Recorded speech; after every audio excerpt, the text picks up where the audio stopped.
Trial resumed. Jury not present. The court said, "Good morning. Please make your appearances." Mr. Horton said, "Good morning, Your Honor." Justin Horton, Micah Ferguson, Juliana Murray, and Ryan Finkel. For the United States. Mr. Skirek said, "Good morning, Your Honor." Scott Skirek, Siddhartha Kumraju, and Matthew Barkin, for the defendant. Mr. Guo, together at counsel's table with Mr. Guo. The court said, "Please be seated." On June 25, 2024, the parties submitted their proposed revisions and additions to the court's draft jury charge. Yesterday, July 7, 2024, the government filed a letter requesting additional revisions. I also received a letter from the defense at 12:13 a.m. today. I will address each of the parties' proposed edits in the order they appear in the jury charge that my law clerks have just provided to you. Starting on page 6. In the first paragraph of the burden of proof and presumption of innocence section, this also applies to page 14 in the first paragraph of the summary of indictment section. The government requests that the court add language stating that the government is not required to prove every allegation in the indictment, but instead only the elements of the charges. The defense does not oppose the addition of this language. I will add the requested language to the burden of proof and presumption of innocence section, but I will not repeat it in the summary of the indictment section. On page 13, in the second paragraph of the section titled Government as a Party, the government asks that I add the words United States to the sentence beginning, "This case is important to the government," which I will do. In the following paragraph, which begins with the fact that the prosecution, the government requests that I include the following language. This prosecution was lawfully brought by the United States of America, and the decision to bring this case was in no way influenced by the Chinese government or the Chinese Communist Party. I do not believe these sentences are necessary. The evidence thus far has not left the jurors with the impression that the prosecution was unlawful or influenced by the CCP. On page 14, in the first paragraph under 14, summary of the indictment, the government requests that next to the defendant's name, I include that he is also known as Ho Wan Kwok, Guo Wan Gue, Brother 7, the principal and boss. I will include that Miles Guo is also known as Ho Wan Kwok and Guo Wan Gue. In the last paragraph on page 14, which begins with the indictment contains, and on page 15 in the second paragraph, which begins with in a moment, the defense requests that I include the words against the defendant after 12 counts. Because the indictment contains one count against Mr. J alone, I will include the defense's language. On page 15, paragraph 1, the government requests that the phrase lifestyle membership company known as G Clubs be revised to purported online membership club known as G Clubs. The government states that this tracks the language in the indictment. At this point, I do not believe that the additional descriptors are necessary and shall simply state in connection with G Clubs. Page 15 contains a sentence in paragraph 2 stating, each count constitutes a separate crime. I grant the defense's request to add the word alleged in between separate and crime.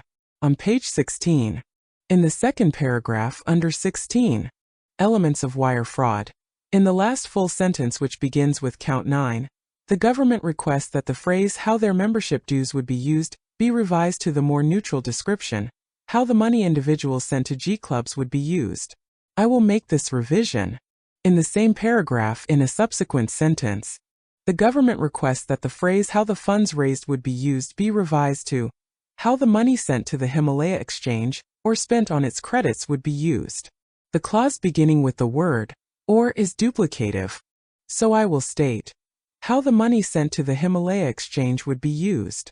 On page 17, the third full paragraph, and page 19, paragraphs 5 and 6, the government contends that willfully is not an element of the wire fraud statute and requests its omission throughout. As authority, the government cites Judge Oatkin's decision in United States v. Middledorf 18 Cr. 36, as well as an Eastern District of New York case. But in Middledorf, although Judge Oatkin rejected the instruction from the Sand Treatise, he still gave a willfulness instruction. Other judges in this district have done the same. See United States v. Bankman-Fried, 22 Cr. 673, United States v. Avenatti, 19 CR 374, and United States v. Constanzo Riccio 22 CR 281. The Second Circuit has not explicitly disavowed the willfulness element. See United States v. Petrossi, 786 F. Apex 286, 289, 2DR 2019.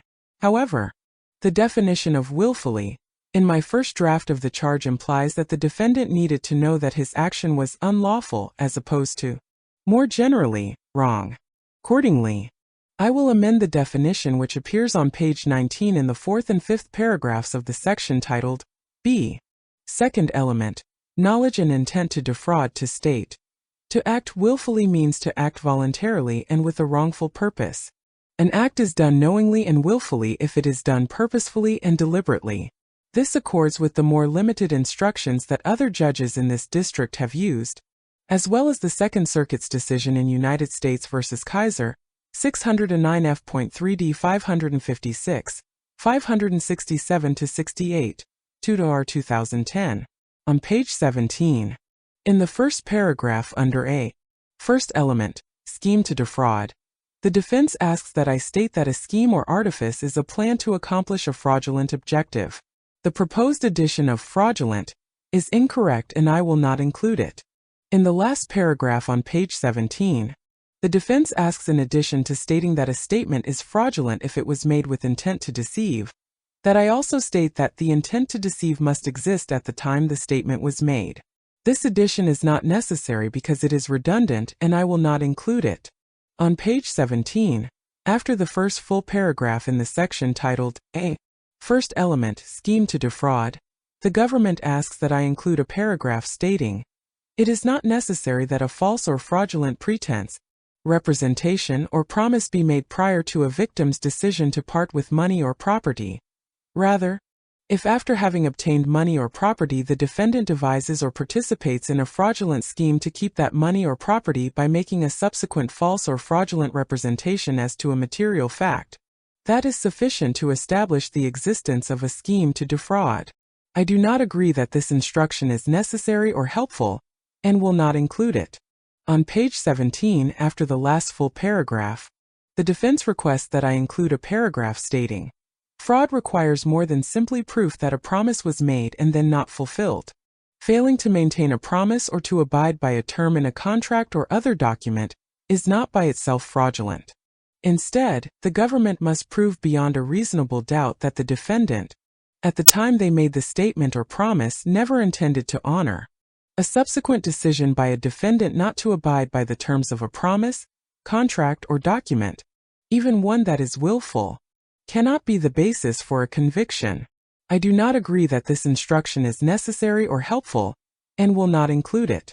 On page 18, paragraph 1, the third sentence states, that means that if you find that a particular sentence was false, you must determine whether that statement was one that a reasonable person might have considered important in making his or her decision.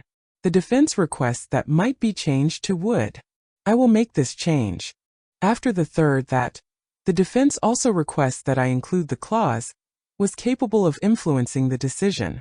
The addition of that language would confuse the jury, and I will not include it. On page 18, before the paragraph that begins with in determining whether a scheme to defraud exists, the defense requests the insertion of a new paragraph that states, to establish a scheme to defraud, the government must prove beyond a reasonable doubt that the defendant contemplated depriving another of money or property. It is not enough that some other person or company could have acquired money or property. To prove the scheme to defraud element, a defendant must have contemplated actual harm would befall victims due to his deception. A scheme to defraud need not be shown by direct evidence, but may be established by the circumstances and facts in the case. This paragraph duplicates the intent element, and I will not include it. On page 19, in the second to last full paragraph, the defense requests that I rephrase the intent to defraud definition as follows. Put differently, to find specific intent to defraud or fraudulent intent, you must find that the defendant had the intent to cheat or steal money from others at the time the misrepresentation or false promise was made. I do not believe that this rephrasing adds clarity and will not include it. On page 20, the government requests that I include 2 instructions stating that 1. A defendant's belief that no ultimate harm would result is not a defense to fraud, and that 2. A defendant need not be solely motivated by fraud. I agree that these 2 instructions offer important clarification, and shall include them. I will state at the end of the second full paragraph on page 20.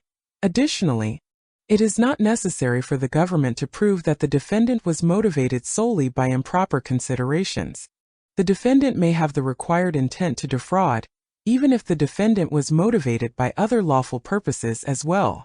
Also on page 20, in the last paragraph in the instruction on good faith, I will state, however, in considering good faith, the fact that a defendant believes, rightly or wrongly, that he will ultimately be able to work things out so that no individual suffers a loss, is no excuse for the real and immediate loss resulting from the defendant's fraudulent conduct. The government requests the addition of the following language to the no ultimate harm instruction, arguing that it is necessary to address testimony about the Himalaya exchange. They would like me to state, nor is it a defense that certain people were offered or received refunds. Whether any of the companies involved continued to operate is also not a defense. I believe that the no ultimate harm instruction is sufficient as is, and will not include the proposed language. The government requests that the court add the following language at the end of the final paragraph on page 20. All of that said, you have heard evidence that Miles Guo and certain of the entities in this case had lawyers. A lawyer's involvement with an individual entity or transaction does not itself constitute a defense to any charge in this case. The defense has not claimed, and it cannot claim, that the defendant's allegedly unlawful conduct, as charged in the wire fraud counts, was lawful, because he engaged in such conduct in good faith reliance on the advice of lawyers. I'm going to add a new section under V. Final General Instructions, titled 31. Involvement of the lawyers. The section will read as follows. You have heard evidence that the defendant and certain entities were represented by attorneys. A lawyer's involvement with an individual or entity does not make that individual or entity's actions legal. Following the final paragraph on page 20, the defense requests an additional paragraph stating, if you find that the defendant was not a knowing and willful participant in the scheme or lacked the required intent to defraud at the time of the operative false statement or false promise, then you should find the defendant not guilty. On the other hand, if you find that the government has established beyond a reasonable doubt not only the first element, namely, the existence of the scheme to defraud, but also the second element, that the defendant was a knowing participant and acted with specific intent to defraud, then you should proceed to the third element. I do not agree that this paragraph is necessary, and will not include it. On page 21, in the third element section, the government asks for a clarification that a wire communication can be made after the relevant funds were obtained. The government requests this specific language. A wire communication can also include a communication made after an individual's funds were obtained if the communication was designed to lull that person into a false sense of security to postpone his or her complaint to the authorities, or to keep the money obtained from the scheme. I shall include a portion of this language. But I do not believe that the examples cited by the government are necessary. Accordingly, I will state at the end of the second full paragraph on page 21.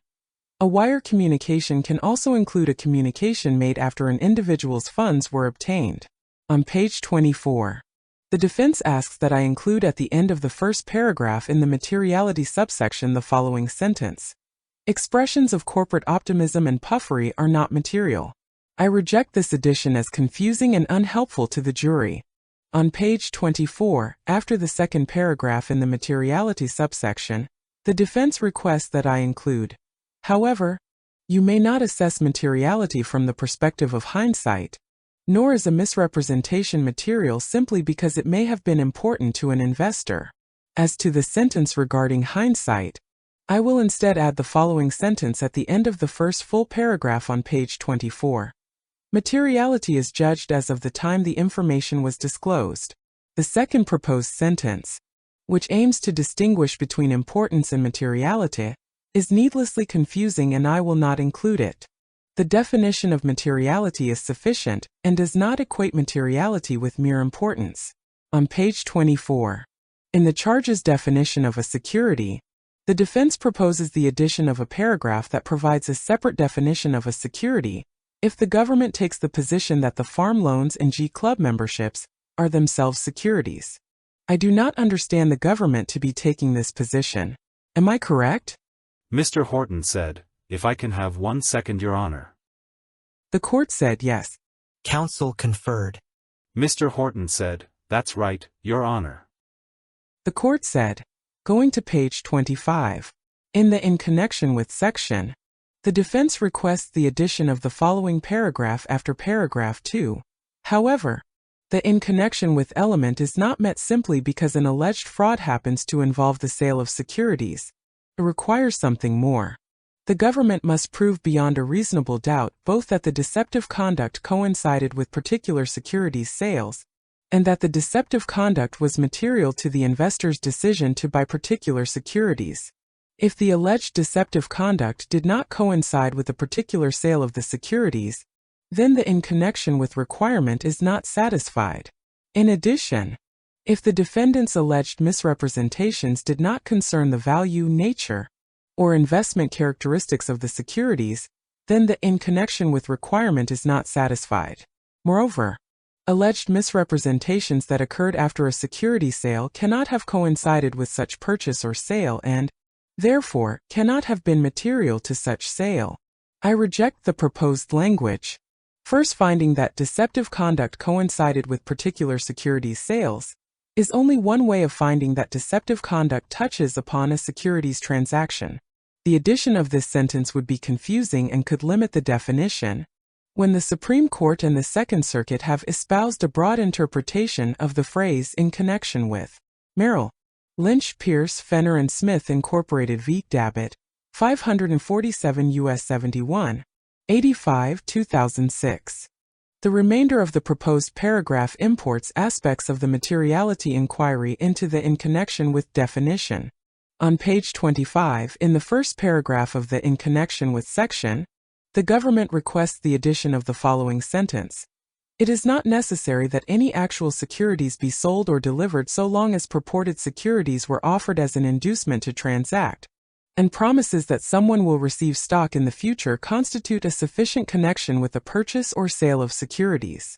Based upon this proposed addition, the court will add the following sentence before the last sentence in the first paragraph. Nor is it necessary that any security was ever issued or sold. On page 26, in the first paragraph, the defense requests the addition of the following sentence.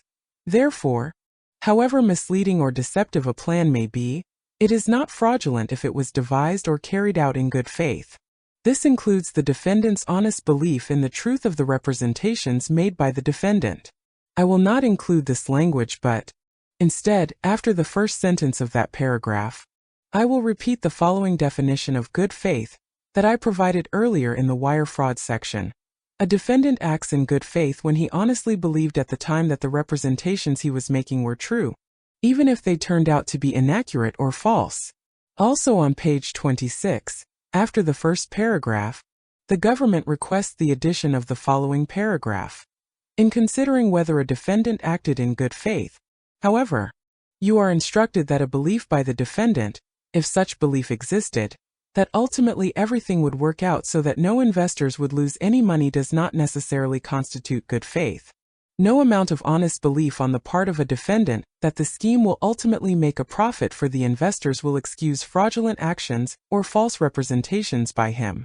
I will not include the proposed language, but will repeat the following instruction that I provided in the wire fraud section.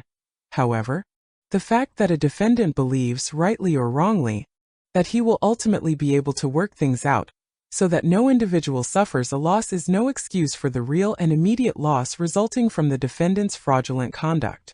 The government at the end of that same paragraph again requests an instruction regarding lawyers' involvement with the defendant and related entities. Because I have now added the involvement of lawyers instruction, I will not include the instruction here. On page 34, in the second element, participation section at the bottom of the page, at the end of the paragraph that begins with "It is not necessary for the government," the defense asks that I add the following two sentences. If you find that the defendant did not have a financial interest in the outcome of the scheme, that is also a factor you may properly consider in determining whether or not the defendant was a member of the conspiracy. Ultimately, the defendant's participation in the conspiracy must be established by independent evidence of his own acts or statements. I will add the following sentence to the end of that paragraph. Conversely, if you find that the defendant did not have a financial interest in the outcome of the scheme, that is also a factor you may properly consider in determining whether or not the defendant was a member of the conspiracy. On page 36, paragraph 1, I grant the defense's request to omit the word "also" before co-conspirators of the defendant in the second full paragraph. On page 50, the government asks that I refrain from characterizing the RICO count as complicated, which I will do. On page 51, in the second paragraph of the subsection titled A, First Element, Racketeering Enterprise, the defense asks that I delete the sentence. Of course, proof that the objective of the conspiracy was accomplished if you find that it was maybe most persuasive evidence or the most persuasive evidence of the existence of the conspiracy. This is a standard conspiracy instruction that I believe is helpful to the jury, so I will not omit it. On page 52 in the final two paragraphs and page 58 paragraph 1 of I, Enterprise versus Pattern of Racketeering Activity, the defense asks that I specify that G enterprise is a term used by the government, which I will do. In the final paragraph on page 52, the defense asks that I rephrase the first component of finding a RICO enterprise to state a common purpose to conduct a racketeering enterprise, instead of only a common purpose. I do not agree that that is a correct statement of the law, so that edit is rejected. However, I shall rephrase the last clause to state that then you may find that the first element of a racketeering conspiracy has been satisfied, rather than suggesting that the whole crime has been proven. In that same paragraph, the government asks that I include the phrase, during a substantial period within the time frame charged in the indictment, after a continuing unit. The charge already includes substantially similar language on page 52 in the first full paragraph on that page, and I do not agree that the additional language is necessary. On page 55, in the first paragraph under fourth element, Pattern of Racketeering Activity, the defense asks that I move the sentence beginning "the government must prove that the defendant agreed" to earlier in the paragraph. I will do so. In that same sentence on page 55, the government asks that I clarify that the defendant is also responsible for the acts of agents committed within the scope of their agency. The government's proposed sentence reads, the government must prove that the defendant agreed to participate in the enterprise with the intent that he or another member or members of the conspiracy or their agents commit two or more racketeering acts which I will describe. I believe that this instruction will confuse the jury and I will not add it. On page 56, in the third full paragraph which begins with first, the government asks that I give examples of types of racketeering crimes after the underlined sentence. I think that this is helpful and will add the government's suggested language to the end of that paragraph. On page 57, at the start of the second full paragraph, the government asks that I delete the statement that a substantial period of time is at least 2 years. I will omit the 2 years language, which although the circuit has never approved a shorter period of time, is not a bright line rule. However, the government's suggested language is also likely to confuse the jurors. I will follow the model of other RICO conspiracy charges and omit an explanation of substantial period in the charge. The defense asks that I delete the conscious avoidance instruction. This instruction may only be given if there is evidence that 1. The defendant asserts the lack of some specific aspect of knowledge required for conviction, and 2. There's evidence that the defendant was aware of a high probability of the fact in dispute and consciously avoided confirming that fact. United States v. Ferrarini, 219 F.3d 145, 154, 2dr 2000. I find that these requirements have not been met and I will omit the instruction. The defense asks that I add a multiple conspiracies instruction. I will not include such an instruction. The multiple conspiracies charge is designed to assist the jury in determining whether or not a particular charged conspiracy was truly a single conspiracy, not to remind them separately to consider each charged conspiracy. United States v. Aguilar, 352 F. Apex 522. 525. 2/2009. It appears that the defense wants me to emphasize that the conspiracies charged in counts 1 through 4 should be considered separately. I believe that a multiple conspiracy instruction would confuse the jury. The charge states on page 15 that the jury must consider each count of the indictment separately, which I find sufficient. Therefore, I will not add the multiple conspiracies charge. On page 62 in the 28 Law Enforcement and Government Witnesses instruction, the defense asks that I add a sentence stating that it is perfectly appropriate for defense counsel to attempt to attack the credibility of such a witness on the ground that his or her testimony may be colored by a personal or professional interest in the outcome of the case.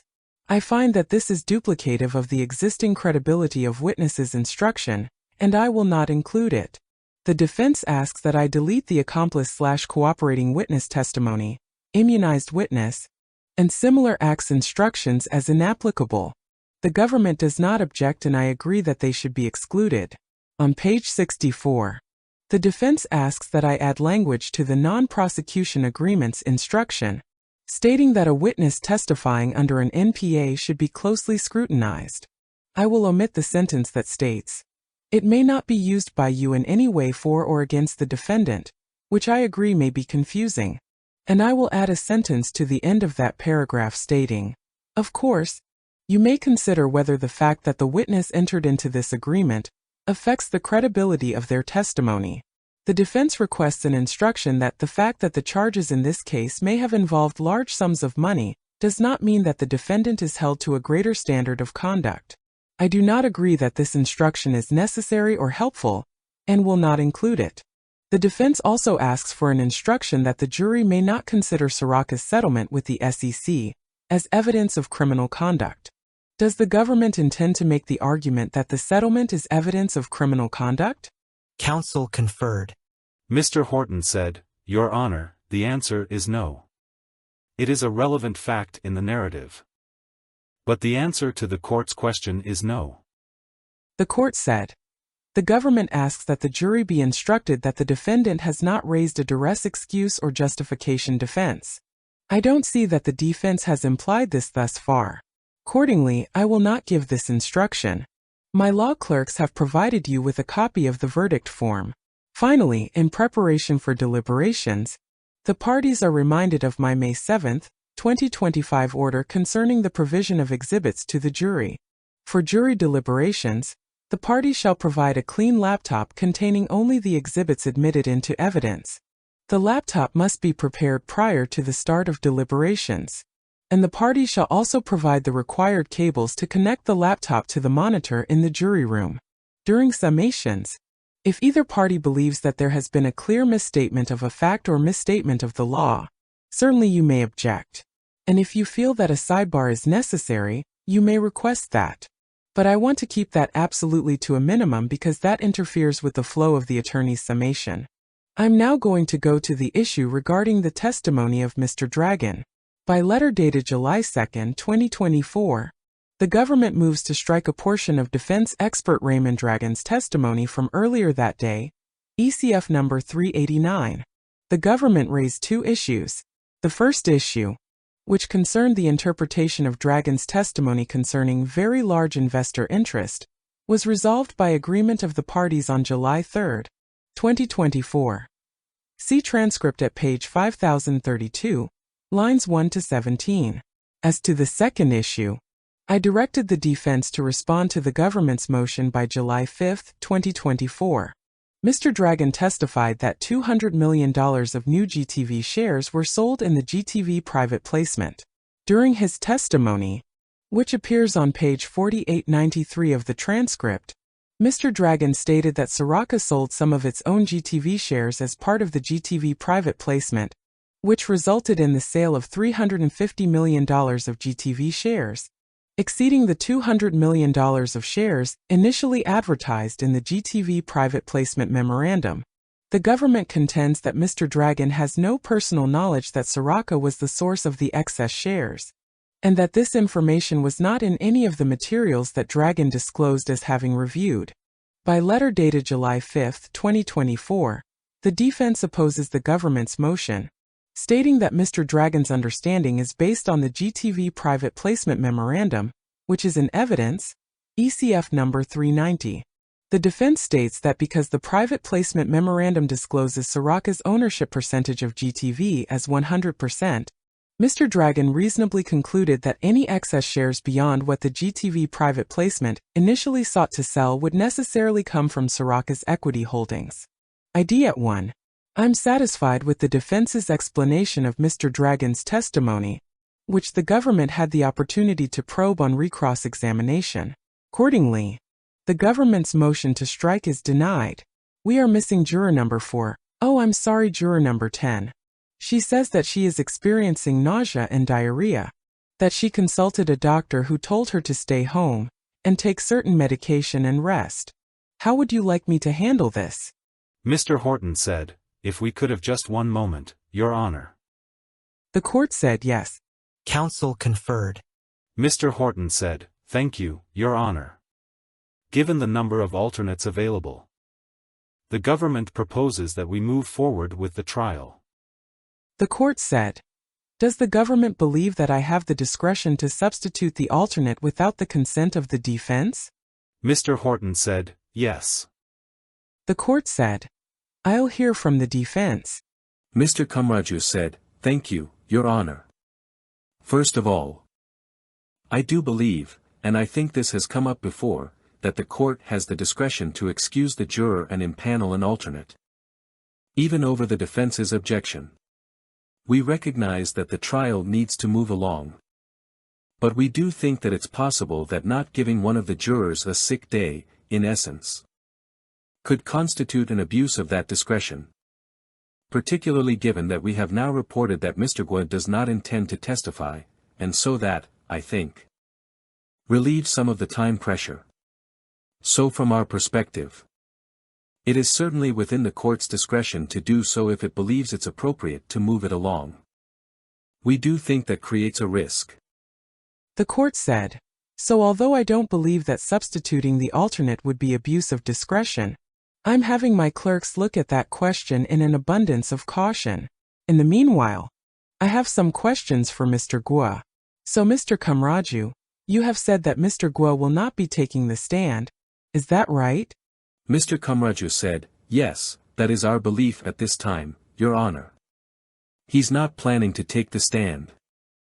I just want to be clear that he does have the right to change his mind at the end of the defense case. But he does not plan to take the stand. The court said, okay, so you understand, Mr. Guo, that you have the right to take the stand and testify in your own defense? The defendant, yes, Your Honor. Saturday and Sunday, the attorney Kamraju and Sabrina has discussed this with me, and I made my decision of not testifying. The court said, and are you satisfied that your attorneys have spent enough time with you and answered all your questions about their advice concerning whether or not you should testify? The defendant, yes, Your Honor. The court said, and you understand that the decision whether or not to testify is yours and yours alone? The defendant, yes, Your Honor. The court said, so am I correct that you on your own have made the decision that you do not want to testify? The defendant, yes, Your Honor. The court said, all righty. So moving forward, I'm looking for simultaneous translation. Are there any other issues that the parties would like to raise at this time? Ms. Strofa said, Your Honor, we did have an issue with the translation. The witness who was on the stand described the experience as having to parse out information as though he were in the middle of a playground and many voices were being heard all at the same time. Over the weekend, I did reach out to the interpreter's office to try and resolve this because the witness was. This is exactly how the witness described it. Like being on a playground having to parse through many voices. So I asked the court to consider allowing consecutive translation for the witnesses, which I think is the norm. But if not, I guess it will have to be what it will have to be. But he did describe the experience that way. And I raised it with the interpreters. The court said, does the government wish to be heard on this question?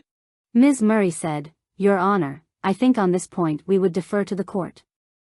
We would note the witness seemed able to answer the questions that were posed during the 2.5 hours of direct examination we've had so far. Ms. Schrofa said, the witness described the experiences exactly the way I recited it. I then reached out to the interpreter's office. The reason I called for a side break is because throughout the testimony he kept tugging at one ear and had difficulty with the number of voices going in. So as I understand it, he's not just listening to the English, which he's partially fluent in. Then he's listening to one interpreter and at the same time the English voice is continuing. So there's an overlay. Whether or not he managed to make do for 2 hours isn't the point. I've just laid out what the witness said. Your Honor, that's all. Thank you. The court said, so my strong impression was that he fully understood the questions. He did not protest at that time about the simultaneous translation. There was a point at which he said that there was maybe a problem with one of the earphones, but he also stated that it had been corrected. In my 24+ years on the bench, I've always had simultaneous translation. That is the norm. Anything further? Ms. Murray said, just a few brief points, Your Honor. With respect to the witness who was on the stand at the end of the day Wednesday. The government yesterday received 26.2 materials from the defense which indicated that they met with him this weekend. Yesterday, and prepared him. We would note he's in the middle of his testimony. The court has advised every witness in this case up to this point that they should not discuss their testimony. The defense team is certainly well aware of that rule, that order by the court. And so we just wanted to raise for the court's attention we don't know the content of that prep. It simply indicated that there was a prep session. But we think it's important to note for the court. Ms. Schrofa said, Your Honor, may I have a second? The court said yes. Counsel conferred. Ms. Schrofa said, Your Honor, I believe the rule is that if the witness is on direct, he's free to talk to whoever is taking his questioning. In any event, we did not discuss any part of his past testimony. The rule is when he's on cross. I think that's pretty clear. But, in any event, I've conferred and we had no discussion at all with any of his past testimony. Ms. Murray said, would just note, Your Honor, the government has taken the approach consistent with the court's instructions throughout this entire 5.5-week trial that we have not spoken with any of our witnesses, even if they were on direct testimony. We have taken the court's request that the witness not discuss their testimony at its word. And we have not prepped witnesses when they have been on direct either over a break or over an evening or over the weekend during the entire trial.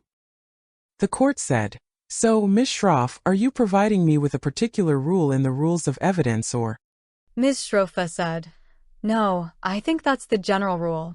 But, in any event, we did not discuss his testimony. The court said, okay. I'm glad to hear that, and I will have my clerks look into that rule. This is the way that I've been doing it. Ms. Schrofa said, just to be extremely clear, we certainly did not give him a copy of his prior testimony. We did not. I personally didn't even review it, if that matters to the court. I did not go back and read the transcript. And I say that to you as an officer of the court. I did not open it. I did not download it. I didn't do anything with it. The court said, all righty. Ms. Murray said, Your Honor, just based on the 26.2 materials, I don't believe Ms. Schroff met with the witness. Unless the materials omitted the presence of somebody, we believe it was other members of the defense team. But just another note. One other thing I would like to note for the court. Just with respect to the timing of certain exhibits the defense has produced. The government received exhibits for Leanne Li, who is a witness who is expected to testify at approximately 1 a.m. on Sunday. Those include a number of exhibits that have Mandarin translations the government has not yet been able to verify. We're going to have various hearsay objections and relevance objections to those exhibits, which are WhatsApp chats that are clearly hearsay out-of-court statements of Mr. Guo or of the witness that are being offered for their truth. In the government's view, we just wanted to note the timing issue. They produced additional exhibits for Ms. Li at 4 a.m. this morning. And again, she's expected to testify today. The court said, all right. So that is what you call sharp practice. You do not produce exhibits so late that this is when you expect people to be asleep. Ms. Schrofa said, Your Honor, there was a problem yesterday. Once the government reached out, we sent them a chart of what we anticipated using. Mr. Skirik and I were together at the office where there was an actual human and computer problem that caused the delay. The court said, What kind of a human and computer problem caused the delay? Ms. Schrofa said, Your Honor, may we just have a sidebar on this? The court said, I want you to give me the explanation now. Ms. Schrofa said, The person who was working on it couldn't put it together. The person couldn't put it together and had to take a break, and so that delayed it. The court said, Okay. I've told you before that you need to have enough people on your team who are competent in order to handle the trial. You cannot have somebody who falls apart at a crucial moment. You need steady, stable people. Ms. Schrofa said, Your Honor, a large amount of Ms. Li's exhibits are photographs.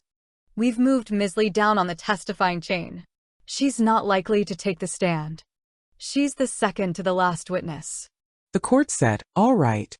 Ms. Schrofa said, That's what happened. There was no sharp practices. We did not purposely delay anything. I think you have 2 lawyers were at the physical location, others were not. And we tried to get the paperwork together. The court said, You need to hire competent people. Manhattan is full of them. Full of people who are prepared to carry those types of tasks. Don't let this happen again. Alrighty. I'd like to bring out alternate number 1. Juror present. The court said, Good morning, sir.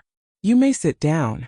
I just wanted to let you know that you are now going to become juror number 10. Juror said, Okay. The court said, Alrighty. You may step back inside. Juror not present. The court said, Please have the jurors brought in. Mr. Skirik said, Your Honor, may I address just one brief other thing before we bring the jury?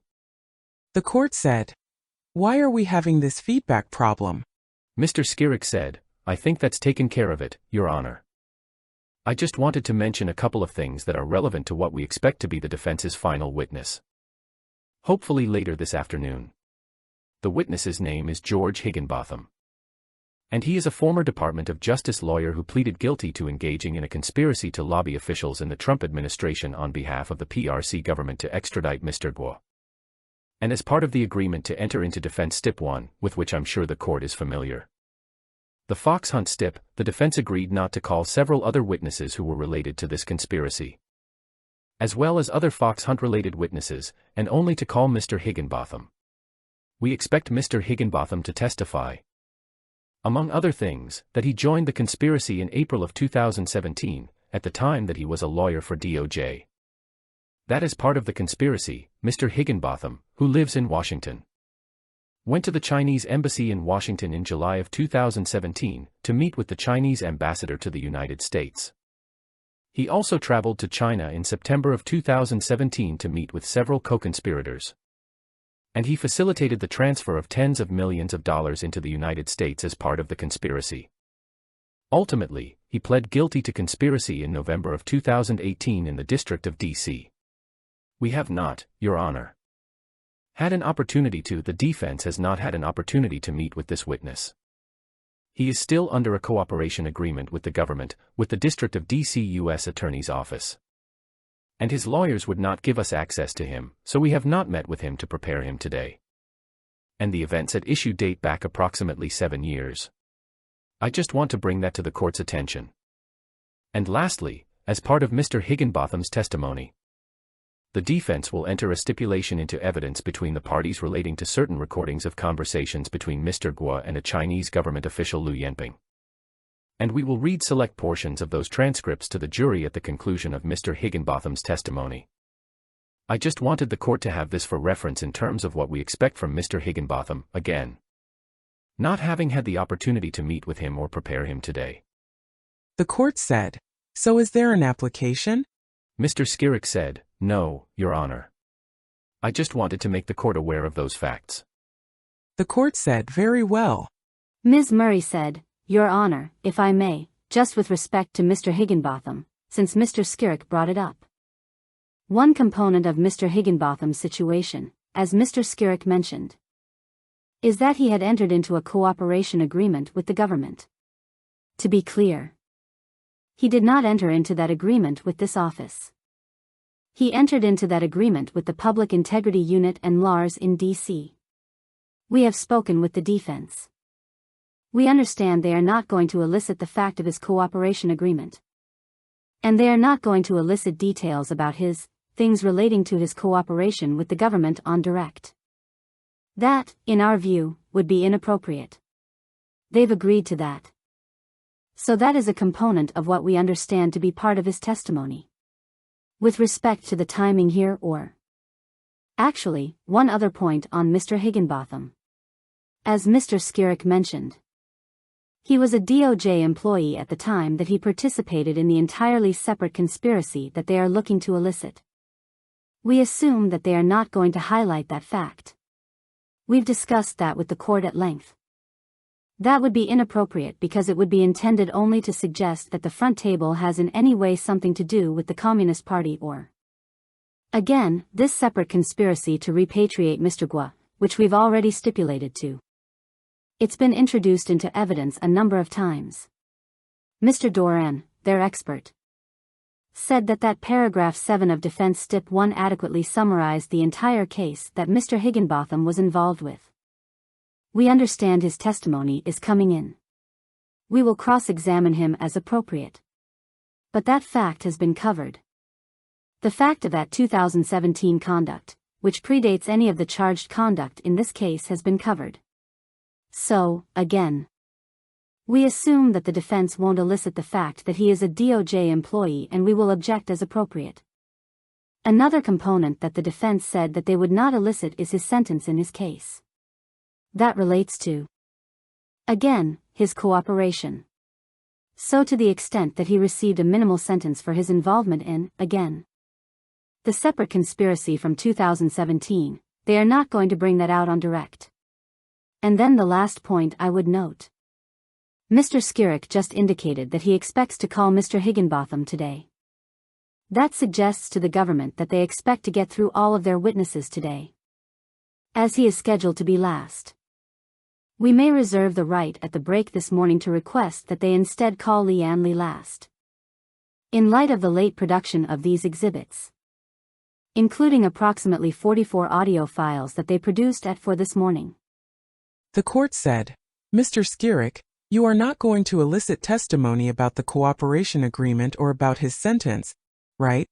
Mr. Skirek said, Your Honor, we have no plans to elicit that testimony on direct, but obviously, depending on what the government's cross is, reserve the right to raise that, should it become necessary. The court said, and you're not going to be implying at any point that the government is being manipulated by the Chinese government or the Chinese Communist Party, correct? Mr. Skirek said, No, Your Honor. The defense has been clear that we don't plan to make that argument. I would note, however, that it is a fact, a simple fact, that Mr. Higginbotham was employed by the Department of Justice at the time of the conspiracy and at the time that he had the meetings that I described to the court earlier today. And, in fact, it is part of the narrative, Your Honor. Because he was asked to go to those meetings in part because he was an attorney for the Department of Justice. So while we have no plans to make the argument that, Your Honor just described, we would ask for some latitude to be able to elicit the narrative, which is important and is, frankly, just part of the factual landscape here, without placing undue emphasis on it. Ms. Murray said, Your Honor, we strenuously object to that. The statement of facts in connection with Mr. Higginbotham's guilty plea in the D.C. case make it very clear that he was not acting in his DOJ capacity when he conducted any of the conduct that was the offense conduct. He made it clear when he went to the embassy in D.C. and when he went to visit the Chinese official in China, that he was not acting in an official capacity. It is entirely improper for the defense to bring that out as part of the narrative of what happened in 2017. The court said, You're saying to bring out his employment. Ms. Murray said, That's correct. The court said, So I'm directing you to not bring out the fact that he was a DOJ employee. I'm directing you to tell him that he may not volunteer that information.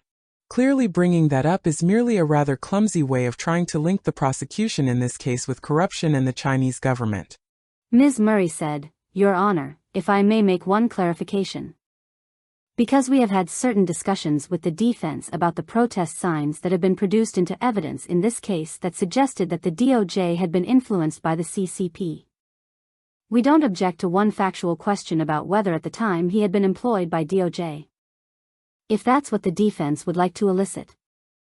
We would object to any further questioning that would suggest in any way that his employment had something to do with his offense conduct. Mr. Skirek said, and, Your Honor, Ms. Murray anticipated where I was going to go. To an extent. The government did open the door on this by showing the jury the signs that Ms. Murray referenced. And I believe we had an understanding with the prosecution team that we would be permitted to do what Ms. Murray just described. Again, that goes to the point that I was attempting to make, Your Honor. Which is we have no plan to unduly emphasize this. But it is a fact that he was employed by DOJ. And you know. As Ms. Murray said, we have an agreement to be able to at least elicit that fact, you know, as part of his direct. Again, without unduly emphasizing it or. The court said, well, is the prosecution asking for some type of a curative instruction? Ms. Murray said, Your Honor, not at this time, although subject to how the direct testimony comes in, it might be possible. As Mr. Skirek said, we've had certain discussions. We don't have an objection. We understand that the view is that the government might have opened the door to this by showing protest signs that Mr. Guo's enterprise had. You know, posted up against the bankruptcy trustee that mentioned DOJ. A curative instruction might be appropriate. We can discuss that. But, again, fine with their establishing the fact that he was a DOJ employee. Any further questioning, and just kind of reacting to Mr. Skirek. Because we don't intend to push the issue or emphasize, feels a little wishy-washy. So we just wanted to bring it to the court's attention. If it goes down the path, we might object. The court said, I want the parties to agree on the exact question that's going to be posed regarding this photograph. And I want you to instruct him that he is not to elaborate on his relationship with the Department of Justice. Mr. Skirek said, Thank you, Your Honor. We will speak to the prosecution and agree on the question. Just to be clear. Again, I and the defense team do not have access to Mr. Higginbotham. I will do my best to communicate what Your Honor has just instructed to his lawyer before he testifies. The court said, anything further? Ms. Murray said, not from the government. Thank you. The court said, all right. Please have the jurors brought out. Jury present. The court said, please be seated. Good morning, jurors. The jury said, Good morning. The court said, it is 10:07, and I am sorry that I did not bring you out promptly at 9:30. The interpreter said, We need some help here. I'm sorry. Your Honor, the witness is asking to test the device. May we test the device with him now? Pause. The court said, as I was saying, I'm sorry that I didn't get you out promptly at 9:30. There were a couple of issues. One issue is that juror number 10 has now been replaced by alternate number 1. In addition, I had to discuss some important legal matters with the attorneys, and so I am very mindful that you're waiting. And I don't want to waste your time. I know your time is important, so I apologize. I will try to keep that to a minimum. So now we're going to continue with the direct examination of Mr. Lai Dai. You may inquire. Ms. Shrofa said, Thank you, Your Honor. Your Honor, perhaps the court would like to remind Mr. Dai he's still under oath. The court said, yes, that is a good idea. Sir, remember that you're still under oath. Lai Dai, called as a witness by the defendant, having been previously duly sworn, testified as follows. Direct examination. Continued. By Ms. Shrofa. Good morning, Mr. Dai. Good morning. Mr. Dai. Was the functionality of the HPay app in 2022 the same as that of what we saw in the video and pictures last week? Yes, it is the same. The interpreter said, Your Honor, I apologize. I'm having a device issue. I cannot hear him very well. Can you give me 1 second to switch my device? I apologize. I'm so sorry. The court said, go ahead. All right, so we're having a failure here of the audio equipment, and we'll take a 5-minute break. Remember that you're not allowed to discuss the case amongst yourselves or with anyone else. Don't permit anyone to discuss the case in your presence. Don't read, listen to, or watch anything from any source concerning the subject matter of this case. Jury not present. The court said, "We will recommence when the interpreter returns." Recess. Continued on next page. The court said, "Please have the jurors brought in." The law clerk said, "Jury entering." Jury present. The court said, "Please be seated. Remember, sir, that you are still under oath. You may inquire." By Ms. Schrofa. Mr. Dai, was the functionality of HPay in 2022 the same as we saw in the videos and pictures last week? Yes, the same. Was the user experience of the HPay app in 2022 the same as we saw in those videos and pictures last week? Yes, the same. Was the functionality of the exchange's website in 2022 the same as we saw in the videos last week? All functions are the same, however, 2 functions were restricted. Mr. Dai, please try and answer my question, okay? Whatever restrictions there were is not. I'll withdraw that, Your Honor. Was the experience of the exchange's website in 2022 the same as those that we saw in the video last week? Yes, the same. Mr. Dai, what is the new federal state of China? New federal state of China, it is to overthrow the CCP, to build the democracy and the rule of the law. And it is to build a new regime in China. When did you first hear about the new federal state of China? The first time it was June 4, 2020. Where were you when you heard it? I was in Germany. And how did you hear it? I heard it from Mr. Guo's live stream that day. Mr. Guo was with Mr. Steve Bannon in New York and announced the funding of the new federal state of China. Was there anyone else on the broadcast? Yes. Who? It should be other people who were in the live stream because they were in the boat on the ocean. Mr. Dai, if you could listen to my question. Do you know if anybody else was present at the broadcast? Mr. Horton said, "Objection," asked and answered. The court said, "Sustained." Did anyone else speak about the new federal state of China? Mr. Horton said, asked and answered. Ms. Schrofa said, he did not answer that question. The court said, "You may answer that question." Everyone was discussing the new federal state of China, a lot of news media reported. Who read the declaration of the new federal state of China? Mr. Hao Haidong. And who is that? He was a famous soccer player in China. You can say that he was the Mr. Football in China. Was his wife also part of the broadcast? Mr. Horton said, "Objection." The court said, "Was there anyone else on the broadcast?" Should be. I don't recall clearly. All right. Because it was long. During the broadcast live mainly were Mr. Guo, Steve Bannon, and Mr. Hao Haidong. Mr. Dai, did there come a time that you became aware that the new federal state of China had a base? Yes, I believe the earliest was 2020. And what is your understanding of what the base was supposed to be? The base will provide for member of new federal state of China and G Club member a place for events. They can live there for a period of time like a vacation. They can also host friends of new federal state of China. Famous people, media, senators. Mr. Horton said, "Objection." Move to strike for hearsay. Ms. Schrofa said, that's his understanding, Your Honor. The court said, "Overruled. Go ahead." Also during the time of emergency, this place can provide help for G Club members. Did you learn if in fact a base had been found? Mr. Horton said, "Objection, calls for hearsay, Your Honor." He has no personal knowledge. He's describing what he heard from other people. The court said, "If you'll step up, please." Continued on next page. At the sidebar. The court said, "So aside from what he may have heard on a broadcast, did he personally have contact with the location?" Ms. Schrofa said, I don't believe that would be the testimony, Your Honor. But imagine if you're part of a member club. Say you're part of the Union Club or the Harvard Club. Are you going to really talk to the executive of the Harvard Club and each day he's going to call you and say, hey, listen, you know what, I'm going to put this new service in place, but all of you come to the executive meeting. And we'll all sit down and learn about this.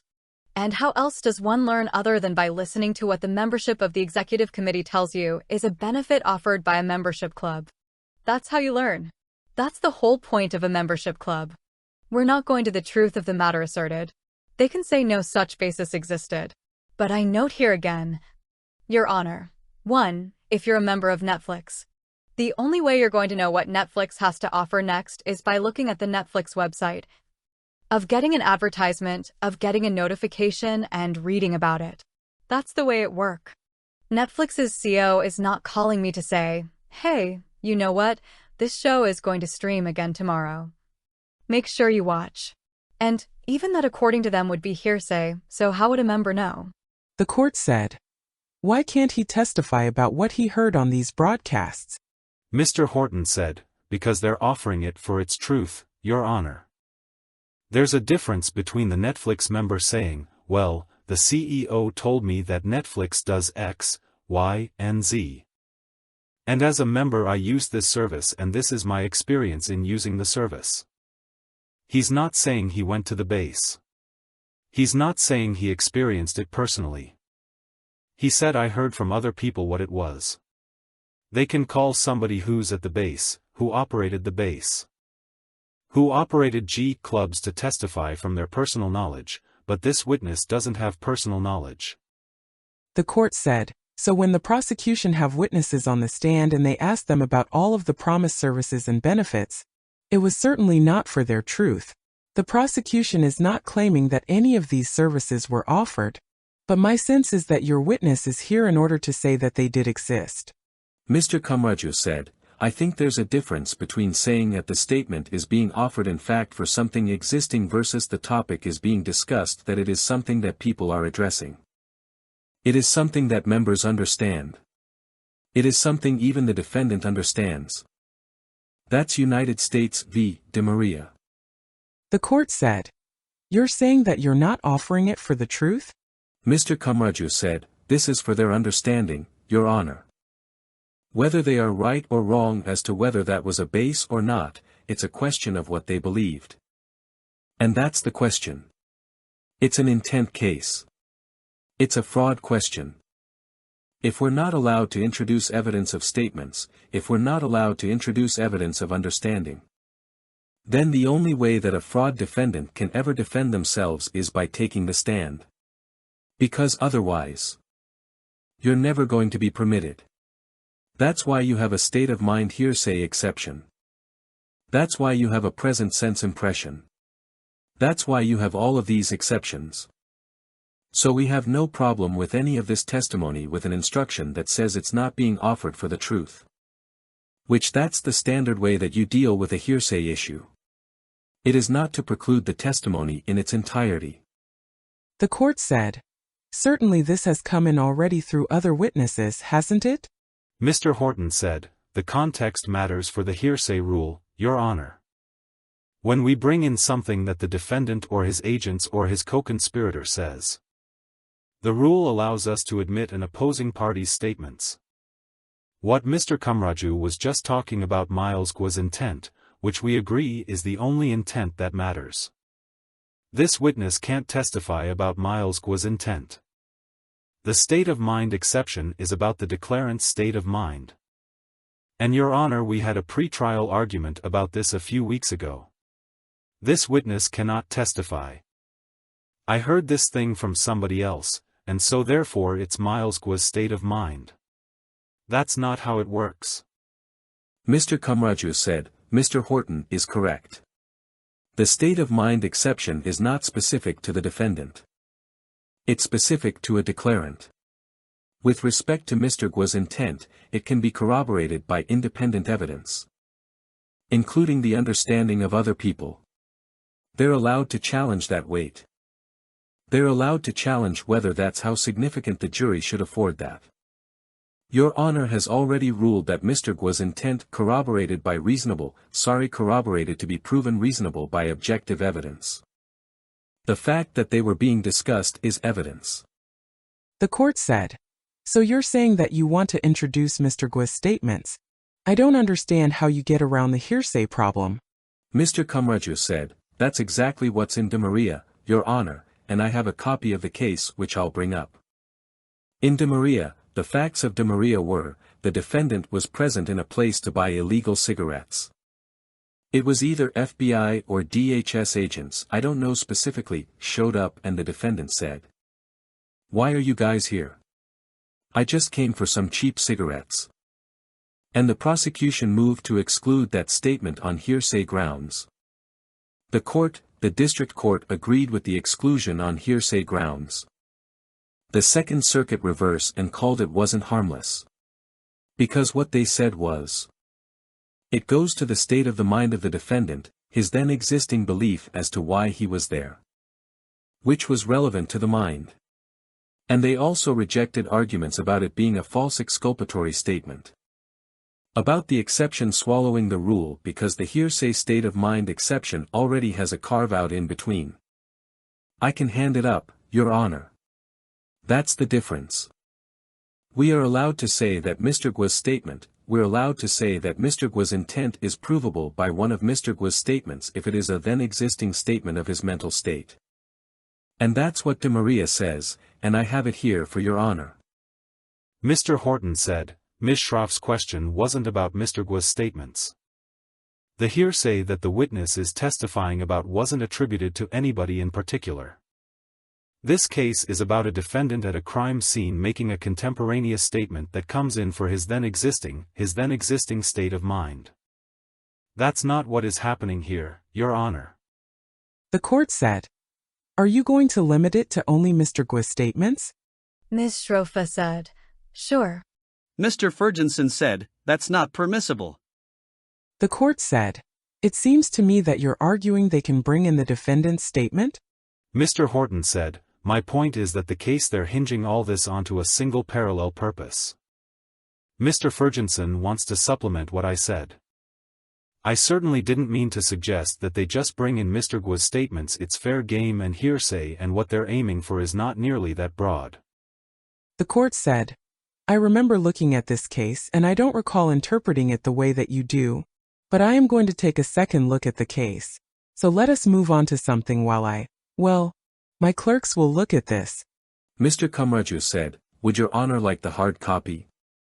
The court said, "That's terrific. Thank you."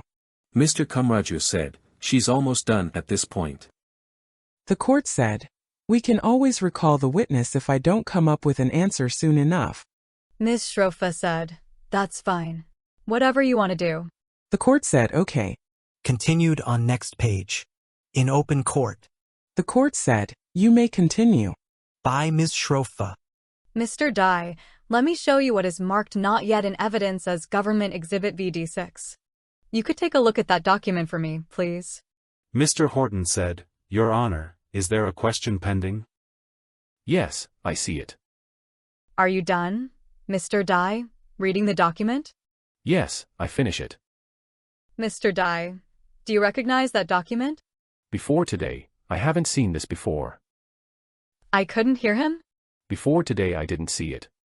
I didn't see it before. Ms. Schroff said, "I have no further questions at this time pending the court's ruling." The court said, "Understood. Alrighty. Cross-examination." Cross-examination. By Mr. Horton.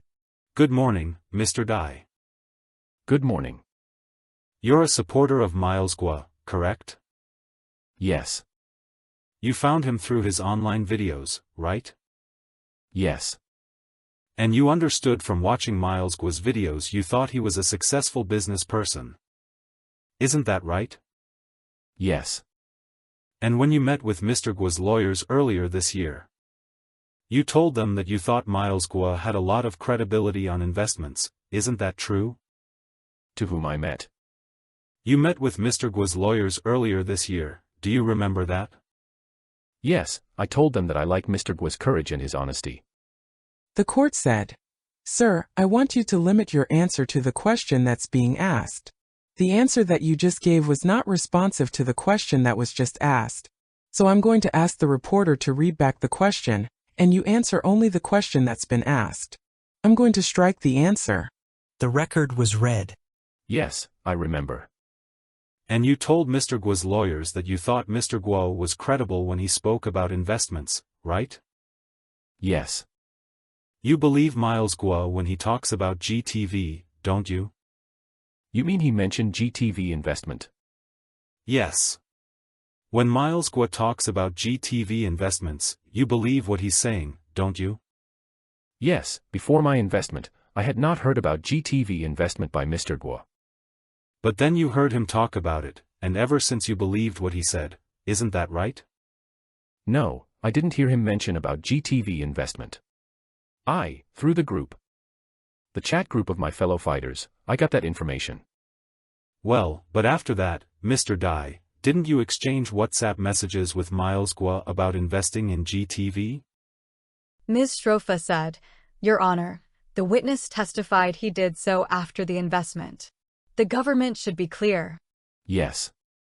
And after that you watched GTV for 5 hours a day, that was your testimony, right? No, not like that. When I watching the video that was 5 hours a day, that was before. Before I got information about investment. I started the information I got from the investment in May.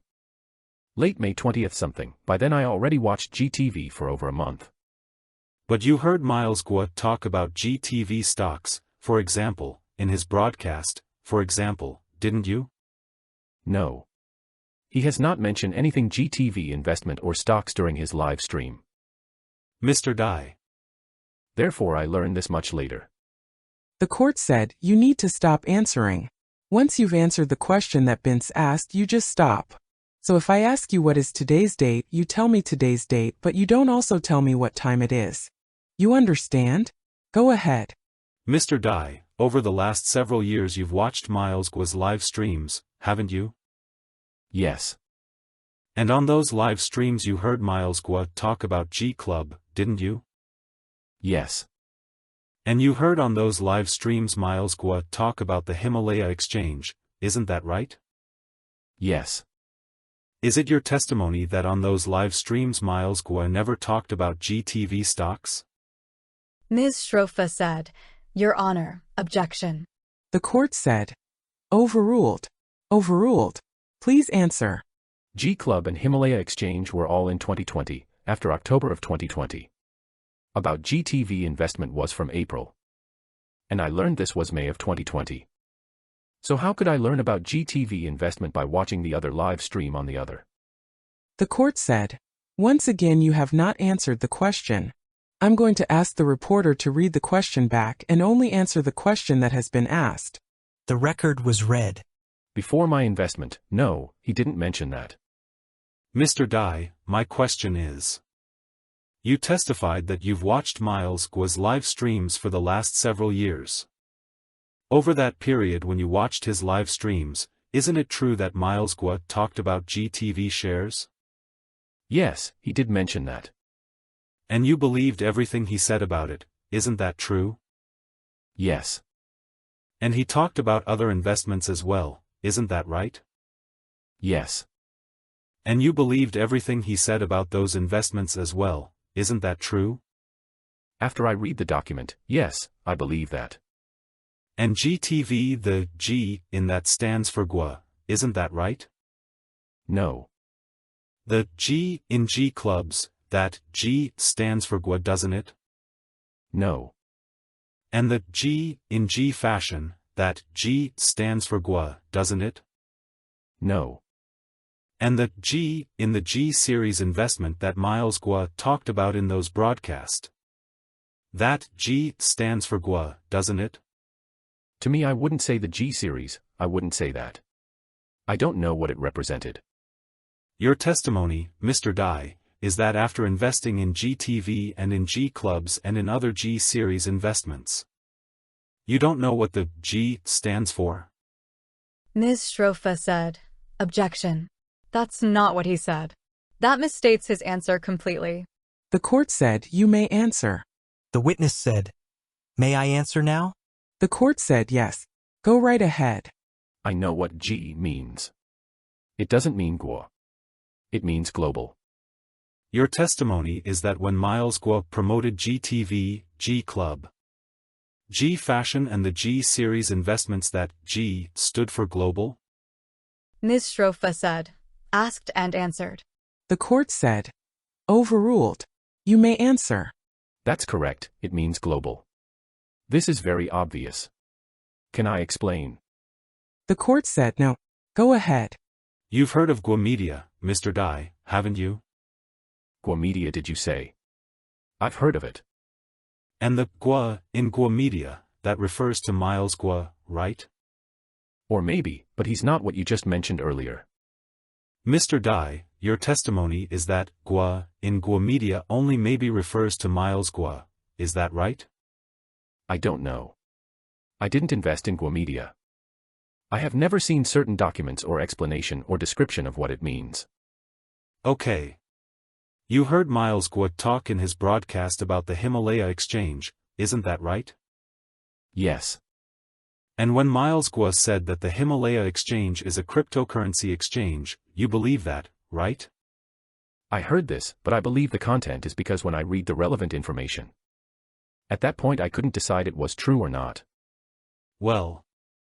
You heard Miles Guo talk about the Himalaya exchange and H-coin and H-dollar on his live streams that you watched.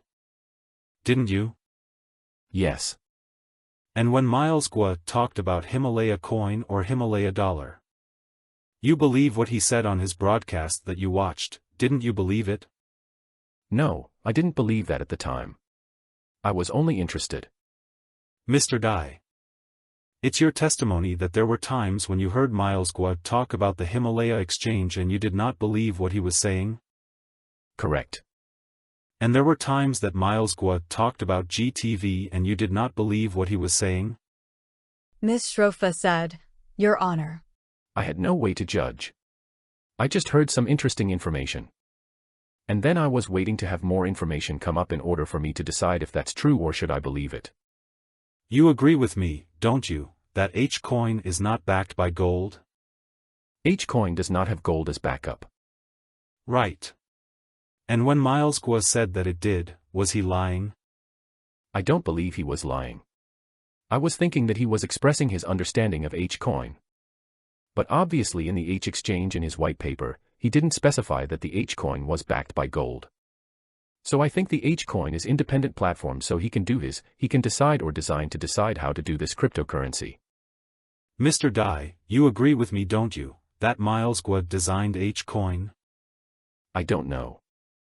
Mr. Horton said, Ms. Loftus, can we pull up what's in evidence as GX9 and go to page 120?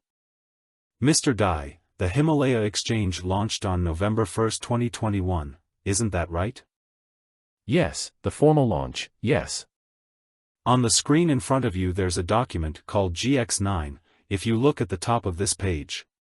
Mr. Dai. You see the date September 29, 2021, top left in highlight. Mr. Dai, the question is, do you see the date in the top left corner? Yes, I see it. By the way, G News, is your testimony that G News, the G doesn't stand for Guo either? That obviously is not representing Guo. You can enlarge it. Your testimony is that. Ms. Shrofa said, Your Honor, may we ask for the document to be enlarged? The court said, We haven't heard the question. Ms. Shrofa said, The witness asked for the document to be enlarged. The court said, Absolutely, it should be enlarged. Absolutely. Mr. Dai, the G News. As you can see, the G News.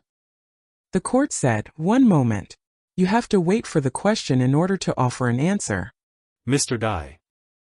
The question is whether your testimony today is that the G in G News doesn't stand for Guo neither? Does not represent Mr. Guo. You see that this document is entitled Highlights of Miles Guo's live broadcast on September 29, 2021. Do you see that? Yes, I can see the title.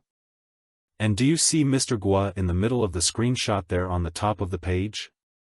Yes, I see it. Thank you. Mr. Horton said, if you could zoom out, please, Ms. Loftus. Mr. Guo's statement on this date, Mr. Dai, September 29, 2021, that was just a few weeks before the Himalaya exchange launched. Isn't that right? I think maybe over a month prior, yes. And Mr. Guo says the safest virtual coin at the moment is the Himalaya coin because 20% of the value is anchored to gold. Do you see that right there? Yes, I see that. So when Mr. Guo said that, that was not true, was it? Ms. Shrofa said, Your Honor, I have an objection under Federal Rule of Evidence 609, and if I need to elaborate, I'm happy to have a sidebar. 608, I'm sorry. The court said, all right, let's have a sidebar. Continued on next page. At the sidebar, The court said, are you going to tell me about Mr. 608, Mr. Kamraju? Mr. Kamraju said, I'm going to do that with another rule in combination, Your Honor. Rule 608 precludes specific instances of conduct being used to attack a witness's testimony. Basically, you cannot ask another witness whether somebody lied. And because Mr. Guo's statements are being offered for as an out-of-court declarant, he falls under those same rules. The court said, so aren't you looking to impeach Mr. Guo essentially? Mr. Ferguson said, the question was whether this statement that he just read was true. It doesn't bring up it's not character evidence under 608. Mr. Kamraju said, it's 609b. Mr. Horton said, Your Honor, I admit, I'm confused. This is a fraud case. What's at issue is whether Mr. Guo lied when talking about investments. The witness testified that he watched Mr. Guo's broadcast where he made statements about investments. The witness also testified H-coin was not back to gold. He agreed with me on that. Mr. Guo said repeatedly H-coin is back to gold. The question of this fraud case is, that's not true, right? Mr. Kamraju said, you still can't ask a witness to impeach another witness's credibility in specific instances. Mr. Guo is an out-of-court declarant who can be impeached. It is a fraud case. They are allowed to prove that he lied. But the way you do that is not saying to one witness, did he lie on this instance? Ms. Shrofa said, you cannot ask about specific instances. Mr. Horton said, it cannot be the case that they can bring in a witness for the purpose of bolstering the credibility of Mr. Guo. Talking about materiality pro and con. And then we can't ask that this particular statement wasn't true based on the witness's prior testimony that H-coin was in fact backed by gold. Ms. Shrofa said, actually, the witness testified that he read the white paper, and that is what he relied on. He has repeatedly told you that he has not relied on Mr. Guo's video. You ignored all of his answers and you keep pummeling down this video road. And the rule has no exception to a fraud case. I think the statute is very clear. You may not ask about specific instances and ask somebody who is in court whether those are true or false. If the statute says, and by the way, we're making an exception in a fraud case, I would be delighted to hear that. The court said, what's the other rule, Mr. Kamraju? Mr. Kamraju said, if you give me a second. It's an impeachment of out-of-court declarant statements. I have to remember the rule number. Mr. Ferguson said, if I may, Your Honor. I think just going back to sort of fundamental building blocks. This is a case about representations made to investors and whether they're true. That's not about there's no, like. The entire if Mr. Kamraju was correct. Then the government's entire case in chief was improper because we're impeaching an out-of-court declarant. Meaning the defendant. Of course in a fraud case you're going to say the things the defendant said are untrue. That's the entire basis for the prosecution. This rule, while it's sort of nuanced, it has no application here. And we're asking the witness if he agrees this representation was not factually true. That's the question pending. The objection should be overruled. The court said, my recollection is the prosecution asked the same question of their witnesses. Why didn't you object then? Mr. Kamraju said, I did. The court said, why didn't you bring up the rule then? Mr. Kamraju said, I did. I did, Your Honor, but I do think there is a difference, and I want to draw this distinction. There's a difference between whether it's in a fraud case or any other case asking a witness for the underlying facts that show the defendant's statement is not true. They are undoubtedly permitted to do that. There's no bar to that. The point that I'm objecting to is asking the witness his opinion as to whether Mr. Guo lied in a specific instance. That is what the rule bars. This does not hamstring the Southern District of New York from bringing fraud cases in the future. They just have to do it consistent with the rules of evidence. Mr. Ferguson said, that's not the question pending. The question pending is whether that factual representation is true. There's no reason the witness can't answer that, and I don't think Mr. Horton needs to ask. And Miles Guo was knowingly lying when he said that, right? He's not going to ask that. He can just ask, was this representation true, which is the question pending, and it should be overruled. The court said, is there anything further? Mr. Kamraju said, I just note, I don't think that was the question before. If that's going to be the question, that's a different answer. The court said, my recollection is that that was the question. Mr. Kamraju said, just so I understand the ruling, it's not that he can say did Miles Guo lie in that instance. He can say is that factual statement that Miles Guo said is true. The court said, that's what he asked. Mr. Kamraju said, I'm just making sure that I understand the court going down this road. The court said, and you're not objecting to that question? Mr. Kamraju said, I won't continue to. The court said, I said you're not objecting to that question? Ms. Shrofa said, we are. The court said you are? Mr. Kamraju said, to the factual predicate of his understanding if it's true. The court said yes. Mr. Kamraju said, I don't think I can object to that, Your Honor. I've made my objection. The court said okay, if you can just hold on a second. I just want to talk to my clerk about the other issue. Ms. Shrofa said, Your Honor. There was also a whole stream of questions that were asked prior to this one as to whether or not Mr. Guo had lied about specific instances. I didn't interrupt. But those questions are also improper to the extent they talk about specific instances that the witness is being asked about. And the record should be clear. The witness has repeatedly said he did not rely on the video in determining whether to invest. He said that over and over again. The court said, did you ask questions that contain the word lie? Ms. Shrofa said, yes. Mr. Ferguson said, he did, and they were not objecting to. We're not going to keep asking those questions. We'll ask about factual representations, which is what was objected to, and I think is not objectionable. The court said, wait one moment please. Ms. Shrofa said, the question about him lying should be stricken. The court said, wait a minute. I want to go back to the De Maria issue. I think that the defense is offering Mr. Guo's statement for the purposes of showing his state of mind. De Maria is different. It's a different circumstance where the defendant was saying something in the moment. So I'm not going to permit these questions about the location of the club, shall we say. Mr. Kamraju said, just 2 points. You asked me previously about what rule I was citing in terms of attacking an out-of-court declarant's credibility.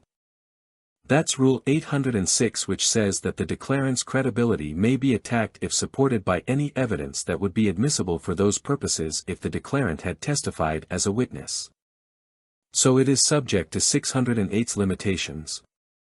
And then the other thing I would say about De Maria, Your Honor, is I believe, I could be wrong, but I believe that that was not admitted as a present-sense impression. I believe that was admitted as a state-of-mind exception because the court specifically addressed the carve-out in that case and the distinguish other Second Circuit cases that had addressed the carve-out. So that case is certainly in my reading a state-of-mind case, not a present-sense impression case. So I suspect we are going to have this issue come up again. So I just wanted to flag that point because I think we're going to cite it again. The court said, all righty. I'm not going to permit the statement with regard to the location. Mr. Kamraju said, with this witness or with any questioning? The court said, with this witness so far. I don't know what the others are going to talk about. They may say they visited the location. I don't know. Mr. Kamraju said, understood. Continued on next page. In open court. The court said, you may continue. Mr. Horton said, thank you, Your Honor. By Mr. Horton. Mr. Dai, just redirecting your attention back to Mr. Guo's statement on the screen. Mr. Guo's statement on September 29, 2021. On G News that the safest virtual coin at the moment is the Himalaya coin because 20% of the value is anchored to gold. That statement was not true, was it? You mean compared with the white paper from the H exchange, whether that's true? If that's the case, that's not true because it's not linked to gold. Right. Mr. Horton said, Ms. Loftus, can you scroll down, please, to the second paragraph on page 121. And, actually, if you could stop at the bottom of 120. You see the date on the left-hand side, October 20th, 2021? Yes, I see it. And that's just 12 days before the launch of the Himalaya exchange, correct? Yes. And that's Mr. Guo in the middle of the screenshot, isn't it? Yes. Mr. Horton said, Ms. Loftus, if you could scroll down to the excerpt. It's the second paragraph on this page. And highlight starting at, what is called the next 3 lines, 4 lines, please. Mr. Dai, on October 20th, 2021, Mr. Guo said, what is called? I am talking about your H coins. Brother 7 designed it at that time. Do you agree that Brother 7 is Miles Guo, correct? Yes. And so Miles Guo designed H coin, isn't that right? Ms. Shrofa said, objection. Is he asking for his understanding, or is he asking what that document states? Mr. Horton said, my question, Your Honor, to Mr. Dai is. Mr. Dai, didn't Miles Guo design H coin? Ms. Shrofa said, objection. He has no personal knowledge. The court said, you may answer. At this place that says so, but I wasn't sure who was the real designer behind it.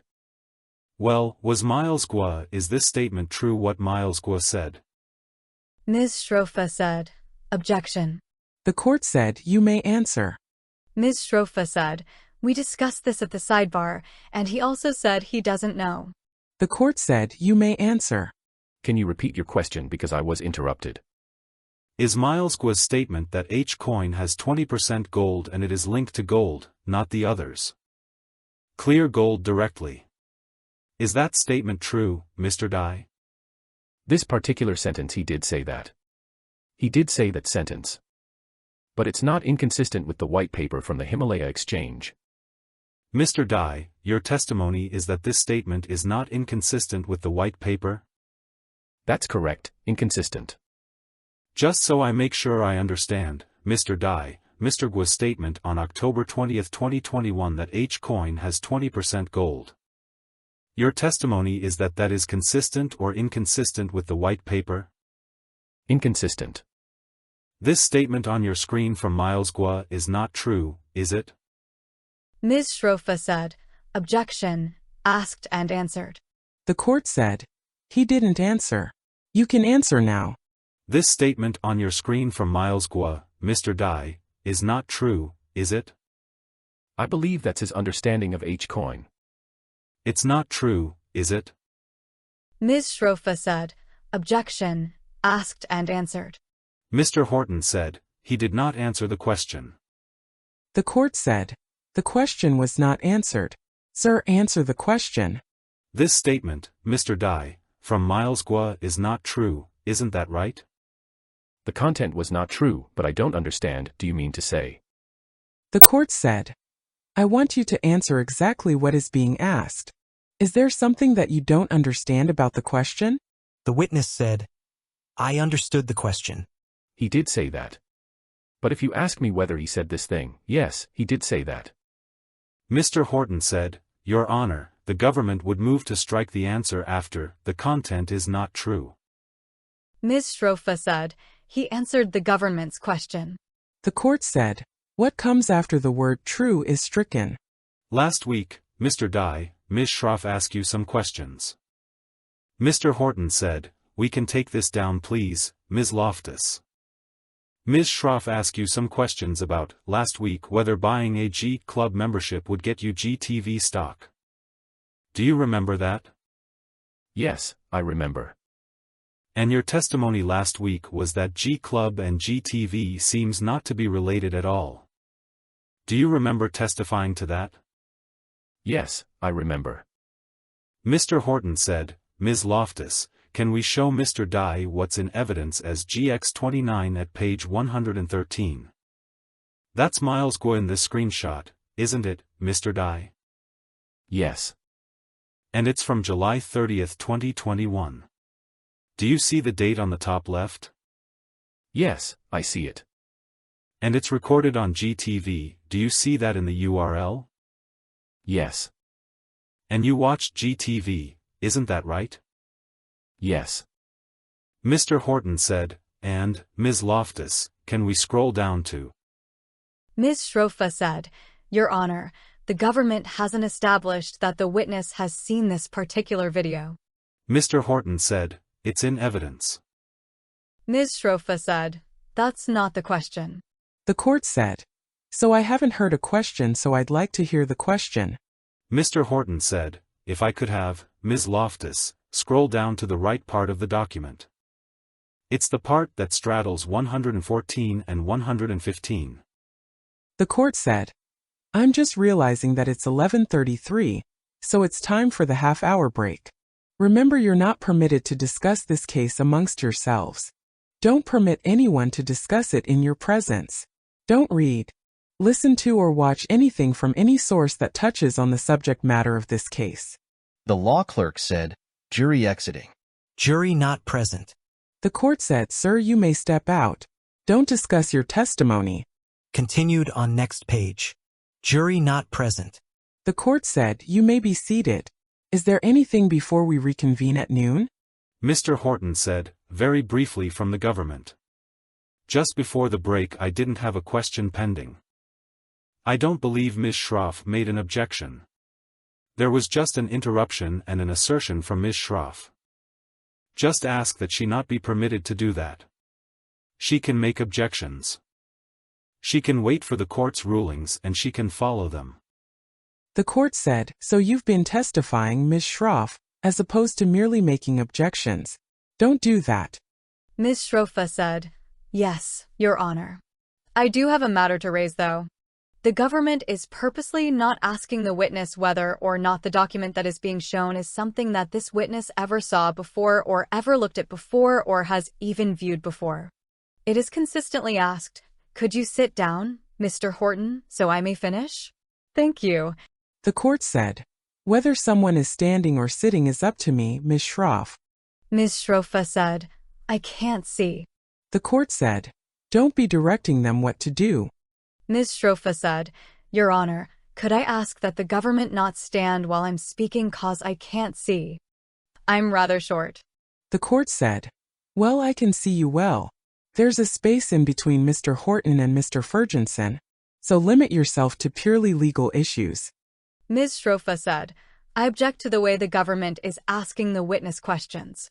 The government is deliberately skipping the step of asking the witness whether or not the witness is ever seen this particular video before, or whether he's even heard it before. And what they're saying is, this is a document in evidence. And now read from it. Now tell me if what you're reading is true. That is what the government is doing. And that is why I have a continuing objection to the manner in which they're asking that question. Thank you, Your Honor. Mr. Horton said, Your Honor, that's what redirect is for. There's no rule that says if a document is in evidence I need to establish some personal relationship from the witness to the document. The witness has also testified that he watched 5 hours of GTV a day. Ms. Shrofa said, Your Honor, that is exactly what Mr. Skirek did and what? The court said, Ms. Schroff, don't speak over me. Mr. Horton has stated the law correctly. If you want to ask him on redirect whether he's looked at a document or video, you can do that. We'll return at noon. Recess. Afternoon session 12:05 p.m. The court said, Please have the jurors brought in. Jury present. The court said, Please be seated. And please continue with your inquiry. Mr. Horton said, We're just awaiting the witness, your Witness present. The court said, Sir, remember that you're still under honor. Oath. Mr. Horton said, May I inquire? The court said, Yes, you may. By Mr. Horton. Mr. Dai, can you hear me okay? Yes, I can hear you. Before the break, I asked you whether you remembered testifying last week that G Club and GTV seems not to be related at all. Do you remember that? Yes. And if someone were to say that G Club and GTV were related, that would not be true, right? But for my testimony, I was only talking about my fellow fighters. And I didn't know what else you were talking about, no. Mr. Horton said, Ms. Loftus, if we could please put up what's in evidence as GX9 at page 113. Do you see, Mr. Guo? I was talking about a private, sorry. The court said, so we don't have any question. So just wait for the question. Do you see Mr. Guo in the screenshot here, Mr. Dai? Yes. And do you see this is from GTV? Do you see the URL on the left? Yes, I can see. Mr. Horton said, Ms. Loftus, can you go down to the bottom of 114 and the top of 115, please? You can scroll down just a few more lines, please. Oh, can we publish it to the jury, please? Can the jury see the screen? This is a statement of Miles Guo on July 30, 2021. Do you see that, Mr. Dai? Can you see the statement on the screen? Yes, I can see. There are still many people asking questions, Miles Guo said, including Brother Long Island. And you know who Brother Long Island is, Mr. Dai? Yes, I know who Long Island Brother is. He was the leader of the Himalaya Farm Alliance, right? Yes. In your answer to my question a moment ago, you referred to fellow fighters, isn't that right? Yes. Miles Guo says here in July 2021, there's still many people asking questions, including Brother Long Island. And Kai told me that some of the fellow fighters asked, will I still get a stock offer when I buy a G Club membership? And Miles Guo says 100%. Because I said that I have to promise that anyone who buys G Club membership before September 17th must be allotted shares. Which is exactly the same. Because we said that anyone can choose whether to use your money to buy G Club before September 17th. G Club and the stock shares. You'll get both. Do you see that, Mr. Dai? Yes. And you believe that Miles Guo tells the truth, don't you? Ms. Strofa said, objection. Asked and answered several times. The court said, I believe so. Sustained. Last week, Mr. Dai, you were shown some screenshots and videos that you recorded before you testified. Do you remember that? Yes, I do. And Mr. Guo's lawyers asked you to make those recordings, didn't they? I recorded. And you recorded videos for Mr. Guo's lawyers of your HPay and Himalaya exchange accounts. Isn't that right? Yes. And earlier today, Ms. Schroff asked if all the features on your account were the same last week as they were in 2022, do you remember that? I remember. And you said under oath that 2 features were different, they were restricted. Do you remember that? I remember. And one of those restricted features was redemptions, wasn't it? What do you mean by redemption? You said that 2 features were not accessible to you in 2022, one of those features. Ms. Strofa said, objection. That is not what he testified. The court said, overruled. One of those restricted features was redemptions, isn't that true? When you say redemption, do you mean transfer HDO into US dollar to bank account? Exactly right. That was one of the restricted features for some time, wasn't it? Ms. Strofa said, objection to some time. The court said, overruled. Yes, the redemption amount went down. Mr. Dai, you have a Twitter account, don't you? Mr. Horton said, I'm sorry, if the interpreter could read the answer please. The court said, I'm waiting. The interpreter said, do you want the interpreter reading? Mr. Horton said, Mr. Dai answered it. Yes, I do. And you follow some cryptocurrency-related accounts, don't you? Yes. And you know that the Himalaya Exchange has a Twitter account, isn't that right? Yes. Do you know that while you were testifying last Wednesday, the Himalaya Exchange tweeted that its site was down for maintenance? Ms. Shrofa said, objection. Hearsay. The court said, overruled. You may answer. This maintenance is too accurate and it will end shortly and goes back to normal. It happened a few times before previously. It does not affect usage. Mr. Dai, do you know that the Himalaya Exchange deleted that July 3rd tweet? I don't know. In between your testimony last week and your testimony today, there was a break in these proceedings. Do you remember that? The interpreter said, interpreter repeat. Did I rest? I rest. And between your testimony last week and your testimony today, you met again with Miles Guo's lawyers. Isn't that right? Yes. You met with Ms. Shroff? Yes. You met with Mr. Skirik over there? Yes. You met with Mr. Barkin, who's not in the room, isn't that right? Yes. There are other lawyers for Miles Guo in those meetings, right? I have. This was after you started testifying last week, isn't that right? Yes. And Miles Guo's lawyers gave you advice on how to finish your testimony, isn't that right? No, they did not give me advice. Well, they talked to you about your testimony, didn't they? Testimony. They asked me questions, I answered. They gave you feedback on your answers, didn't they? No, they mentioned that my voice was low last time. Are you aware that today is July 8th, Mr. Dai? I know. You know that last night the Himalaya Exchange once again shut down for maintenance? Yes, I know. You want to help Miles Guo if you can, isn't that right, Mr. Dai? Yes. And you flew here from your home in Germany back on June 28th to try to help Mr. Guo, isn't that true? Yes.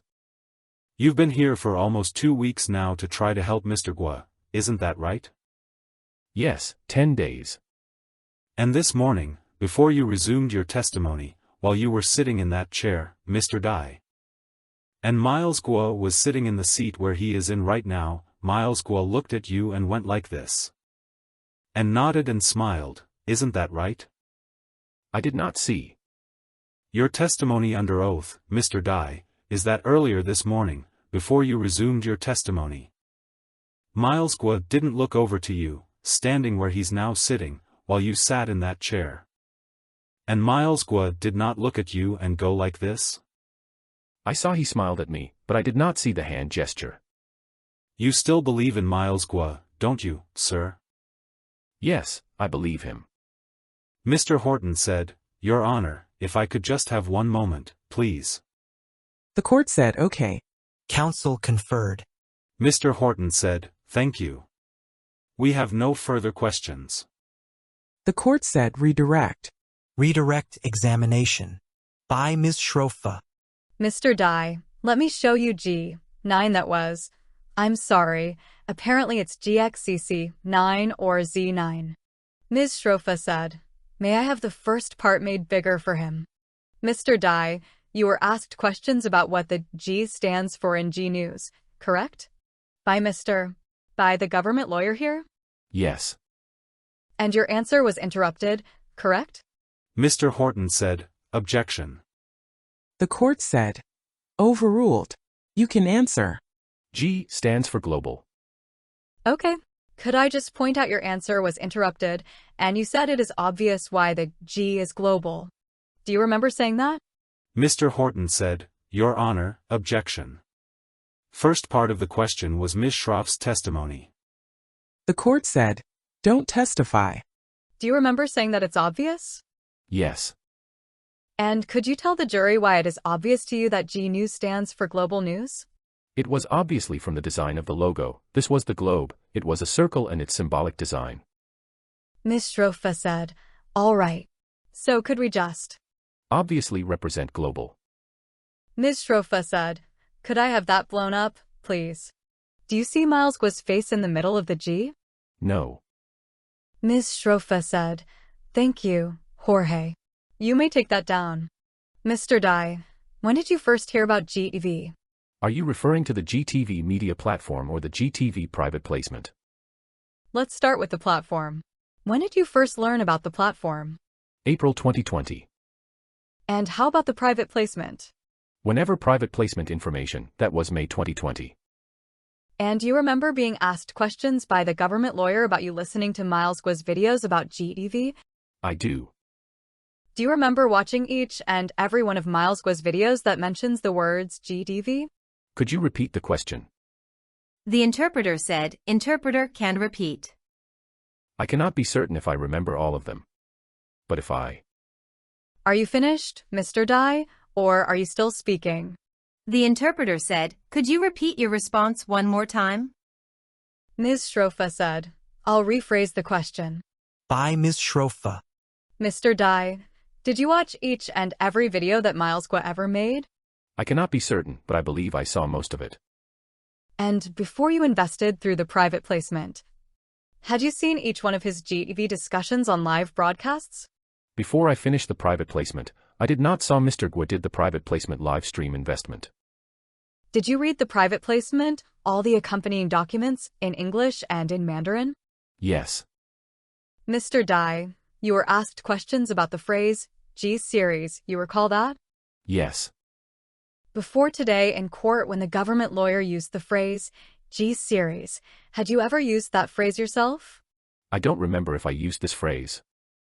Do you know what he meant when he asked you the question, G-series? I know what it meant. You were asked questions about Guo Media. Do you remember that? Yes. Did you invest in Guo Media? No. Did you research Guo Media? No. You were asked questions of the Himalaya Exchange, HPay, Hcoin, and H$, correct? Yes. And then you were asked questions about what happened to the exchange while you were actually testifying in court last week, correct? Yes. Do they allow you to bring your cell phone into this building? No. Do they allow you to bring a computer into this building? No. Is there any other way for you to check what is going on the Himalaya Exchange other than through the internet? No. When you invested in HPay, Hcoin, H$, and the Himalaya Exchange, did you read the white paper? Yes, I did. Have you ever reviewed that white paper with me? No. Have you reviewed that white paper with any lawyer from Mr. Guo's legal team? No. Between July 3rd or whenever it was that you last testified and here today, did anyone on the Guo team show you a single piece of paper? No. On July 4th, did we tell you to go watch the fireworks and celebrate Independence Day? Mr. Horton said, objection. The court said you may answer. Yes, they told me that there were fireworks. And I went to the Brooklyn Bridge Park to saw the fireworks. You were asked questions about Mr. Guo designing Hcoin, correct? Yes. And you said you did not believe that he designed it himself, correct? I said I am not certain if he designed it. And do you recall, sitting here today, if Mr. Guo talked about how he had consulted with professionals before the coin was designed? Mr. Horton said, objection. Issue raised at sidebar. The court said, sustained. You were asked questions about having a Twitter account, correct? Yes. And on your Twitter account you follow Himalaya Exchange, correct? Yes, I follow. And do you think that Elon Musk's upgrading of Twitter is any less or more frequent than the ones being done on Himalaya Exchange? Mr. Horton said, objection. The court said, sustained. You were asked questions about the 2 restrictions. Do you remember that? Yes. What are these 2 restrictions that you were talking about? Redeem and top out cannot transfer US dollar into Himalaya Exchange to purchase. And you want to convert the HDO into US dollar, the amount limit went down. And when did the amount limit go down, what year? I believe sometime in 2023. So it was better in 2022, correct? Mr. Horton said, objection, Your Honor. The redemption amount was higher. The court said, sustained. The restriction was not in place in 2022, correct? Mr. Horton said, objection. Mischaracterizes the testimony. The court said, sustained. In 2022, Could you redeem more or less than in 2023? More. At the time it was $100,000 limit redemption. And what is it in 2023? $5,000. And you were asked questions, were you not, about statements made by Mr. Guo regarding the gold, correct? The gold package, correct? Yes. Did you take those statements into account while considering your decision in whether or not to purchase H coin or H dollar? Those statements, that's not, in fact, my investment into Himalaya Exchange. Why not? Because I saw 1:1 ratio with a US dollar bonding. This ratio was good enough for me. Mr. Dai, you were asked questions about you having flown all the way from Germany to come here to help Mr. Guo, correct? Correct. The testimony that you've given here last week and today, has it been truthful? Truthful. Has it been complete? Complete. You mean did I tell everything? Yes. Yes, all that I know, I disclose. And did any one of us tell you how to answer these questions? No. And other than me telling you to keep your voice up and enunciate, did I give you any other advice? And as a matter of fact, I complained to Ms. Schroff about the headphone device. And she tried to help me resolve this issue. And she wanted me to listen to the question clearly and tell the truth and speak up. Mr. Dai, would you lie for Mr. Guo here today? No. Do you have a full-time job today? Yes. Do you have a wife and children? Mr. Horton said, objection. Relevance. Scope. The court said, sustained. Ms. Schroff said, I have nothing further. The court said, recross. Mr. Horton said, we have nothing further, Your Honor. The court said, thank you, sir. You may step out of the courtroom. Witness excused. Continued on next page. The court said, and the defense may call its next witness. Mr. Kamraju said, the defense calls Thomas Bishop, Your Honor. Thomas Bishop, called as a witness by the defendant, having been duly sworn, testified as follows. The court said, you may inquire. Mr. Kamraju said, thank you, Your Honor. Direct examination. By Mr. Kamraju. Afternoon, Mr. Bishop. Afternoon. Sir, where did you go to school? I graduated from Penn State University with a bachelor's degree in accounting. And after your time at Penn State, did you work? Yes. I was hired by the Internal Revenue Service, Criminal Investigation Division. What is the Criminal Investigations Division of the IRS? The IRS Criminal Investigation Division is the criminal enforcement arm of the Internal Revenue Service. And what kind of investigations, generally speaking, did you work on? Income tax, money laundering, and currency crimes under the Bank Secrecy Act. In your time at the IRS, did you hold any supervisory positions? Yes, I held 4. Let's just start with the first one. What was the first one? The first one was a supervisory special agent. And could you just tell the jury what your general responsibilities were in that role? I supervised the operational day-to-day activities of a group of 10 to 12 special agents or criminal investigators in their investigations.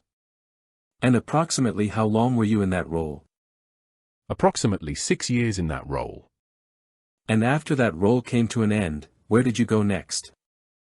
I was promoted to a policy position in IRS headquarters dealing with offshore banking issues and ensuring consistency among that program in the IRS. And can you just tell us generally what your responsibilities were in that role? In that role, it was to ensure consistency and uniformity in the investigation of foreign offshore bank account type cases. And about how long were you in that role? About 16 months. What did you do next? I came back to New York, the New York field office, as an assistant special agent in charge. And could you just describe generally what your responsibilities were there? Sure. It's an operational role. And you oversee the investigative program of 4 to 5 groups of special agents. And how long were you in that role for? About 4 years. What did you work on after that? I went to headquarters, Washington, D.C., and I was the director of international field operations. And just give us a general sense of your responsibilities there. In that role, I supervised our foreign posted employees. The IRS has special agents posted across the world, along with supervising global investigations. Can you give the jury an example of a global investigation you supervised? The last one that I did before I retired was the Panama Papers. Was that a money laundering investigation? There were components of it, yes. Now, how much time did you spend at the IRS in total? A little bit more than 25 years. Did you work anywhere else after that? I did. What did you do after? I went to work in the forensics practice of Baker Tilly US, which is a top 10 accounting firm. And what were your responsibilities in that practice? In that practice we provided forensic accounting, investigative and litigation support, legal and regulatory compliance services to our clients. And about how long were you at Baker Tilly? For years, a little bit more. And did you work any more after that? I did. I went to BDO. What's BDO? BDO is another large accounting firm, a little bit bigger than Baker Tilly. I worked in that forensic practice as well. Were your responsibilities at BDO similar to Baker Tilly? They were virtually identical. Sir, where do you work now? About 18 months ago I started my own firm. And what kind of work generally does your firm do? The same type of work I just described. And as a general matter, are there kinds of matters that you consult on? Yes. I consult predominantly on white-collar litigation matters, tax controversy and advocacy-type engagements. Have you ever testified at a trial before? Yes, I have. Have you testified previously as an expert witness? I have. And how about as a summary witness? Yes, I have. And have you testified before on behalf of the United States government? I have. And how about on behalf of criminal defendants? Yes, I have. I'd like to talk about this case. Now, were you retained in this case? I was retained. Who retained you? Mr. Guo's counsel. And are you compensated for your work? I am. How are you compensated? I'm paid by the hour. What is your hourly rate? $425 per hour. Now, sir, just generally speaking, can you tell the jury what you were retained to do? In general, I was retained to review bank records and data. Now, were those bank records provided to you by Mr. Guo's lawyers? Yes. And did Mr. Guo's lawyers direct you as to which accounts to look at? They did. And did Mr. Guo's lawyers provide feedback on your work? Yes, they did. Mr. Kumraju said, I'd like to pull up what's already in evidence, DX 11598, please. Sir, do you recognize this type of record? Yes. Generally speaking, how would you describe it? It is an Excel spreadsheet containing transactional bank data. Do you know which bank it's a record for?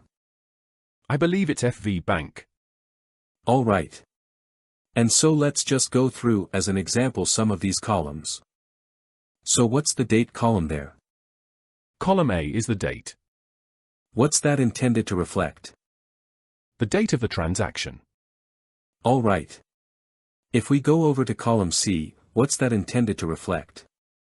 That is the originating transactor. Mr. Kumraju said, all right. We could scroll over a little bit.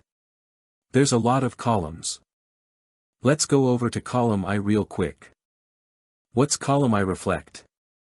Column I reflects the amount of the transaction. Okay. So if we can go back over, do you see column G, where it says, payment type? Yes. What's that reflect? That reflects the type of transaction. Mr. Kumraju said, we could scroll over to column T, please. What's that reflect? Column T is the beneficiary company name. What's the beneficiary company? That's the recipient entity account name. And do you see what's listed in row 2 there? Yes. Do you know what that is? Row 2, Sharps Pixley, is a gold dealer in London. Mr. Kamraju said, we could take that down. Can we pull up what's already in evidence as GX 18, please? And we can publish that. Could we go to page 10, please? All right. And if we could blow up the paragraph that says, additionally. Do you see that, sir? I do. Okay. Would you mind reading that to the jury, please? Sure. Additionally, a member may make a request to the Himalaya Exchange to accept a transfer of Himalaya dollar credits in exchange for an equivalent payment in US dollars to be paid to the bank account of the member. However, such exchanges are at the discretion of the Himalaya Exchange and the Himalaya coin. A new coin issued by Himalaya International Financial Group, HCN, or Himalaya coin, HDO, or any other type of asset on account at the Himalaya Exchange or through the Himalaya Pay app are references to credits corresponding to that asset. Thank you, sir. Mr. Kamraju said, could we go to page 12, please? All right. Do you see the blown-up language here that starts with, the issuer? I do. Would you mind reading that, please? The issuer is not obliged to provide liquidity support and the Himalaya Exchange is not obliged to agree to any request from a member to exchange HDO credits for US dollars. And such actions are at the sole discretion of the issuer and the Himalaya Exchange respectively. Members do not have any direct or indirect claim on the issuer or the reserve. Thank you. Mr. Kamraju said, could we take that down and please go to DX 11431, which is in evidence. Counsel conferred. Now, sir, I'd like you to take a look at this record. Have you seen it before? I have. And is it a summary of bank data? Yes, it is. And do you see the date column at the left there? Yes, column A. What's the first date there?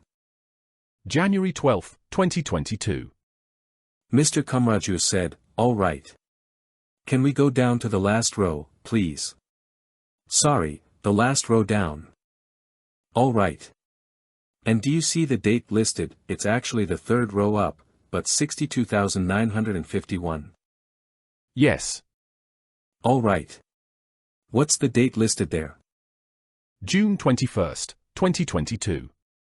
Mr. Kamraju said, if we could scroll back up to the top, please. All right. Now, do you know who the account holder is for this account, sir? This is a Himalaya bank account. I just don't think the screen is scrolled up enough. Thank you. Mr. Kamraju said, why don't we take a look at a couple of specific rows? We look at row 62187, please. All right. Do you see the date of that? Yes, it's November 22nd, 2021. Mr. Kamraju said, could we scroll over to column H, please? All right. And do you see what's listed in the description there? Yes, it says client redemption. Mr. Kamraju said, all right. Can we go over to column J, please? All right. And what's listed there? Client redemption. And do you see an amount column? Yes, column I. And how much is the redemption there? 30,000. Mr. Kamraju said, okay. Could we go now to row 59802? Okay. What's the date of that transaction? June 17th, 2022. Mr. Kamraju said, okay. And if we can scroll over again to the description column. All right. What's listed there? Client redemption. Mr. Kamraju said, and if we could scroll over to column S, please. Who's listed as the beneficiary, once we pull it up for you? The beneficiary first name is Lai. I'm presuming that's the way you pronounce it. Lai. Do you see the last name, too? Yes. It's Dai, Dai. Thank you. Mr. Kamraju said, and if we could scroll now to row 62057, please. All right. What's the date of that transaction? February 4th, 2022. All right. And is that also a client redemption? Yes. Mr. Kamraju said, and could we scroll over to the amount column, please? What's the amount of the redemption? $23,468.40. Mr. Kamraju said, okay. And if we can scroll over now to the beneficiary columns, columns S and T. And who's identified as the beneficiary there? Lai Dai. Mr. Kamraju said, all right. Could we now go to row 62579? And what's the date of this transaction, sir? The 19th of April, 2022. Okay. And is this also a client redemption? Yes. Mr. Kamraju said, and let's go over to the amount. $53,261.68. Mr. Kamraju said, all right. And can we go to column S and T, please? And who's listed as the beneficiary? Gio, JIA. All right. Mr. Kamraju said, and last one, could we go to row 62678, please? Okay. What's the date there? The 28th of June, 2022. Mr. Kamraju said, all right. And let's scroll over to the Thasari. Withdrawn. Is this a client redemption? Yes, it is. Mr. Kamraju said, and let's look at the amount. $79,890. Okay. Mr. Kamraju said, and could we scroll over to column S and T, please? The beneficiary first name is Feng, Feng, beneficiary last name is Tian, Tian. Okay. Now, Mr. Bishop, did you review the data contained in this exhibit? Yes. Did you summarize it in any form? Yes. Mr. Kamraju said, I'd like to pull up just for the witness, the parties, and the court what's been marked as DXZ02. Sir, do you recognize this document? I do. What is it? It's a summary bar graph of the data contained in the chart we just saw, the Excel spreadsheet. Is it a fair and accurate summary? It is. Mr. Kamraju said, the government offers, sorry. The defense offers DXZ02 please. Ms. Murray said, no objection. Mr. Kamraju said, could we publish it please? The court said, go ahead. Defendant's Exhibit DXZ02 received in evidence. So, sir, this is a bar graph of the redemption activity that we looked at? Yes. Okay. And what's the first month that it starts in? November 2021. And across how many months does it continue? Continues through June of 2022. Okay. And is June 2022 when the bank records cut off that we looked at? Yes. And now just looking at it. Approximately what is the high watermark for redemptions in terms of dollar value? Roughly $11 million in December 2021. Okay. And in terms of transactions, what's roughly the high watermark? The same month, 561. Mr. Kamraju said, okay. Now, could we go to the next slide, please? So based on your review, sir, during that time period, approximately how many redemption transactions were made to customers? 3,680. And the total dollar amount was approximately how much? Slightly more than 64 million. Mr. Kamraju said, Your Honor, at this time I'd like to read a stipulation between the parties. The court said, go ahead. Mr. Kamraju said, thank you. This is Defense Exhibit Stip 3. If we could just pull that up. And I'll offer it, Your Honor. So that the jury can see it, if that's all right. The court said, okay. Defendant's Exhibit Stip 3 received in evidence. Mr. Kamraju said, it is hereby stipulated and agreed by the United States of America and Miles Guo, the defendant, that the exhibits listed below in columns B and C were lawfully obtained by the government, and are authentic records of the entity listed in column A, that were made at or near the time.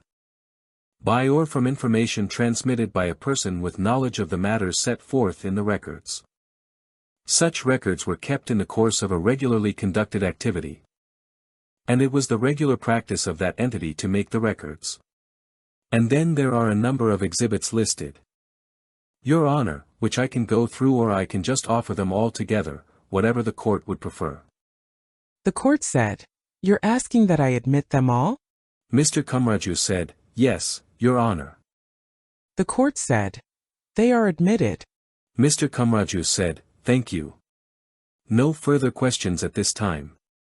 The court said, "Cross-examination." Ms. Murray said, "Thank you, Your Honor." Cross-examination. By Ms. Murray. Mr. Bishop, you're testifying as a summary witness today, correct? Correct. You haven't set up an account at the Himalaya Exchange, have you? No, I have not. You've never logged into an account at the Himalaya Exchange, have you? No, I have not. And you've never purchased HDO, right? That's correct. You've never purchased HCN? That's correct. You only looked at bank records for certain accounts, isn't that right? That's correct. And those were the bank records that defense counsel provided to you, correct? Yes, yes. And those were bank records for accounts held at FV Bank, right? Yes. Z02. Ms. Murray said, "Now, if we can pull up, Ms. Loftus, DX." While we're waiting, Mr. Bishop, you testified about some of your background. Do you recall that? Yes. You said, for example, you worked on money laundering cases when you were at the IRS CI? Yes. And a money mule is someone who receives and transfers criminal proceeds, isn't that right? I agree, yes. All right. Now we've got DXZ02 up. This is a chart that you prepared for your testimony today, correct? Correct. DXZ02 doesn't clearly identify which bank accounts it summarizes, does it? It summarizes the records at the bottom, which records were used. Right. But it doesn't clearly identify what accounts at which bank it's summarizing, isn't that right? It's what we just went through, yes. Now, the defense didn't give you records for Himalaya Exchange accounts at Mercantile Bank, did they? For this examination, no, I don't think so. And the defense didn't give you records for this examination for Hamilton accounts at Silvergate Bank. Correct? I don't recall that bank, no. The bank records that you reviewed to put together this chart reflect withdrawals, right? This chart, yes. Client redemptions. Those bank records also reflect deposits into the bank accounts, correct? Yes. And those deposits are not summarized in DXZ02, right? That's correct. And DXZ02 only reflects withdrawals that were categorized as redemptions, is that correct? Yes. Now, you didn't choose the title of this slide, did you? This particulars, no, I don't think that's the basis for the chart. The redemptions from the prior screen. Well, the defense chose to call this Himalaya Exchange Client Redemptions, correct? We did, yes. The determination of redemption for purposes of your summary chart is based on those wire transaction details we saw in one of the columns. Is that right? That's what the bank record stated. And you don't have any personal knowledge whether those withdrawals were, in fact, redemptions, correct? We know what the bank record said. That was not my question, sir. I asked if you had personal knowledge whether those withdrawals were, in fact, redemptions? Mr. Kumraju said, asked and answered. The court said, "You may answer." Well, can you describe what you mean by personal knowledge? Sure. To your understanding, what is a redemption of a Himalaya Exchange account? Someone asking for their money back. How is that your understanding? That's just through my basis in this case. And what records did you study that described or defined redemption that way? These bank records and my collaboration with the defense team. All right. Let's take one of the withdrawals categories categorized as a redemption as an example. Ms. Murray said, Ms. Loftus, if we could pull up DX 11605. While we're waiting for that, Mr. Bishop, do you know what's in all those boxes at the front table? I didn't see as well, no, I don't know. The records that you reviewed to put together your summary chart. Was that just the one Excel file that Mr. Kamraju went through with you? No. We looked at the FV bank records, the statements. Excuse me. Do you remember what the last 4 digits of the accounts that you looked at were? 589 I can't remember. 367 I had them on the Excel spreadsheet. There were 94 accounts that we've looked at, so. All right. Now that we have this up, this is a record from FV Bank, correct? Millimeter whom? And if we look at this, what is the time period covered in this particular bank record? I can see the first date. Ms. Murray said, we can scroll down, Ms. Loftus.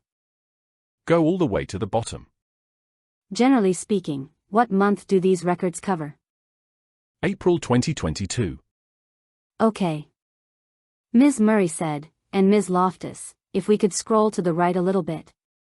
Little further, please. And let's go up to the top again. In the description column, Mr. Bishop. Is that where you went to identify the transactions that you described as redemptions? Yes.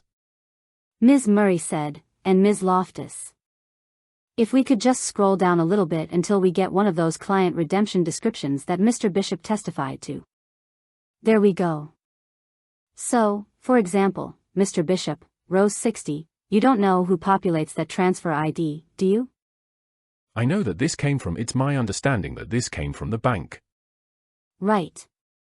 But with respect to the wire description, you don't know who populates that transfer ID. Is that correct? No. You don't know what that information reflects? No. You don't know whether that information accurately reflects the purpose of these wires out of the account. Do you? No, please. Ms. Murray said, all right. And Ms. Loftus, if we could go back again to DXZ02. Mr. Bishop, there are no withdrawals described as redemptions from August 2021 through October 2021, right? Not that we located in that spreadsheet, no. And to be clear, sir, you looked at the actual bank records, correct? Our team did, yes. And you didn't identify any redemptions during that period? There might have been one, I believe. That's not captured early on in August for a very small amount of money. So that redemption is not reflected on your summary chart, is that correct? No, because it was considered immaterial. You're aware that the Himalaya exchange didn't officially launch until November 1, 2021, right? I'm not aware of when it exactly did that. Are you aware that there were deposits into these FV Himalaya exchange bank accounts before November 1, 2021? Yes. Mr. Bishop, the source documents cited on the bottom right here.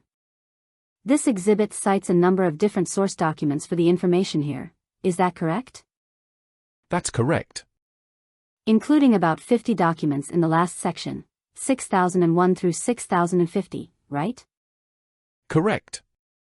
None of the information summarized on this chart actually was sourced from those 50 documents, correct? You'd have to give me, I don't know exactly what the numbers are. Ms. Murray said, okay. Let's pull up Defense Exhibit 6002, please. This is one of those documents that was cited in that last group of source documents, right? 6002, yes. And this is a page 1 of one bank record, correct? Correct. There's nothing reflected here about any redemptions, right? That's correct. This is also dated the 1st of January, 23. Right. So it's inaccurate to cite this as one of the source documents for your summary chart, correct? That was not in the summary chart, no. Ms. Murray said, we could go back to DXZ02. So looking at the bottom right where it identifies source documents. A number of those documents that are reflected as the source for this chart are not, in fact. The source of any information, correct? Again, you'd have to the one you had showed me, correct? You'd have to go back through. Ms. Murray said, we can zoom out on that. Now, you established that you didn't have bank records for the FV bank accounts after June 2022, right? I think it's December 22. Looking at your chart, sir. I'm sorry. June 22. So you don't know whether withdrawals as they're defined here as redemptions continued, do you? No, that was the end of the bank records. You're aware the government seized more than $608 million in Himalaya exchange money in October 2022, correct? I know there was a seizure, just don't know the amounts. Did you know that those seizures included money that was held at FV bank accounts that you summarized? No, I don't. You weren't aware that William J.E. submitted a request to withdraw $48 million of his own money from a Himalaya exchange bank account at Mercantile Bank in October 2022. Were you? No. You don't know whether those wires that were requested were paid out to William J.E., do you? No.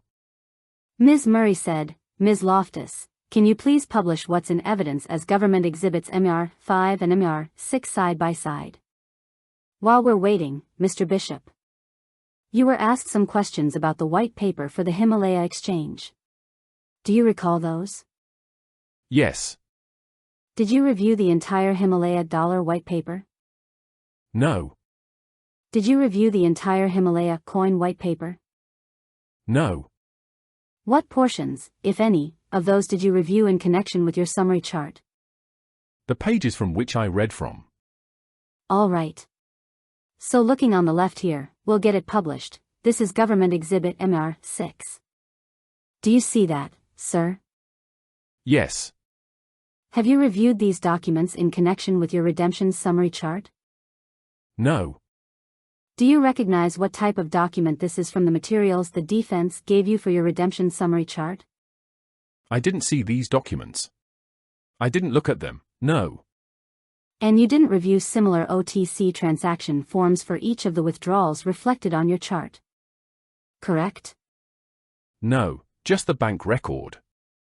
You haven't seen any Himalaya exchange redemption forms at all, correct? No. You don't know whether such redemption forms exist for all the withdrawals that are reflected on your chart. Isn't that right?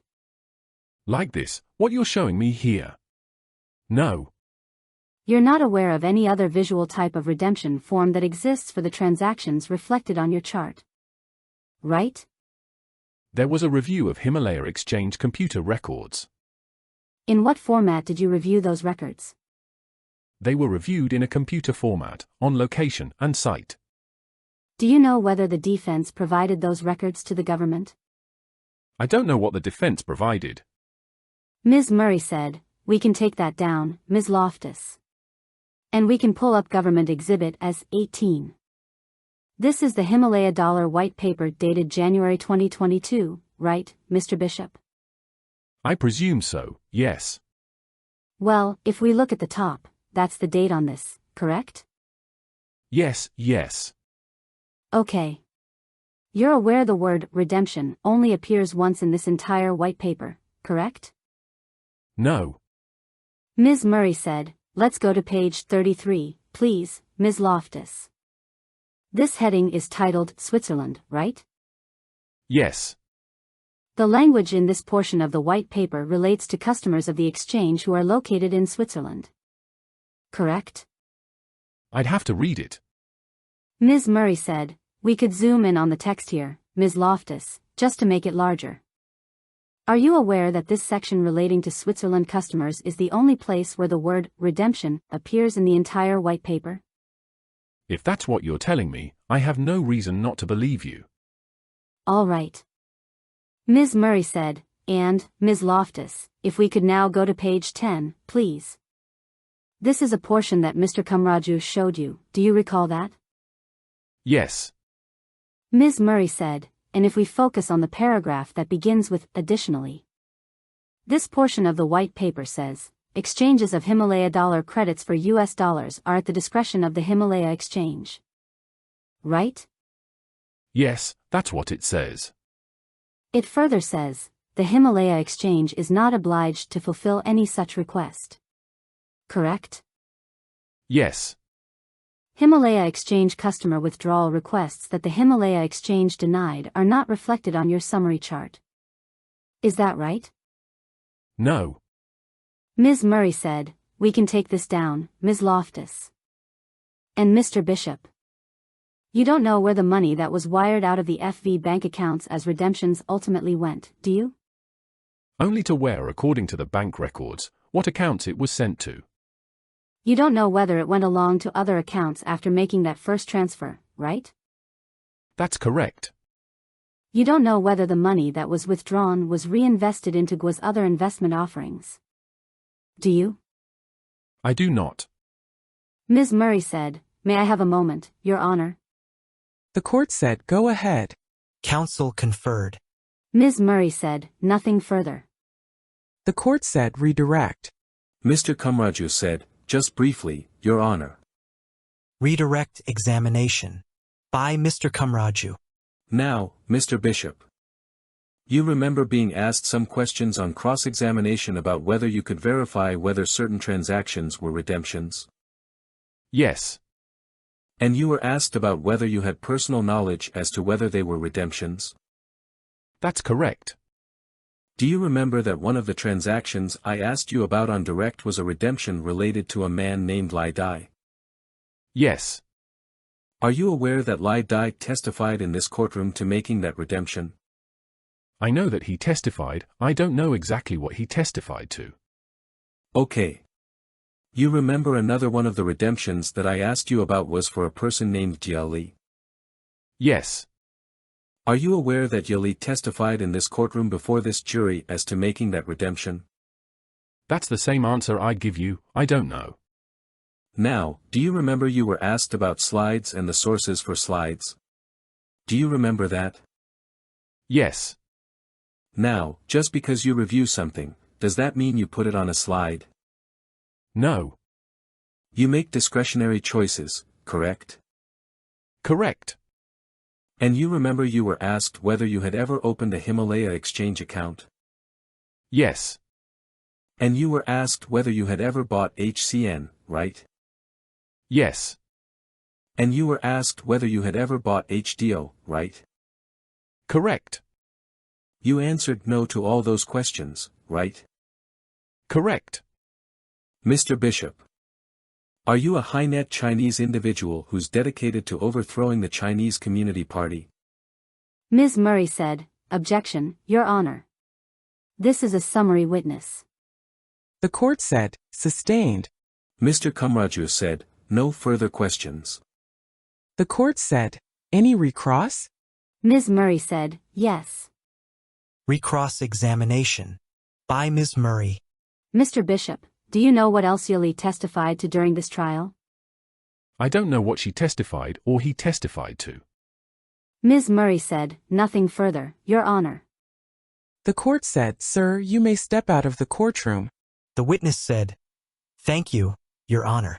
The court said, the defense may call its next witness. Witness excused. Ms. Schrofa said, Your Honor, the defense calls Scott Barnett. Gerald Scott Barnett, called as a witness by the defendant, having been duly sworn, testified as follows. The court said, go ahead. Ms. Schrofa said, thank you, Your Honor. Direct examination. By Ms. Schrofa. Good afternoon, Mr. Barnett. Afternoon. Mr. Barnett, could you tell the jury what you do for a living? Currently, I am the owner of GS Security Solutions. And I provide executive protection for celebrities, dignitaries, and high net worth individuals. What does GS stand for? Well, it was supposed to stand for Global Solutions, but that was taken. So I guess it just stands for Gerald Scott Security really, unfortunately. And when did you start your company? That company was started in June of 2022.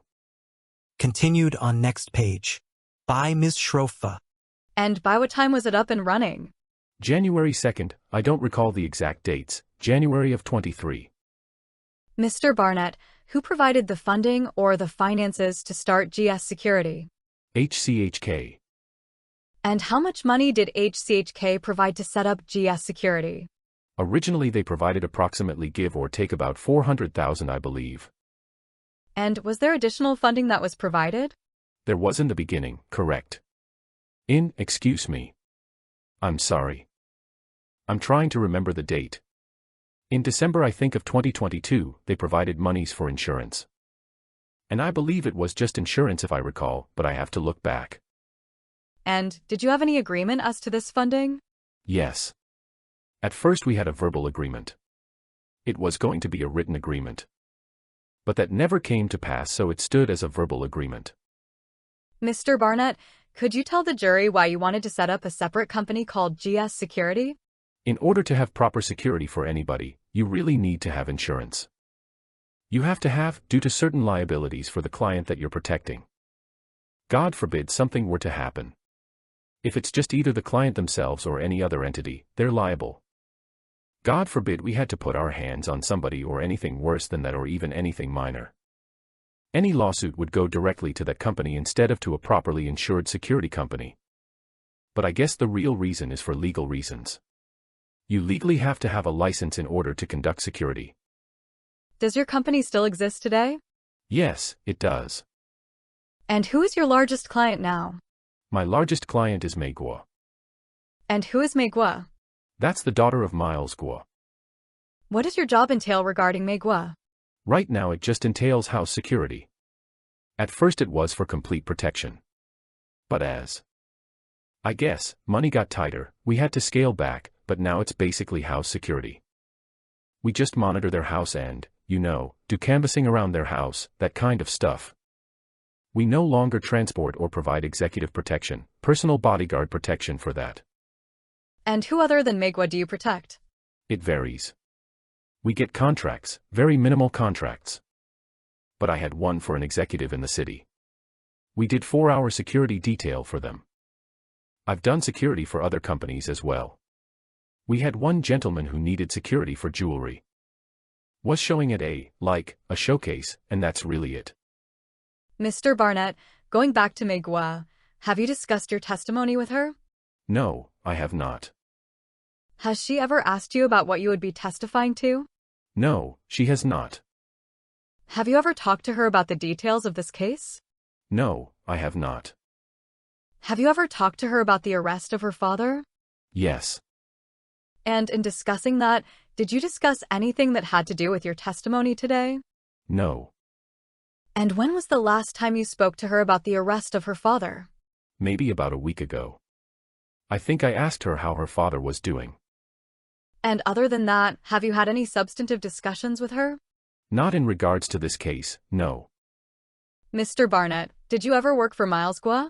Not directly, no. So describe for us how you worked for him indirectly? I worked originally, for a company called Golden Spring. Part of that job was guarding Miles Guo. The company later switched over to. Let me stop you there. When did you start with Golden Spring? October of 2020. And prior to being hired by Golden Spring, did you have experience doing private security? Yes. So once I retired from the police department in 2013, I went into security and executive protection. Basically the gentleman that I trained with. We work with celebrities and dignitaries, and I did that for a number of years. And then branched off to another company called Pro Protection, which was basically for. The court said, "Sir, I'd like you to draw the microphone close to you so that everyone can hear you. Speak right into the microphone." And then I went to Pro Protection, which is a company out in Long Island. It was just an easier commute. I got tired of guarding celebrities. That wasn't really something that I enjoyed very much, and then I had applied online. I can't remember where I applied through, whether it was Indeed. One of those websites for a company looking for executive protection. That was, I don't remember it saying the name of the company, but they were offering a certain salary. So I applied to it. And then I think in October, little before that. Beginning of October of 2020 is when they called me for that particular job in regards to Miles. Were you hired at the first try? No, I was not. What was the reason why you weren't hired? Well, this was a recruiting company. The reason that I was not hired was because of my date of birth, and that it was the year of the boar. And that was found to be, at least they told me, it was unlucky, so I was not hired for that reason. And then subsequently were you hired despite being born in the year of the boar? I think that was a year prior. So a year later I got a call. I actually didn't apply again. I just received a call, asked if I was still interested in the position. And, Mr. Barnett, prior to this, were you an officer of the NYPD? I was. For how long were you an officer of the NYPD? From 1997 to 2013. And I won't ask you for all the details, could you just tell us? Just summarize very briefly what your experience was as an NYPD officer. I started out as a regular police officer in East Flatbush, Brooklyn. Spent most of my time there, went to narcotics in Brooklyn North for a while, then went back to the 67. I don't remember what year it was. And then I got my first, I think I was injured the first time in 2008. And then went back to work. And then again I was injured in 2011.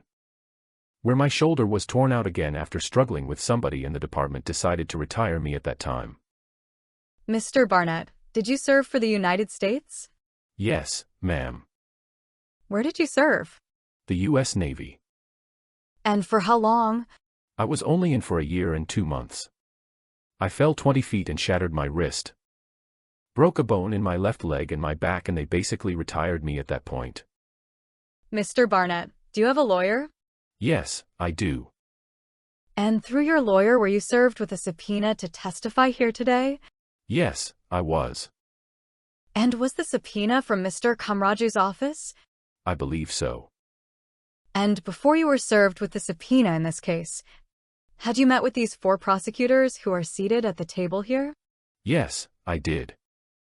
And how many times did you meet with these 4 prosecutors? Twice. Did you have phone calls with these 4 prosecutors? Yes, once. Let me show you what is marked as DX60761. Do you recognize this document?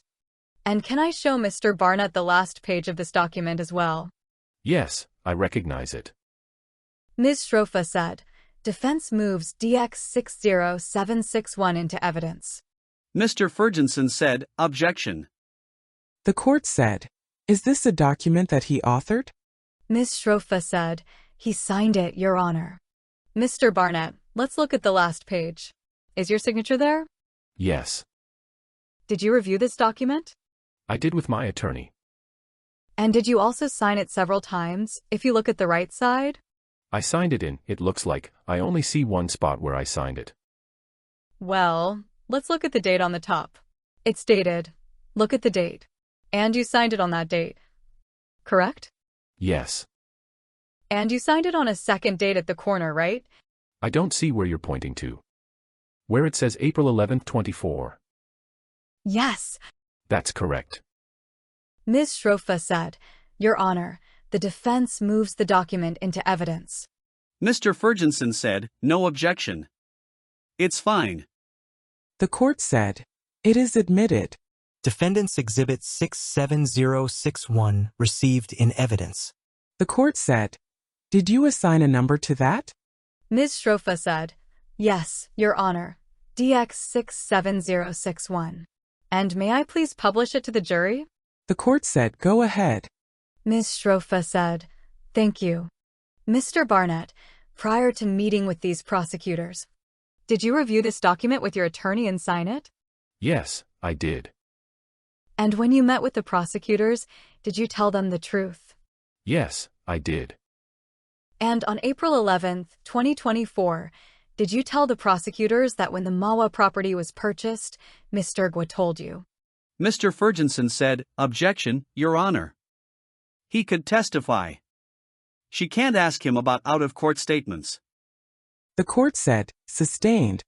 What did you tell the prosecutors on April 11th of 2024? Mr. Ferguson said, objection, it's hearsay. The court said, it's hearsay. On April 11th of 2024. Mr. Ferguson said, objection. Ms. Shrofa said, I have not finished the question. Did the prosecutors ask you your understanding of certain events when you were working for and with Miles Guo? Mr. Ferguson said, objection to relevance. The court said, "You can answer that question. It's a yes or no answer, or I don't know, or I don't remember."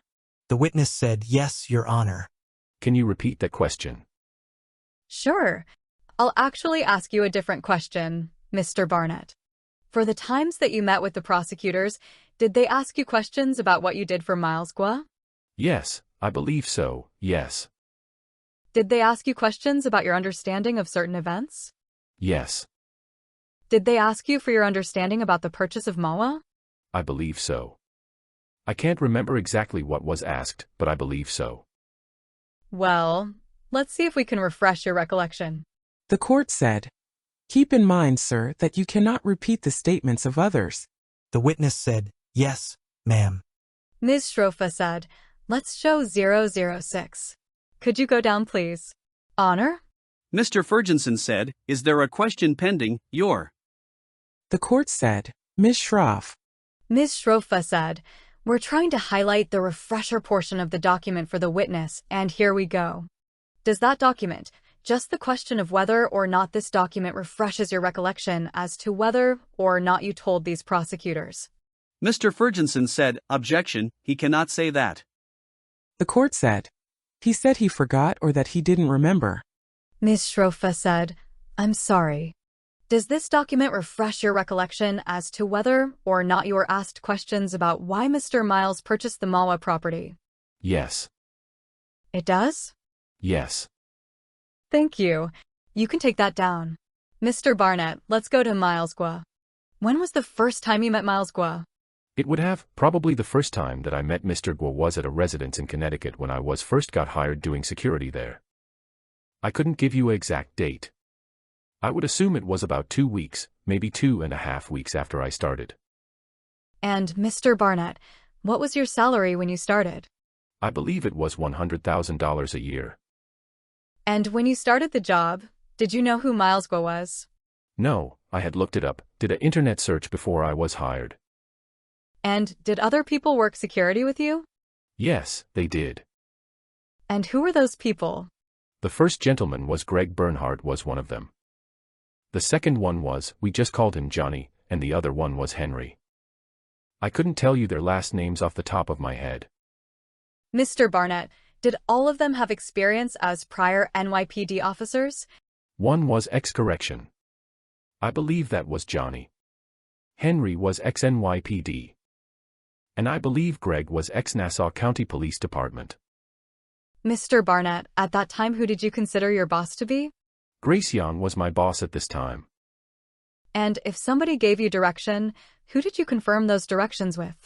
At that time I would have confirmed something with Grace unless I was directly told either by Mr. Guo in regards to security. But anything that had to do with a direction, that we had to go in or we had to take somebody somewhere, it would have been by Grace at that time. Mr. Barnett, after COVID, did your job duties change? Yes, it did. Could you tell us how?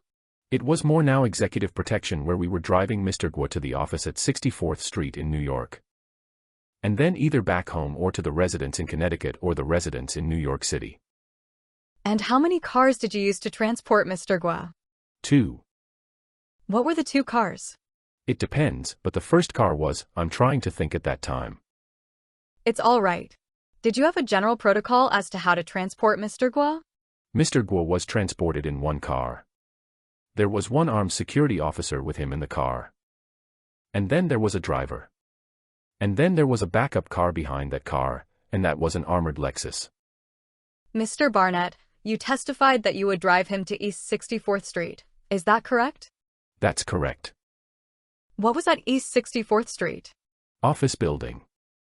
It was called the Himalaya Exchange, I believe. Did you ever hear anyone refer to that building as the townhouse? No. Did there come a time when you were promoted to Director of Security? Yes. When was that? I believe it was June. It was after I want to say mid-June of 2021, I believe. And did you get a raise along with that promotion? I did. And as part of your promotion, did your job responsibilities shift? Yes, they did. Did they expand? Yes. And as part of, what was your position then, and what was your job title? My job was overall security of the office building. I can't remember. I believe at that time they had just moved into 3 Columbus Circle. But I can't be sure of the date on that. I was responsible for the security of that. There was security for a small warehouse in Manhattan that I had to oversee the guard there. I wasn't in charge of anybody else in there except for the security guard and his executive protection detail. Mr. Barnett, let me show you what is marked as GXSB8. Do you recognize that document? Yes, I do. What is this document? That's just the security assessment I did. This was prior to given the role of Director of Security. And what is it? Is it a report? It's just a report stating there were a lot of problems with the security as it was when I first started. There was a lack of organization where there was really basically a lack of leadership. The person who was my boss at this time, her name was Grace, had no security experience at all. And she was not very good at kind of managing security and managing her other duties. So we were kind of doing things on our own, and it was a little chaotic. It was not organized security, which was what I was used to. Did you send this document to anyone? Yes, I did. To whom? I believe I sent it to Grace and I believe I sent it to Yvette. And where did Grace work? Grace worked at the office at 64th Street. And what was at 64th Street? What company? That was Golden Spring in the beginning. And where did Yvette work? The same office. Did Golden Spring keep records like this as part of its business? I have no idea. Ms. Strofa said, Your Honor, we move Government Exhibit SB8 into evidence. Mr. Ferguson said, Objection, lack of foundation. The court said, Sustained. Did you prepare documents that were security assessments on a regular basis? At first there was only one security assessment that I did. After that, if we had like an event coming up, I would do basically a small assessment of what was needed for that event. And then after a while, I didn't need the security assessment anymore because of the promotion that I received. We started to have a chain of command, so it wasn't really necessary at that time. Mr. Barnett, did you refer to? Let me ask you an easier question. What did you call Mr. Guo? Usually for the most part one called him sir. If I was texting with someone, usually it would have been symbolized with the letter P. If I was talking to Yvette directly, it would have been used the letter P, and that stood for principal. I've called him boss, usually those 3. Most of the time it was sir. Who came up with the word principal? That I don't know. How about who came up with the word boss? I don't know if anybody came up with that word. I think it was just common knowledge. Anybody that I would protect or anybody that was above me, I probably would have just called them boss. That may have been something from my earlier days in the police department. It was nothing. So if you were protecting me, you'd call me boss? Probably. Mr. Barnett, as part of your security job, did you access different levels of risk? At times I did, yes. What are the different levels of risk in your opinion? When we first started, I didn't really have much assessment. We had over the time. We started to see more and more of different individuals coming, trying to get into the office on 64th Street without any type of authority, so we had most of that problem. We had a few people that would follow in cars when we were driving. You would see one car in particular was like a giant billboard that would drive around the block all the time. Did you consider that to be a serious, medium, or low-risk threat? At that time it was more of a medium threat. I didn't see anything severe. I was more concerned about the people showing up to the office trying to get in. That would have been more of a serious threat. And while you worked there, were there occasions when people just left suspicious packages at the East 64th location? I remember one in particular. There was one bag that we called the NYPD-4. And I think one of my security guys, I think he actually donned a helmet and went out there to look into the bag. But I don't believe there was anything of serious note in it. Do you recall if there were any times when people who were armed tried to get into East 64th Street? Not that I know of, no. Mr. Barnett, how long did you work for Miles Guo? I started in October of 2020 and worked for him all the way up to, I guess that would be March of 2023. And how would you describe him as an employer? In all honesty, one of the better people that I worked for. And the reason I say that is because he's very cordial, very courteous, thought about. He seemed to care about his security detail. You don't see that a lot when you do executive protection. Especially for high net worth individuals. They tend to treat you subpar. I don't know if that's the best word to use.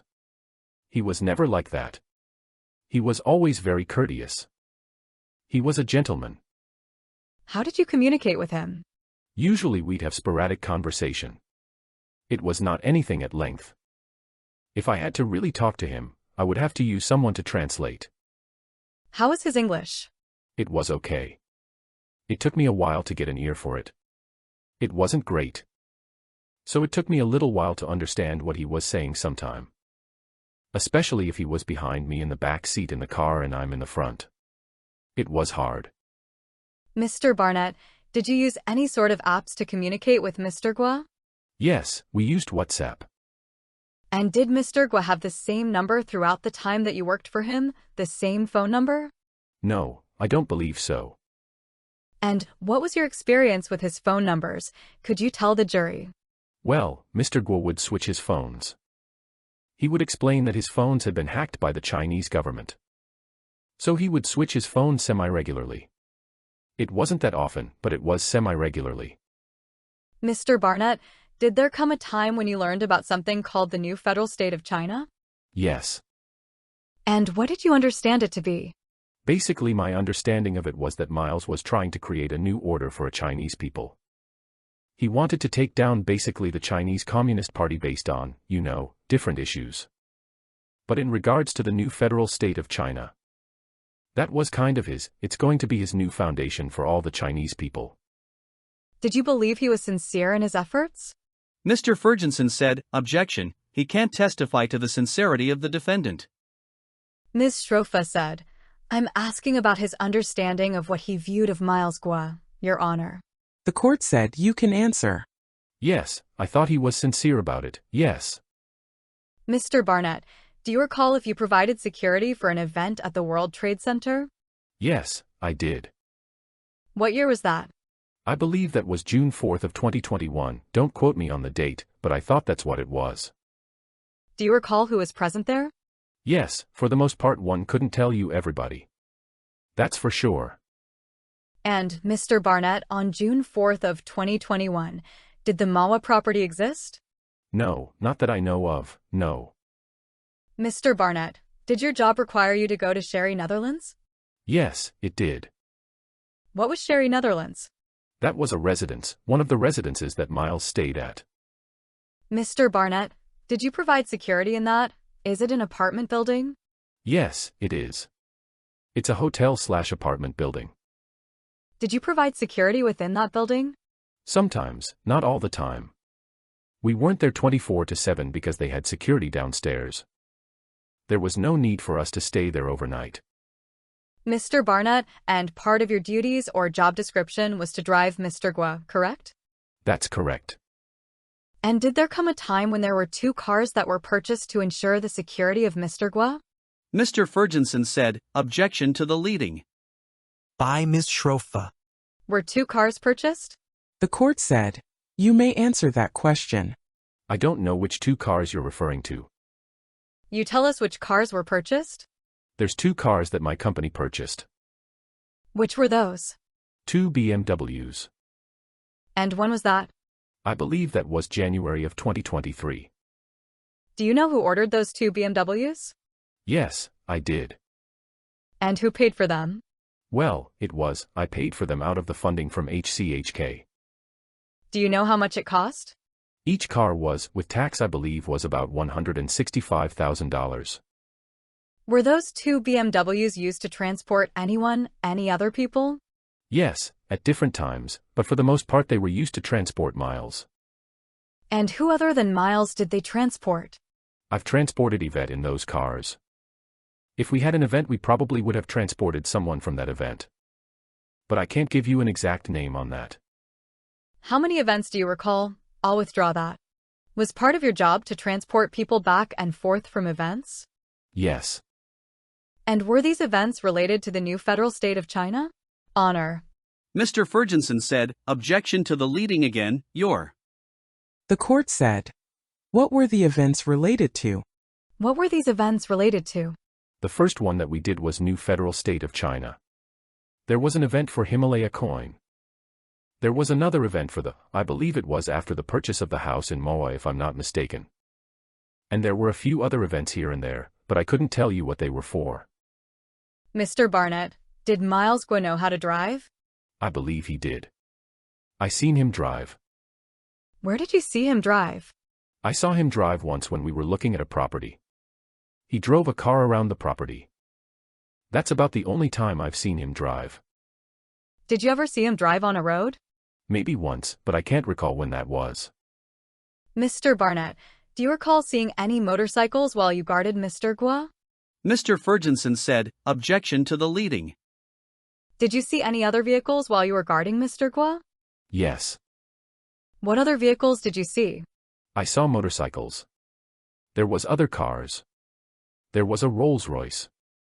There was a Lamborghini. There was a other Mercedes, a van. Let's start with the motorcycle. Do you know what the motorcycles were used for? They weren't used. Originally they were going to be purchased to use for. Could you keep your voice up for me? They were going to be used originally, for he was doing a lot of music videos. Like that kind of stuff. The reason that no one used them was because they were in my name.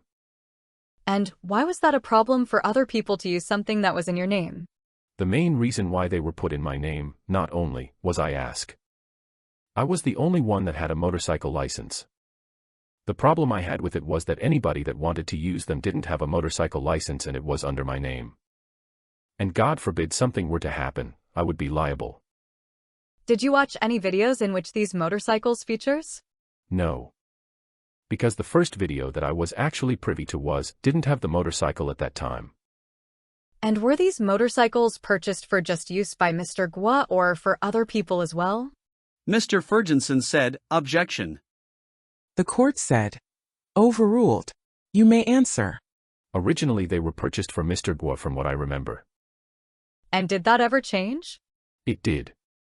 So it came to, I believe I was approached by Yvette. And I can't remember if Max was there or not. But, anyway, they wanted to rent out the motorcycles.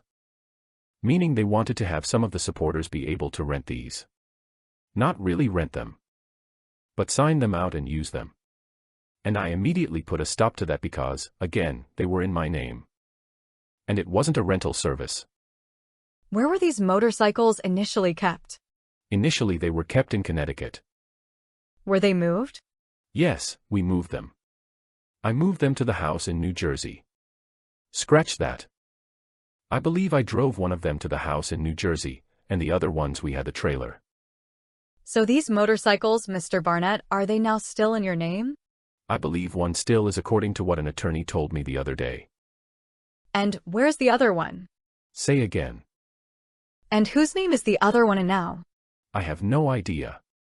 I turned those over to Max Krasner. I don't remember what the date was. I want to say it was sometime in 2023, but I couldn't tell you what date that was. You mentioned a Lamborghini, correct? Yes. What was the plan with the Lamborghini? I have no idea. At one point I know when they were talking about the motorcycle being rented, I keep use the word rented. It was meant to be signed out, almost like someone wanted to use something. It's the same thing with the Lamborghini. That's the only time I ever heard plans with that Lamborghini. Otherwise, it wasn't really discussed that I know of. When you say signed out, were you ever given like a sign-out sheet that someone would have to fill out too? That never came to fruition. I was not having that. You were not having that? No. Mr. Barnett, do you recall learning anything about a Bugatti? I remember hearing about it. But I didn't really have much to do in regards to purchase or anything like that with it. Do you know what it was for, whom it was bought? No, I don't. Mr. Barnett, do you have any knowledge of an entity called G-Clubs? Yes, I know about it. What is G-Clubs? I can only tell you the way it was explained to me. It's basically a club that you paid for. Almost like any type of country club or anything, and you receive services for that. Whether it be, I believe it was money off of clothing. I thought there was something about there were trips that you could win or something like that. I don't know the full extent of what it entailed. Mr. Barnett, did you know anything about any boats while you worked for Mr. Guo? Yes. What boats did you know about? There was the only boat that I had any dealings with was. I believe it was the Lady May too, and there was a boat that came later that was called Liberty. What do you recall about the Liberty? I don't know much about the purchase of the Liberty. I remember when we had actually arrived. It had massive amounts of problems with it. It was not very seaworthy. And the only reason I know that was from speaking to the captain of the boat at that time. Did the fellow fighters or supporters use the Liberty? Yes. When? It was different occasions to do broadcasting. I couldn't tell you the dates. Do you know somebody named Princely? Yes, I do. Who is Princely or is Princely? I don't know his official title. To me he was kind of almost what I would consider like a team lead for the supporters. And did he take the Liberty out with the supporters? I believe so, yes. Now, Mr. Barnett, are you familiar with a property called Mawa? Yes. Did you ever visit Mawa? Yes, many times. And when was your first visit to Mawa? I don't believe I know the date, but it had to be early of 2022. I don't recall the date. Was that before or after its purchase? I went there once before. I believe it was purchased. I don't know the date it was actually purchased, but I believe I was there before. Do you recall who you were there with? I was there with, I believe, well, I know it was Miles. I thought Yvette was there. And the owner of the Moa residence was there. I can't remember his name. Did you ask Mr. Guo if he was going? Mr. Ferguson said, "Objection to the leading, Your Honor." Ms. Schrofa said, "It's a question." Did you ask Mr. Guo if he was going to buy that property? No, I did not ask him that, no. Did Mr. Guo ever volunteer to you for whom he was buying that property? Mr. Ferguson said, "Objection to the hearsay." The court said so. Once again, this would be a yes or no or I don't know or I don't recall kind of a question. It's not a question where you repeat what you were told. You understand? The witness said, yes, ma'am. The court said, go ahead. Yes. Were you surprised when Mr. Guo purchased that property? Yes. Why? It just didn't seem like his type of property, but that's just my own personal take on it. And why did it not seem like his type of property? I always felt that Mr. Guo liked properties that had an intense amount of land. This was. In this particular property, even though it was on 12 acres, it was surrounded basically by a neighborhood. It wasn't easy to secure due to that problem. And for those reasons, it was very ornate. It just didn't seem like a property that I felt that something he would purchase. Did Mr. Guo ever tell you whether the property was for him or for someone else? Mr. Ferguson said, "Objection." The court said, here we go again. This is one of those questions where you can't say what he said. You can say yes, no. I don't recall. I don't know. The witness said, yes, ma'am. Yes. Mr. Barnett, were you asked similar questions such as the ones I've just asked you by the government when you met with them during proffer sessions? Mr. Ferguson said, asked and answered. Ms. Schrofa said, not these questions. The court said, overruled. You may answer. I believe so, but I can't remember everything that I was asked. Ms. Schrofa said, well, let's show him 006 again. Mr. Ferguson said, Your Honor, we'll stipulate that we asked him about Mala just to speed things along. Ms. Schrofa said, are they going to stipulate to what he said back? Mr. Ferguson said, no, because it's hearsay. The court said, I don't think so. When you met with the government and you were asked these questions, was your lawyer present? Yes, he was. And after you answered all of their questions, did they accuse you of not telling the truth? Not to me, or at least not to my attorney, not that I know of. And how many times did the government talk to you about these topics? Mr. Ferguson said, asked and answered. The court said, sustained. Mr. Barnett, were you anticipating being a witness at this trial for the United States Attorney's Office? Mr. Ferguson said, objection. The court said, sustained. Were you told by the United States Attorney's Office that you would be called as a witness? Mr. Ferguson said, objection. The court said, sustained. Mr. Barnett, when did I first reach out to you? I believe it was after I received a subpoena to testify. I know, but when? This month, last month? Last month, right, yeah, June I believe. You remember which week of June? No, I don't. I'm sorry. Mr. Barnett, in all the times that you worked for Mr. Guo, did he live at the MAWA facility? No, he did not live there. He stayed there, but he did not live there. What was the longest period of time that he ever stayed there? I believe about 4 or 5 days at most. And what did he do during those 4 or 5 days? Mostly he would broadcast for the most part. Did you ever see Mr. Guo's wife at MAWA? Yes. And what was your perception of her at MAWA? In my perception she did not like it very much. And did she look happy while she was there? Not that I know of. I didn't think that she looked it there. I couldn't tell you whether she looked happy or not. I got the impression she did not like it. What is your impression based on? Just communication between kind of husband and wife. It doesn't really matter what language it is. Sometimes you can just tell. Body language? Body language and verbal cues. My wife gives them to me all the time. Sorry about that. Mr. Barnett, did you ever see Mr. Guo-san at MAWA? No. Have you seen Mr. Guo-san in all the time that you've ever worked for him? Yes, I saw him one time. What time, in which year? It was when I first started in 2020. I believe he was at the residence in Connecticut. But we did not know that he was there. I was actually surprised when I saw him walking up the driveway. I didn't know who he was. And after that, have you ever seen him at the Connecticut residence? No. How about Sherry Netherland? No. How about MAWA? No.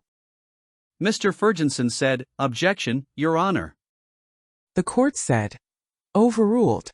How about at 3cc?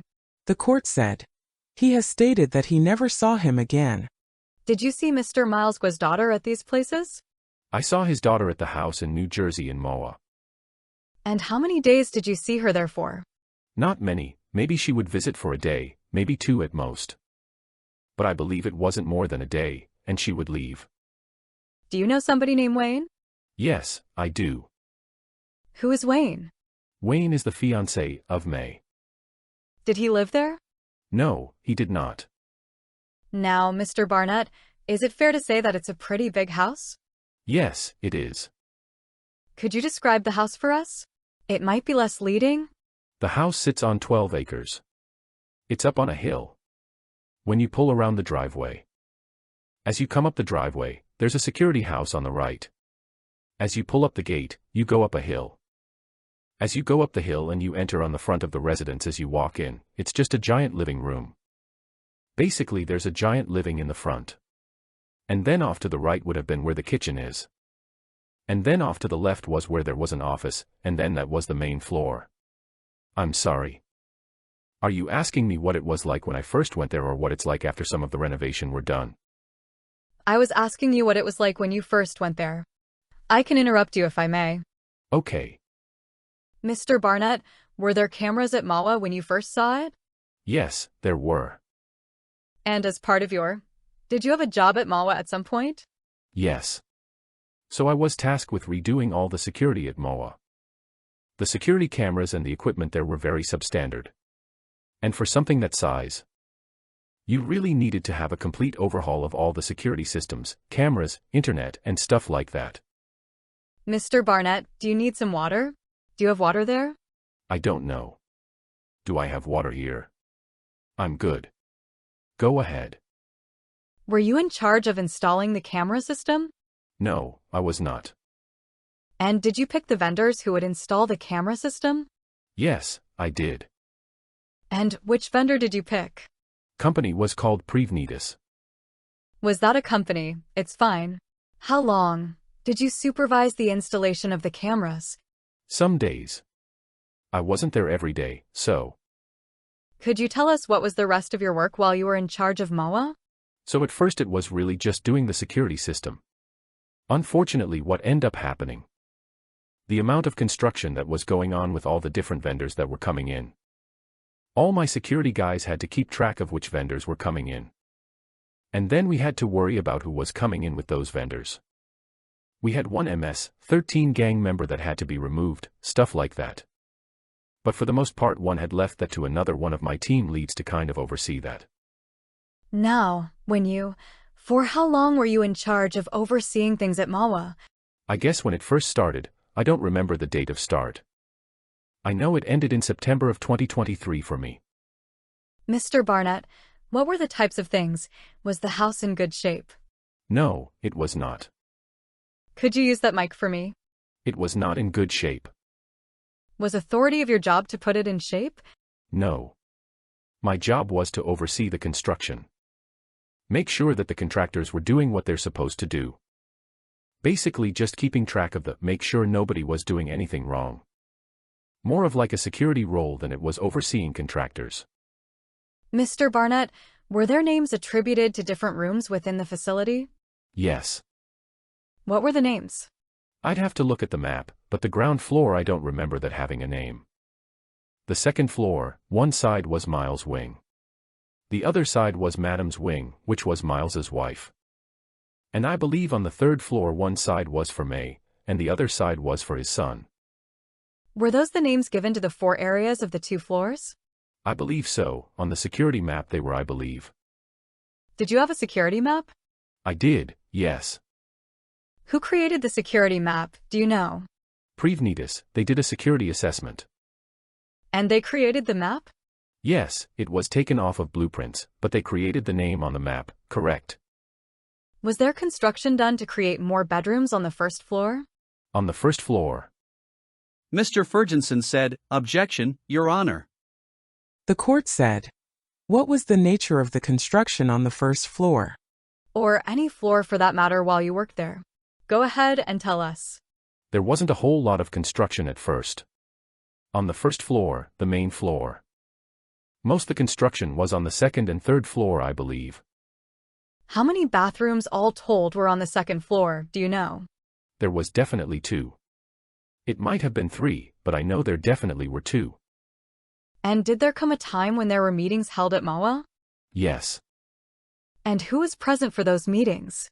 Mr. Ferguson said, "Your Honor, objection. I think we may need a sidebar." The court said, all righty. Step up. Continued on next page. At the sidebar. Mr. Ferguson said, "I assume this is post-indictment, post-arrest meetings what you're getting at?" Mr. Kamraju said, no. No. It's pre-arrest, pre-indictment. Mr. Ferguson said, "Sorry." The court said, okay. Continued on next page. In open court.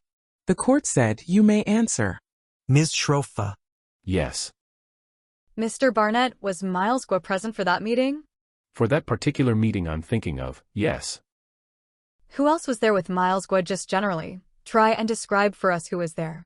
The meeting I'm thinking of is more of in the beginning of the residence. But I'm pretty sure there were certain supporters there. And I thought Yvette was there, I'm almost positive. But that's all I can remember. I don't remember who else was there. And during that meeting was there a broadcast that was undertaken? There may have been. That I don't recall. Mr. Barnett, do you know which entity bought the property that has been referred to as MAWA?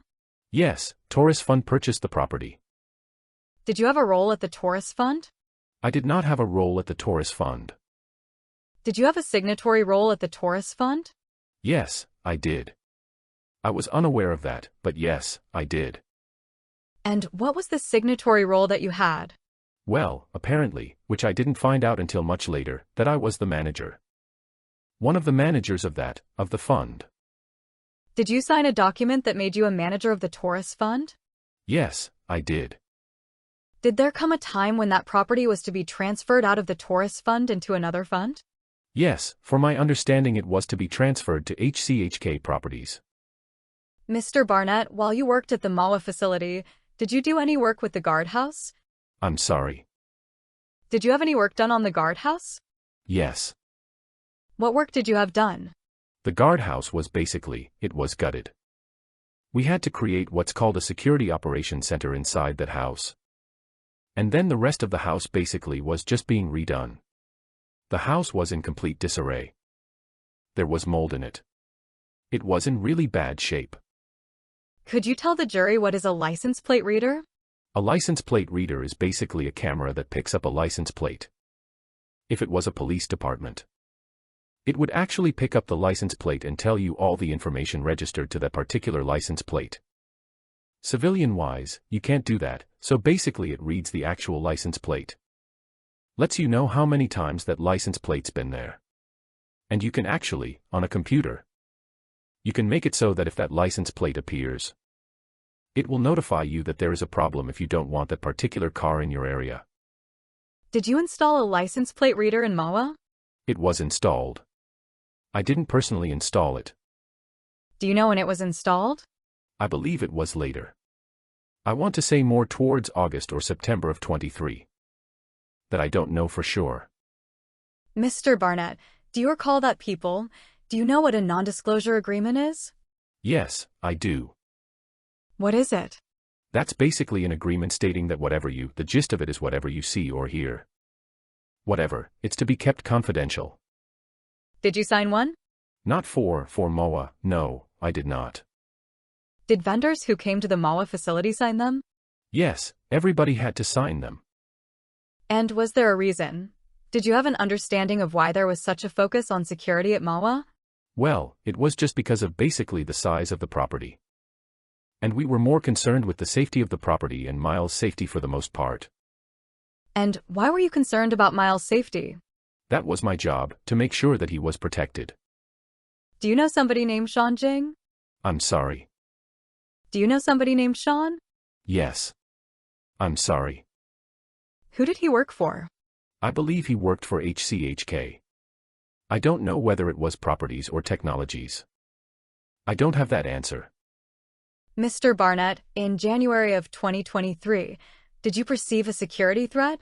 January of 2023, I don't recall that date. Ms. Shrofa said, well, let me show you something that might help you recall. Let me show you DX60686. Could you scroll down for him, please? It's just for the witness. Thank you, and the court and the government. If you could just scroll down. Does that document refresh your recollection? Yes, it does. Ms. Shrofa said, you could take that down, please. And could you tell us what security threat you perceived in January of 2023?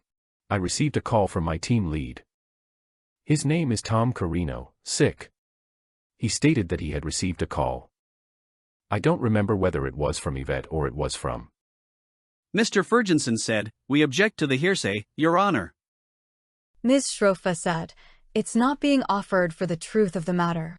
Mr. Ferguson said, really? The court said, if he is, sir, don't repeat anything that was said to you. The witness said, okay. What did you do? Basically I instructed them to take Mrs. Guo and May to New Jersey.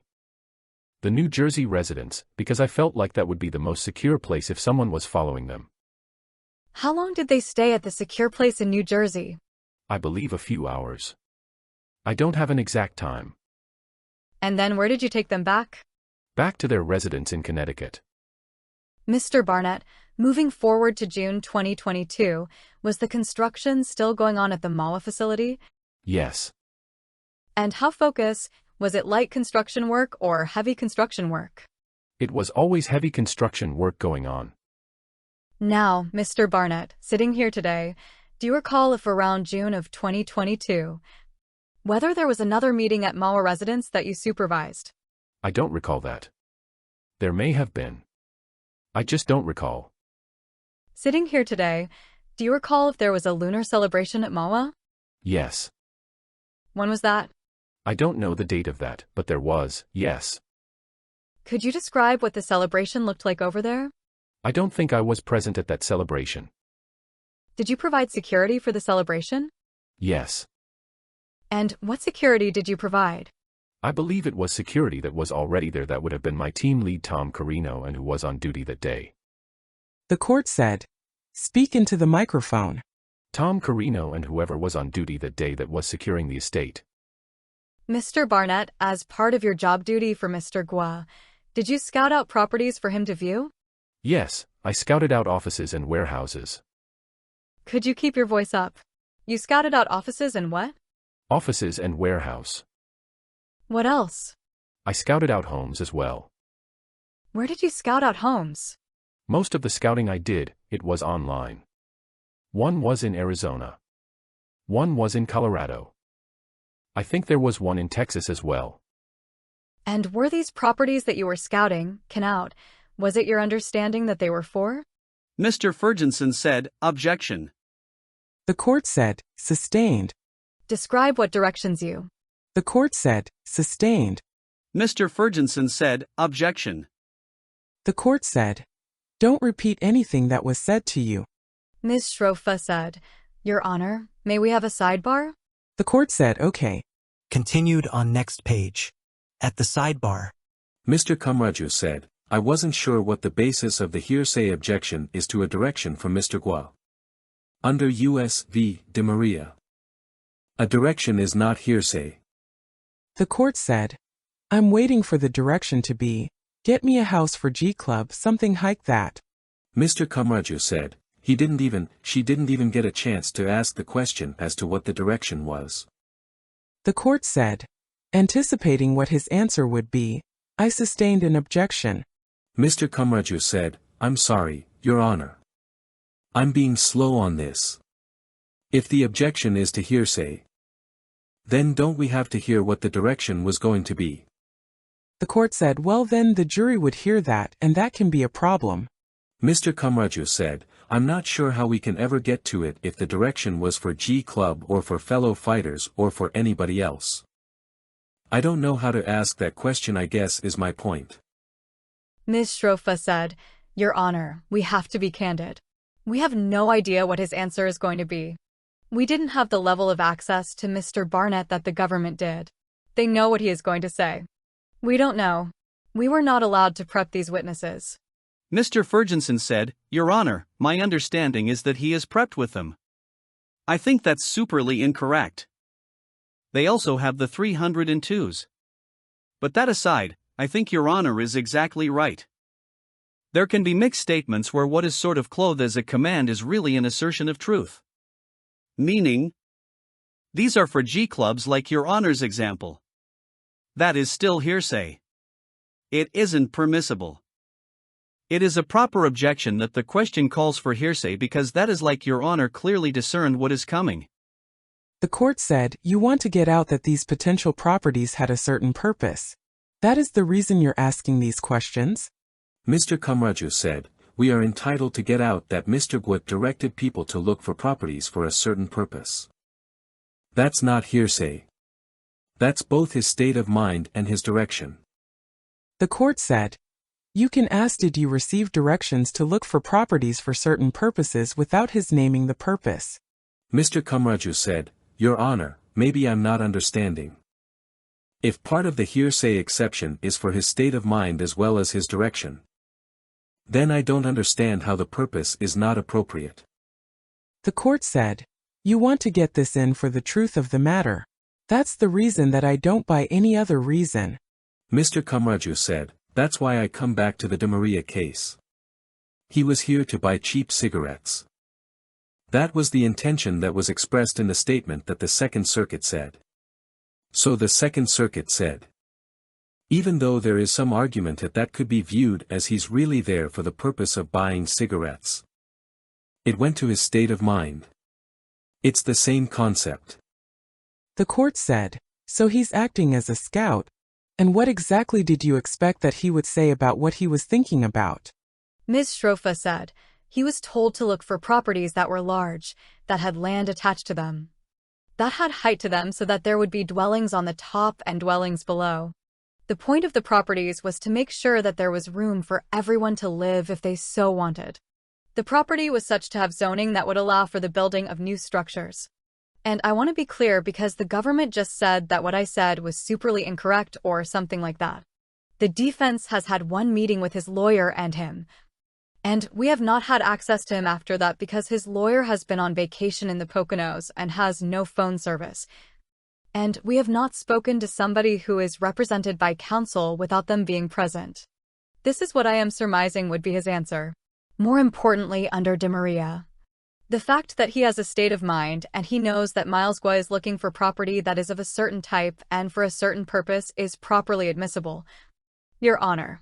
The court said, as a generality, absolutely.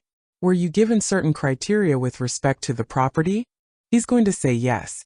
Did you apply that criteria when you searched online? He's going to say yes. Mr. Kamraju said, Your Honor, I'm going to maintain the objection because I think the appropriate solution is a limiting instruction. It's not the exclusion of the testimony. If the court has concerns that the testimony could be taken by the jury or even argued by defense counsel, then I believe that the proper course is not exclusion. It's a limiting instruction. Or an objection by the government if I try to do that in summation. The court said, Are you telling me that in summation you will not be trying to use his testimony about the purpose of the properties for the truth? Mr. Kamraju said, I'm going to be saying, this is what Miles Guo thought. That's a classic state of mind statement. That's what I'm going to say. You want to know what Miles Guo thought? This is how you know what Miles Guo thought. If Miles Guo was wrong, he was wrong, but that's what he thought. That's what I'm going to say in summation. Mr. Ferguson said, I think Your Honor's proposal was correct. I think Your Honor recognized earlier. This case is in a different universe than the De Maria case, and it just doesn't have any traction in a case like that. And particularly the context like this person is just following orders. The purpose is the effect. It's not what he was told about why, it's what he did. Ms. Schrofa said, he was told why. The court said, he was told why, and so he took certain steps. He put certain words into the search bar when he was looking at these properties. He put it in a certain price. He put in certain criteria concerning use of the property. Ms. Schrofa said, right. Is the court's ruling that I may not inquire into what the purpose of the property was? The court said correct. Ms. Schrofa said, and I may not inquire about the specific terms that he put into the search? The court said correct. Ms. Schrofa said, and I could not inquire as to what this witness's understanding is of Mr. Guo's state of mind at the time he gave those directives? The court said correct. Ms. Schrofa said, so I think that is in conflict with De Maria. That's our position, Your Honor. Continued on next page. In open court. By Ms. Schrofa. Mr. Barnett, were you given certain criteria when you were directed to look for properties, just yes or no? Yes. And who gave you those directives or directions criteria? Miles Guo. And did you, without telling us what they were, did you use that criteria to look for properties? Yes, I did. And what properties did you find? Again, I found a property in Texas. I found a property. Could you take a minute and describe for the jury the property that you found in Texas? The one that I found in Texas was extremely large property. I believe it was about 600 acres. I believe it already had an airstrip on it, and I don't recall much about the residents on the property. I just remember it being very large. What other states did you look for properties in? That was a bad question. But I think you get it. I looked for properties in Arizona as well as Colorado. Tell us about the property that you found in Arizona. The properties that I found in Arizona, actually visited the property with Miles Guo. I'm sorry. I visited the property with Miles Guo. And could you describe the property for us? It was a large property. One part of it was up on a hill and it cascaded down almost like into a valley, and it was in Sedona. What other state did you look for property in? Colorado was the other state that I found property. Did you look for property in Connecticut? I looked at properties in Connecticut. I believe that was with Mr. Guo though. Without telling us what it was, did you have an understanding of what the purpose of these properties was? Yes. And from whom did you get that understanding? Mr. Guo. After you found these properties, did you communicate information about these properties to others? Yes. To whom? The court said, all right.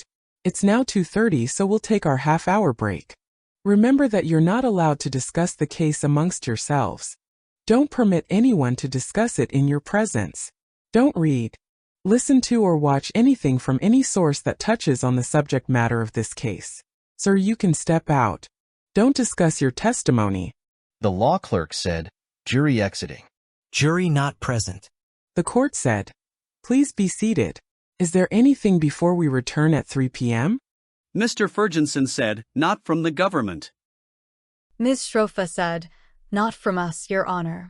Thank you. The court said, okay. Recess. The court said, please be seated.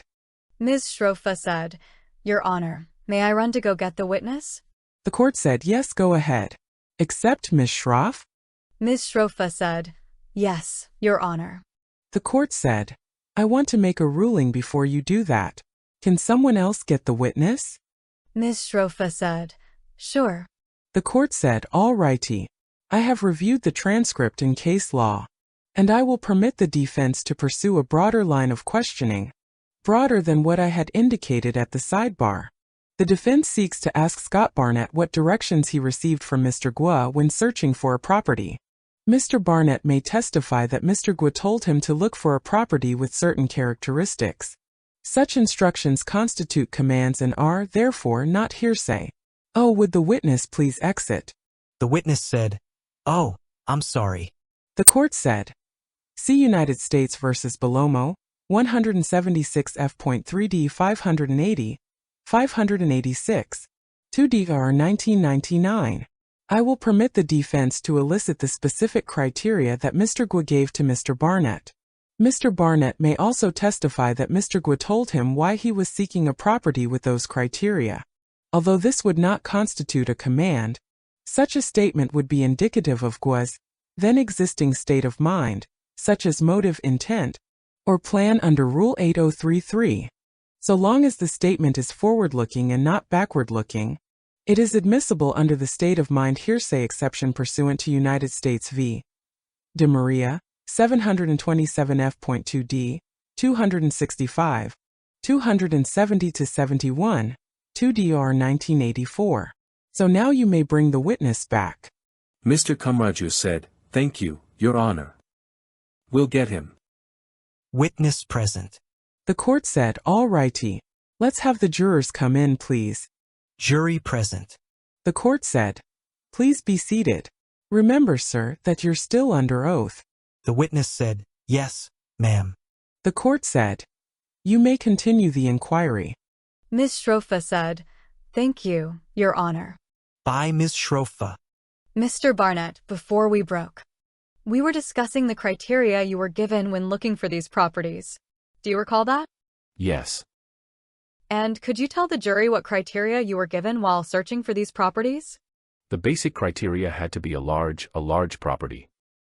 Had to be able to house numerous people, over 1,000 is really the extent of it. It had to have the capabilities of being able to have numerous houses on it, as well as having access both by vehicle and airplane. And did you look for properties that met that criteria? Yes. And Mr. Barnett, did Mr. Guo tell you why it is that he was looking for these types of properties? Yes, he did. Why? It was explained to me that Mr. Guo felt that the best way to put it is the world as we know it was not going to be sustainable with COVID and the vaccines. He felt like that there would be a lot of deaths, there would be a lot of chaos. The world would go into massive turmoil. And he wanted to have places set up for, as he called it, his people. So that they would have places to go when this happened. And who were his people? The Chinese people, meaning his supporters. His what? Supporters. And did he tell you what other reasons he was looking for these properties? Well, primarily it was for that reason. The reason for the access for airplanes and that nature was to be able to go to and from these properties. As well as bring in supplies, as needed. And you mentioned it had to have space for 1,000 people. Did you have an understanding of who these 1,000 people would be? My understanding was, for the way it was described to me, was over 50,000 supporters. But I don't have exact names of who it would be or, which people would go where. Mr. Barnett, you testified about a property that you looked at in Colorado, correct? That's correct. And could you describe that property for me? It was a large property. I don't recall the acreage. It had already had a runway on it. I believe it was a grass runway, if I remember correctly. I believe it already had different homes on it. But I'm a little fuzzy about the details of the exact property. I just remember it being very large. And I don't know, I remember the price tag being quite big I couldn't tell you exact amount.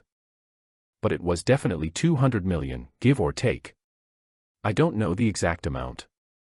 Ms. Schrofa said, Your Honor, could I just have a minute? Counsel conferred. Mr. Barnett, did you visit the Colorado property or did you just research it online? I just saw it online. I did not visit it. Mr. Barnett, you testified about the property in New Jersey. You remember that? Yes. Okay. And were you aware of an anticipated purchase of a restaurant also close to that property? Mr. Ferguson said, objection. The court said, sustained. Don't lead. Mr. Barnett, were you told to look for the purchase of any other property in Mahwah, New Jersey? The area of Mahwah, New Jersey? Yes, I looked at other properties in Mahwah. And what were those properties? The properties I looked at was mostly like office space and warehouses. And what else? There was one restaurant that I think that, referring to. But I don't believe it was for sale. Mr. Barnett, as part of your job description at Mahwah, do you recall purchasing any ready-to-eat meals in large quantities? Mr. Ferguson said, objection to leading. The court said, you may answer. I personally purchased not in large quantities basic different types of meals to kind of show Mr. Guo. You know, what they were. And then if he had approved those, and it was approved by Yvette, then we would have purchased a bunch of them. We were looking into it, but we never purchased them. And who are you going to purchase them for? For the plan that Mr. Guo had already wanted to do in regards to having like different survival areas for the supporters. The court said, what do you mean by survival areas? The witness said, I considered the properties in regards to what he was looking for, was almost like survival areas for what his vision was as to what the world was going to become. That's kind of why I call it that. The court said, so in case there were some crisis, is that what you're saying? The witness said, that's correct. The court said, go ahead. By Ms. Schrofa. Mr. Barnett, let me show you what is Defense Exhibit 60678A. Do you recognize this document? Yes. What is it? I believe it's one of the properties that we were looking at. And where's this property located, do you recall? I believe that one was in Arizona. Ms. Schrofa said, Your Honor, the defense moves DX 60678A into evidence. Mr. Ferguson said, may we briefly voir dire, Your Honor? The court said, you may. Mr. Ferguson said, who prepared this document? The witness said, I have no idea. Mr. Ferguson said, we object. By Ms. Schrofa. Do you recognize the document regardless of who prepared it? I recognized the property from seeing it before, but I never visited the property. Nor did I pick out that property myself. Ms. Schrofa said, okay, let's scroll down. Scroll down. And keep going. Do you recall reviewing this property for purchase by Mr. Guo for fellow supporters? Yes, that I remember. I remember that specific picture that you're showing now. Ms. Schrofa said, Your Honor, we move again to have the document admitted. The court said, are you saying that it consists of only those 2 pages that he just identified? Ms. Schrofa said, No, it's a larger document. I'm happy to have him scroll through it to see if he recognizes the entire document. The court said, he would need to do that before it's admitted. Ms. Schrofa said, okay. Can you keep scrolling down, please, Jorge? Keep scrolling down. Do you recognize that document now, Mr. Barnett? Yes, I do. Ms. Schrofa said, okay. The defense moves to admit it into evidence. The court said, I just don't know how far you've gotten through the document. There's some photographs. I don't know if there's written language. Do you recognize the document as it's unfolding before you? I do recognize it. I can't tell you that I recognize every single picture. But I do recognize the document. Ms. Schrofa said, Your Honor, we renew the motion to admit the document into evidence. The court said, was that the full document? Ms. Shrofa said, "Yes, Your Honor."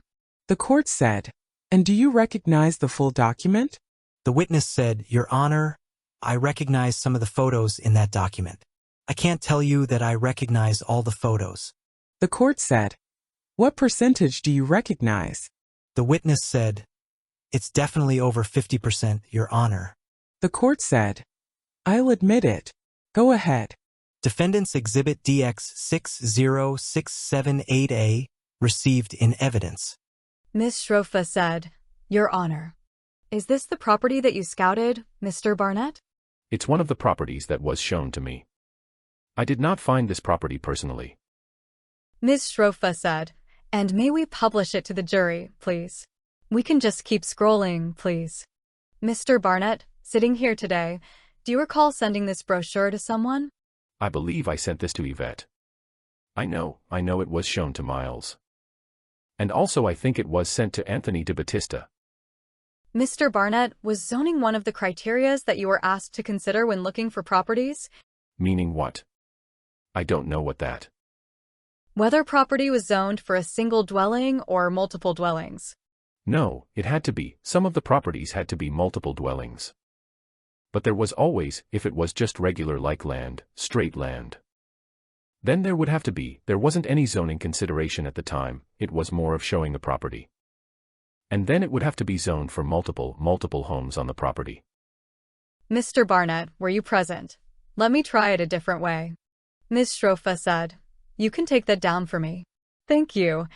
Mr. Barnett, were you aware of something called the Rule of Law Foundation? Yes, I was aware of it. And as part of your security experience, were you asked to respond to protests undertaken by the Rule of Law Foundation supporters? I didn't respond to, well, I responded to one protest, and that was in Grand Central Station. I responded to that. And who contacted you? I believe it was the MTA police. I can't remember his name off the top of my head, but be honest with you, I can't remember how he got my phone number. But he had called me and asked me to come down to speak with the protesters. And did you do that? Yes, I did. And what did you do as a result of being down there? Basically, alls I did was I talked to, I believe it was, Princely at the time. Explained to him, about following the rules of whatever the police department required. And then after that, I left a business card with the 2 police officers that were in the train station. And then spoke to the deputy after. I believe it was on the phone, I don't recall it being in person. And he asked me, I said, if they don't follow the rules then they're subject to be either summoned or arrested. It's just the way it is. Mr. Barnett, you testified about having been employed for Mr. Guo for more than a year, correct? Yes. And during that time, did you see him interact with fellow supporters? Yes.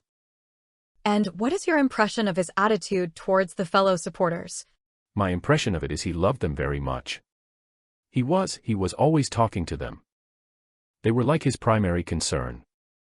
Mr. Barnett, on the Mawa property, there is a part that is called the gazebo. Is that correct? There is a gazebo on the property, correct. And were there plans to do something with the area that is the gazebo? There may have been. I don't know what those plans were. Do you recall at all what the plans were for that area? Mr. Ferguson said, "Objection. He just said he doesn't know." The court said, "Sustained." Do you recall if there was ever a plan to have a spaceship? Mr. Ferguson said, "Objection." The court said, "Sustained." Don't lead. Do you recall of any other plans that you were aware of for the building at Mawa? I'm sorry. Were you aware of any other plans that were going to be put in place at Mawa? Yes, I was aware of other plans. What were they? The only other plan that I'm aware of was the changing of a kitchen for the office space that was going to be created on the first floor. How about the outside area of Mawa? Were you aware of any other plans? No, not in regards to the gazebo. I wasn't aware of that plan. I don't know when that plan was initiated because I was out. I left Mawa in late August/early September. Were there drones at Mawa? No, there was an anti-drone system. There were no drones at Mawa. Okay. What was the anti-drone system at Mawa? Basically, The anti-drone system was a system that was installed on the roof of the house in Moa.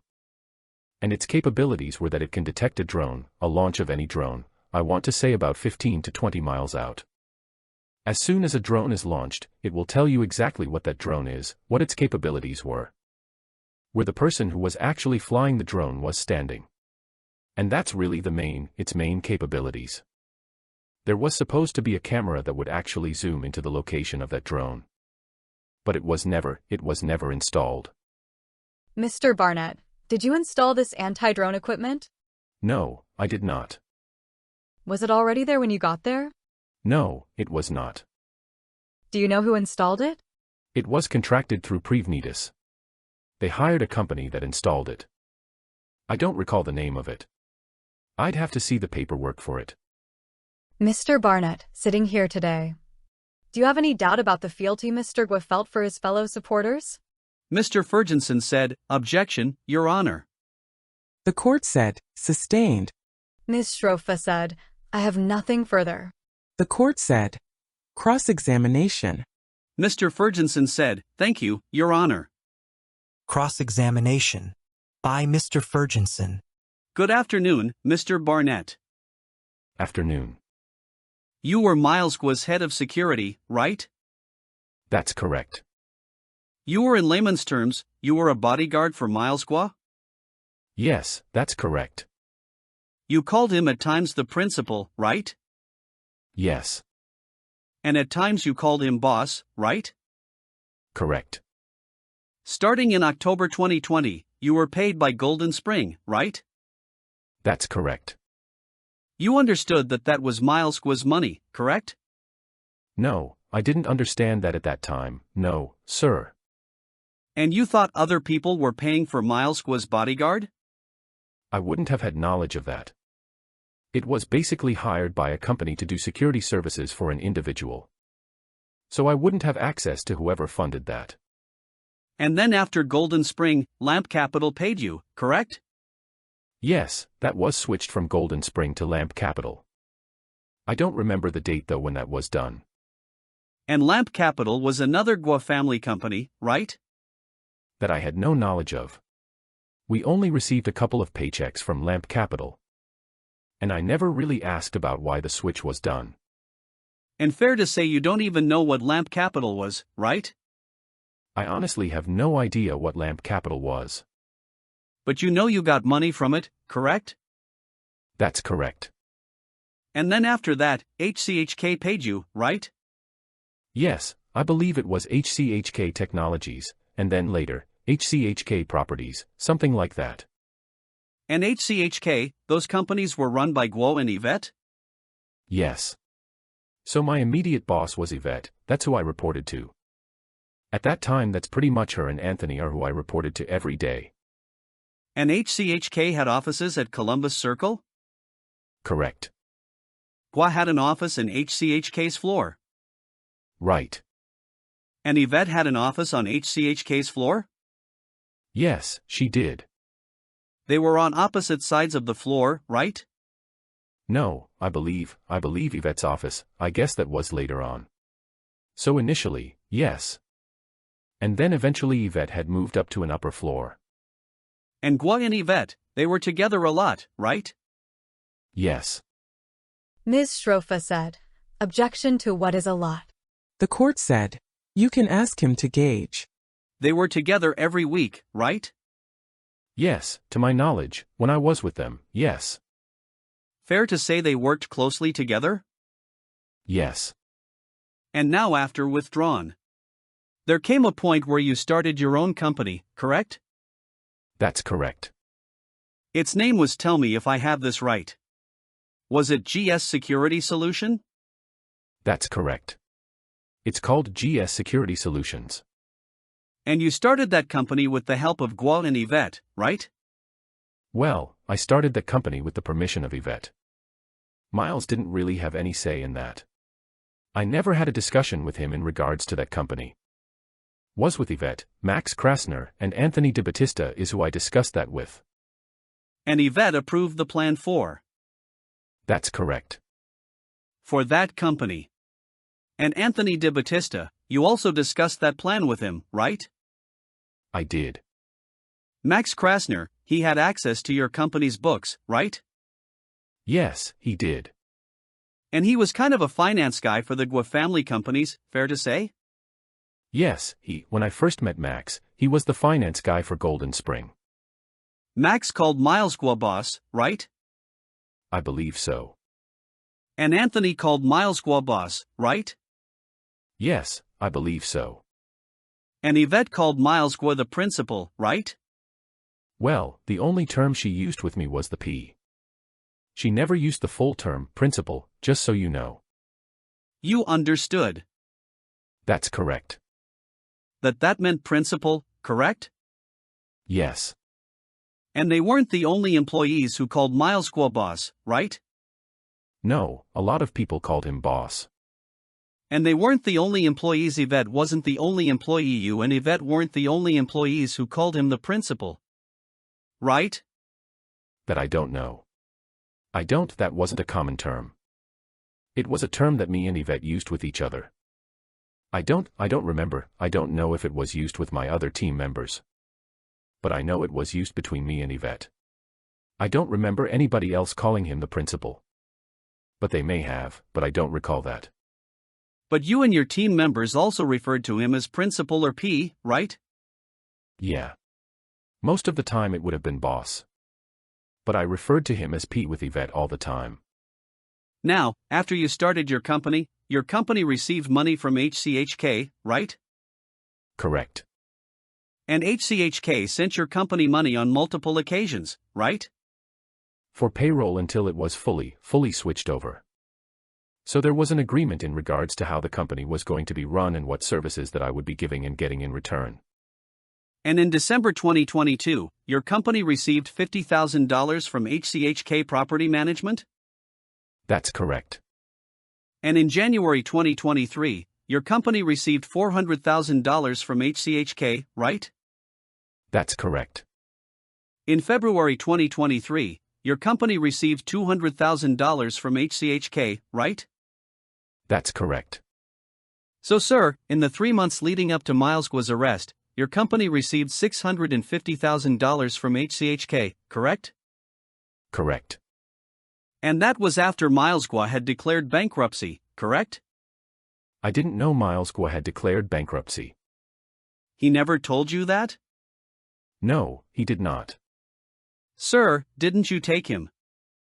Ms. Schrofa said, objection as to hearsay that the government is seeking to elicit. Mr. Ferguson said, he's an opposing party, Your Honor. The court said, overruled. Didn't you take him to court proceedings in Connecticut in connection with bankruptcy? I did. That's correct. So what did you think he was going there for? I didn't know it was in regards to anything that was current, meaning HCHK. I had no knowledge of that. But you knew he had declared bankruptcy because you took him to court. From a previous company, that's correct. Ms. Schrofa said, Your Honor, could Mr. The court said, just allow him to answer. Ms. Schrofa said, thank you. But you understood that it was Miles Guo. Miles Guo had declared bankruptcy, correct? My understanding is the company declared bankruptcy. I don't know if it was Miles Guo personally. But I did take him to court, that's correct. Was it Miles Guo who told you that the company declared bankruptcy? No. Did he ever tell you that he himself had declared bankruptcy in early 2022? Not that I remember, not personally. Now, Mr. Barnett, since Miles Guo's arrest, you've continued working for the Guo family, right? That's correct. You still work for the Guo family, right? Yes, I do. Miles Guo's daughter is your client? That's correct. Mei Guo is her name? Yes, it is. Mei Guo is your most important client, right? That's correct. And that's just before Miles Guo's arrest, he was your most important client, right? He was one of them, that's correct. The companies also. The whole entity was the most important company. And, in fact, Mei Guo is your only major client, right? That's constant client, that's correct. And I think you testified on direct, but correct me if I'm wrong, that your other client engagements were very minimal? That's correct. Now, since Miles Guo's arrest, you've received money sent by individuals who are not your actual clients, correct? I guess so, yes. I meaning my invoices, how they are paid, is that what you're asking? Sir? Well, individuals who are not your actual clients have sent your company money since Miles Guo's arrest. Correct? Ms. Schrofa said, objection to the form. The court said, overruled. You may answer. I don't know if they are individuals. I just give an invoice to May, and then she has whatever. Pays the invoice. And since Miles Guo's arrest, you've received money sent by companies who are not your actual clients. Correct? I'm unaware of who is actually sending the money, I just know it does arrive in my bank. I don't have an exact name of each person or how May sends the money. The court said, but the question is whether those individuals or entities are actually your clients. The witness said, no, they are not my clients. Mei Guo is my client. And sir, on May 4, 2023, your company received $152,000 approximately from an individual named Jingrui Sun, right? Yeah, I did receive that money. I couldn't tell you if that's who it was from. But I did receive that money. And the next month, on June 12, 2023, your company received over $25,000 from a company called HGA Property Operation LLC. Right? Yes. And that same month, on the next day, on June 13, 2023, your company received an incoming wire of $105,000 from an individual named Xingshu Wang, correct? I did receive that money. Again, I don't know who those were from. Those are all invoices for security services. And, sir, you work for the NYPD, right? Yes, sir. And you know a money mule is someone who receives and transfers fraud proceeds, right? Ms. Schrofa said, objection. The court said, overruled. You may answer. Yes. Provide services for that money. It's not, I don't just get money. I provide service for that, sir. No, I'm talking about money mules. Oh, in general. I thought you were calling me one. I'm sorry. No. But you're aware that that's what a money mule is, right? Yes. And on July 6, 2023, your company received over $107,000 from an individual named Xiahong Zhang, correct? I did receive that money, yes, sir. And then on September 5, 2023, your company received over $49,000 from an individual named Dishingyin, correct? Again, I received that money. And then the next month, on October 30, 2023, your company received $10,000 from that same entity, HGA Property Operations. Correct? That's correct. That was for an invoice for legal fees, correct. And then after that, the next month, on November 10, 2023, your company received over $55,000 from a wire that was from an individual named Yuxian Lin, correct? That's correct.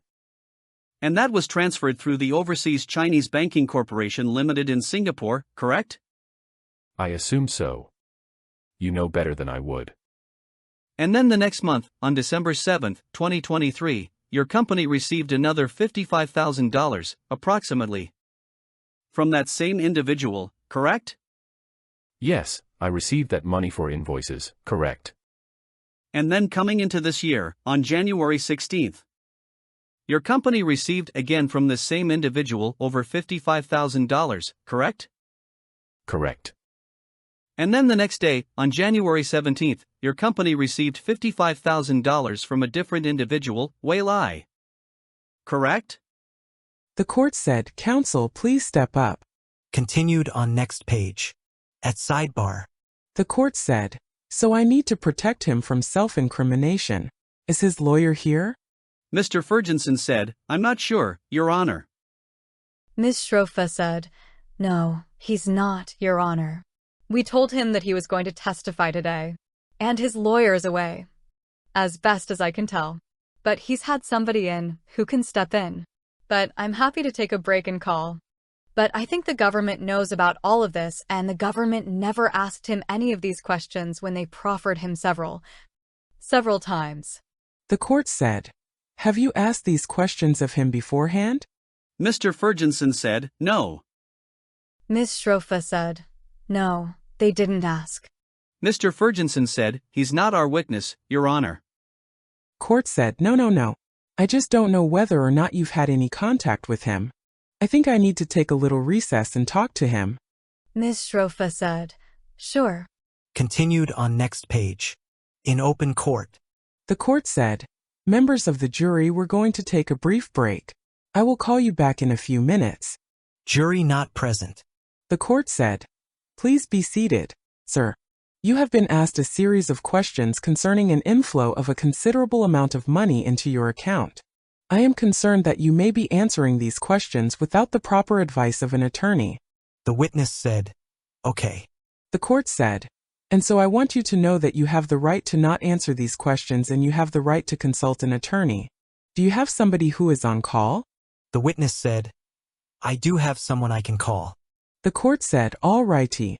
I'd like you to take a break and to make a call and to express to your attorney my concern about this line of questioning."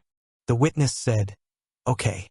The court said, "And then ask for his or her advice about whether you should continue to answer questions about the subject matter." The witness said, "Okay." The court said, "All righty." The witness said, "Yup." The court said, "Okay, so go ahead and we will wait for you to come back. He'll have to get his phone. In the meantime, we can call another witness. You may go downstairs. And just when you're finished, come back and—" Ms. Schrofa said, "Your Honor, may we just confer with him about if he knows the phone number? He can certainly use one of our phones. That's the only thing I was going to offer." The court said, "Or maybe the name of the attorney can be put into Google and you can find that phone number." Ms. Schrofa said, "I do have his attorney's name. I'm happy to get in touch with the attorney and hand over the phone to Mr. Barnett. I'll just give him my phone so he can call his attorney after I give him the number." The court said, "Okay, Mr. Ferguson?" Mr. Ferguson said, "That's fine, Your Honor. We also have the cell phone number of his attorney." Ms. Schrofa said, "That attorney is not around today, that particular attorney. We'll figure it out, Your Honor. But I'm just going to give him the number of the contact attorney and let him call him." The court said, "Okay." Ms. Schrofa said, "Okay." The court said, "And in the meantime, I'd like you to call another witness. Is there somebody at the ready?" Mr. Kamraju said, "We do have someone. I just want to swap out with Ms. Schroff." The court said, "Okay." Ms. Schrofa said, "Your Honor, Mr. Barnett is on the phone with his counsel. Would the court prefer to just give him 5 minutes, or should we start and interrupt again?" The court said, "I want to get as much in as possible, so if we could have your next witness." Ms. Schrofa said, "She's right here." The court said, "All righty. If you'll come to the stand, please. And if you'll have the jurors brought in." Ms. Schrofa said, "Your Honor, could we ask for a standby interpreter for Ms. Li? She has requested a standby interpreter. She has English and Mandarin fluency of." The court said, "1 second. The answer is yes on the standby interpreter. You can have the jurors brought in, please." Jury present. The court said, "Please be seated. Members of the jury, in the interest of efficiency, I have decided that, for logistical reasons, we're going to take the testimony of another witness. You may swear the witness." Leanne Li, called as a witness by the defendant, having been duly sworn, testified as follows. The court said, "All right. You can make the inquiry." Direct examination. By Ms. Schrofa. Good afternoon, Ms. Li. Good afternoon. Ms. Li, where were you born? I was born in China. And how long did you live in China? Until I was 12 years old. And where in China did you live? I lived in Beijing. And in Beijing, did you attend elementary school? Yes. What school did you go to? I don't remember the name. Ms. Li, did there come a time when you left China? Yes. And how old were you when you left? 11 or 12 years old. And with whom did you leave China? My parents. Do you recall what year that was? 2001 or 2002, around that time. Ms. Li, after you left China, where did you move to? I moved to Vancouver, Canada. And did your parents move with you? Yes. Did you attend school in Vancouver? Yes. Where did you go to school? Fairview. And did you attend college? Yes. Where did you go to college? I went to University of Ottawa. And did you graduate from University of Ottawa? Yes. And with what degree did you graduate? Business degree. Did you attend any other schooling after you graduated from the University of Ottawa? Yes. Where did you go to school? UBC. What is UBC? Sorry. Let me clarify that, okay. So it's University British Columbia. And what did you study there? Real estate.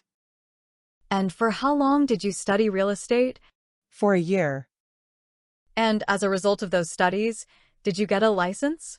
Yes. And what are you licensed to do? To become a realtor agent. And were you, in fact, working as a realtor agent in Canada? Yes. We'll come back to that. But first let me ask you, Ms. Li, are you currently employed? Yes. And who do you work for now? I work for Herrenhau. Ms. Li, what company do you work for? I work for G Fashion. And G Fashion what? I'm sorry, I don't understand the question. Okay. Where do you live now? I live in Milan. Milan is in what country? Italy. And what is your title right now? CEO. CEO of what? Of G Fashion. Ms. Li, when did you first hear of Miles Guo? In 2017. And where did you first hear of Miles Guo? I heard him on YouTube. And could you describe what kind of program was it on YouTube where you first saw him? I'm sorry, can you rephrase that? Sure. On YouTube, was it a live broadcast or a replay? At that time it was a replay, I think. And do you recall sitting here today when you heard that replay what it is that Mr. Guo was talking about? He was talking about corruptions of the CCP and let me think. And CCP was using BGY strategies to the future, is the West. And he was talking about the love scandals between the high-ranked Chinese government officials with all the celebrities in China. So let's break that down, Ms. Li. What is BGY? BG. Could you see if you can adjust the mic so you don't have blowback? Is it better now? I think so. Okay. So be represented blue means networking, monitoring, and controlling. So the Chinese government say they can manipulate the social medias and work towards to their favor. BG, BGY, okay. G means gold, represent gold. So they are using money to bribe all the political figures and influencing people around the world so that these people will do whatever they are asking for. And BGY stands for yellow. So they are using sexually bribing the political figures and also the influential people. And after that, they use that videos or message to blackmail them so that these people will listen to whatever they're asking them to do. Continued on next page. By Ms. Schrofa. And then you said, I had a little trouble there. Ms. Li, were you trying to say they were infiltrating the media? Is that the word? Yes, correct. Now, Ms. Li, have you ever met Miles Guo in person? No. Is this the first time you're seeing Miles Guo in person? Yes. And after seeing Miles Guo in the 2017 YouTube, did you continue to watch broadcasting by Mr. Guo? Yes. And for how many years did you watch the broadcast? From what year to what year? From 2017 to 2020, first half of year. First half of 2020? Correct. Why did you stop watching after the first half of 2020? Because I went to LA to work for G Fashion. And what did that have to do with you stopping to watch videos? Because I was so busy, I do not have time to watch his live broadcast. Ms. Li, did there come a time after 2017 when you were contacted by Miles Guo? Yes. When was that? Do you remember? I think it was 2018. And how did Mr. Guo contact you? He contacted me through Guo Media. Through what? Guo Media. And could you explain how that came about? What do you mean by that? I'm sorry. Can you rephrase your question again? So did he call you through Guo Media? Did he DM you? How did the contact happen? So he sent me a direct message on Guo Media. And what is a direct message? He said hi. No, what is it? I understand what his direct message was. My question is, what is a direct message? Direct message is private chat, so he sent me a message through private chat. Okay. And were you active on Guo Media at that time? Yes. And do you know, could you describe Guo Media for the jury? Okay. Guo Media was social platform like a Twitter, like an app that people can exchange information. Upload videos. Did you have an account on Guo Media? Yes. And what language was Guo Media available in, or in what language was Guo Media available? I think it was Chinese and English. And which language did you use? I use English. And why did you use the English version of the app? Because that was the default mode. Because that was the what? The default mode. The default mode? Yes. Ms. Li, are you fluent in both English and Mandarin? Well, I don't know how to say that because I was born in China, study until 11, 12. And then afterwards I moved to Canada. I speak English. Now living Italy, I'm learning Italian right now. So my language system is all messed up. So. Okay. Ms. Li, what did you use? What did you primarily use Guo Media for? I was used to upload the videos that I made. And what videos did you make? Videos yourself? Yes. Of what? I translate some parts of Mr. Guo's live broadcast, and I add the subtitle. English and Chinese subtitle on Video Club. Hold on, Ms. Li. When you just testified that you made videos, you don't mean you made videos. Let me try this again. They weren't videos about you that you made, correct? Sorry. I don't understand your question. The videos that you made, describe the process of how you made these videos? Okay.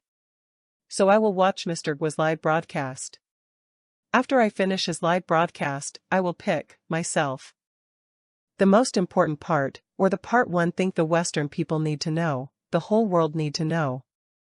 So I would download those part, only that part, and then afterwards I add the subtitle, English subtitle. So people can able to understand. And after you did that, did you upload the video? Yes, I upload the video. To where? To Guo Media. Did somebody ask you to do this, or did you do this by yourself? I did it by myself. And why? Because I think what Mr. Miles said, you know. It is very important for people to know these things are really happening in China. And then they try to infiltrate the West. So I think the Western people need to know about this. This is very important. Did you post these translated videos on any other social media other than Guo Media? YouTube. As a result of posting of these videos, Ms. Li, did anything happen to your own account on Guo Media? Can you ask that question again? Sure. After you posted these videos, did you gain followers on your account? Ms. Murray said, "Objection, Your Honor. She's testifying." The court said, "I'll allow the question. Go ahead." Yes. How many followers did you have? I don't remember. Ms. Shrofa said, "Your Honor, may we have one quick sidebar?" The court said yes. Continued on next page. At the sidebar. Ms. Shrofa said, "I just received Mr. Barnett is squared away, and he has some work whatever issues. I don't know if you wanted to finish." The court said, "Yes, we can finish with him. We'll bring him back." Ms. Shrofa said, "We don't even have to leave the jury."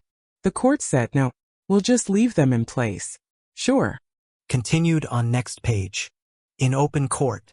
The court said, "Members of the jury, we are going to go back to the prior witness now. You can go out of the courtroom. Don't discuss your testimony." The witness said, "Okay." The court said, "We're going to go back to the cross-examination of Mr. Barnett." Witness entered the courtroom. The court said, "And sir, remember that you're still under oath." The witness said, "Yes, ma'am." Gerald Scott Barnett. Cross-examination continued. By Mr. Ferguson. Mr. Barnett, when we broke we were talking about certain payments your company had received. Do you recall that? Yes, I do. It's a fact, sir, that you've received at least over $500,000 from individuals or companies who are not your actual clients, right? That's correct. And you said you provided services for that money, right? That's correct. I provided security services for all that money. But you didn't provide services to those people who sent you that money, right? No, sir.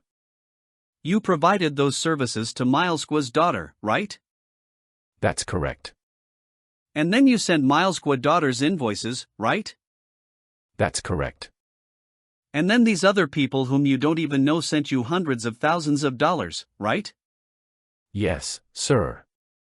Now, the Guo family has helped pay for your lawyers as well, right? No, I had to do a GoFundMe for that. Before the GoFundMe, sir, didn't you ask Mei Guo for help paying for your bankruptcy lawyers? I did. That's correct. And you needed a lawyer because you got sued for the money your company had received from HCHK, right? That's correct. You were sued by the U.S. bankruptcy trustee in Miles Guo's bankruptcy? That's correct. And you talked to Victor Serta about that, right? Yes, I did. Victor Serta is a lawyer for the Guo family, right? Yes. And you knew Serta from your work for the Guo family, correct? Yes. And Victor Serta helped you find the bankruptcy lawyer who represented you in that proceeding, right? I believe Mei Guo found that attorney for me. I'm not sure who found that attorney. And Victor Serta helped pay for that attorney? Originally for the initial $10,000 that I invoiced for, that was from Victor, correct, his law firm. And Victor Serta helped pay for your criminal lawyers too, right? I think in the beginning, I believe so. And Victor Serta asked that you talk to Miles Guo's defense lawyers, right? I don't recall that.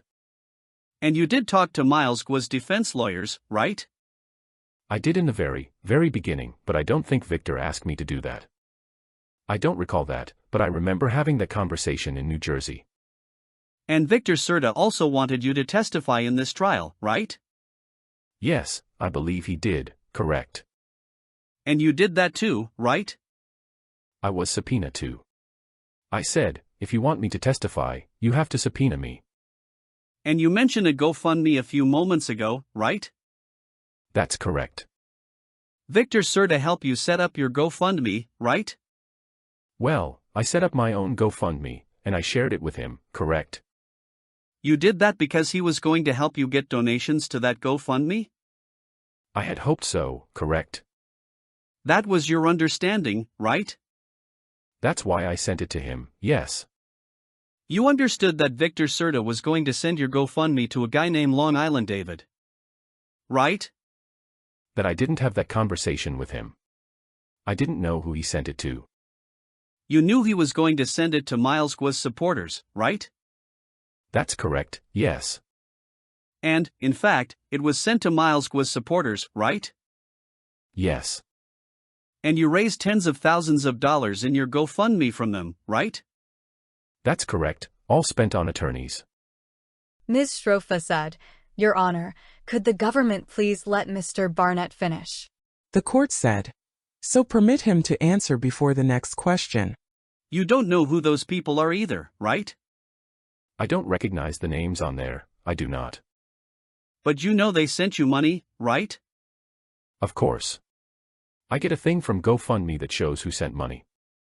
Now, Mr. Barnett, you testified about various large properties that you looked at in person or online, right? That's correct. Now, nobody actually bought those properties, right? Nope.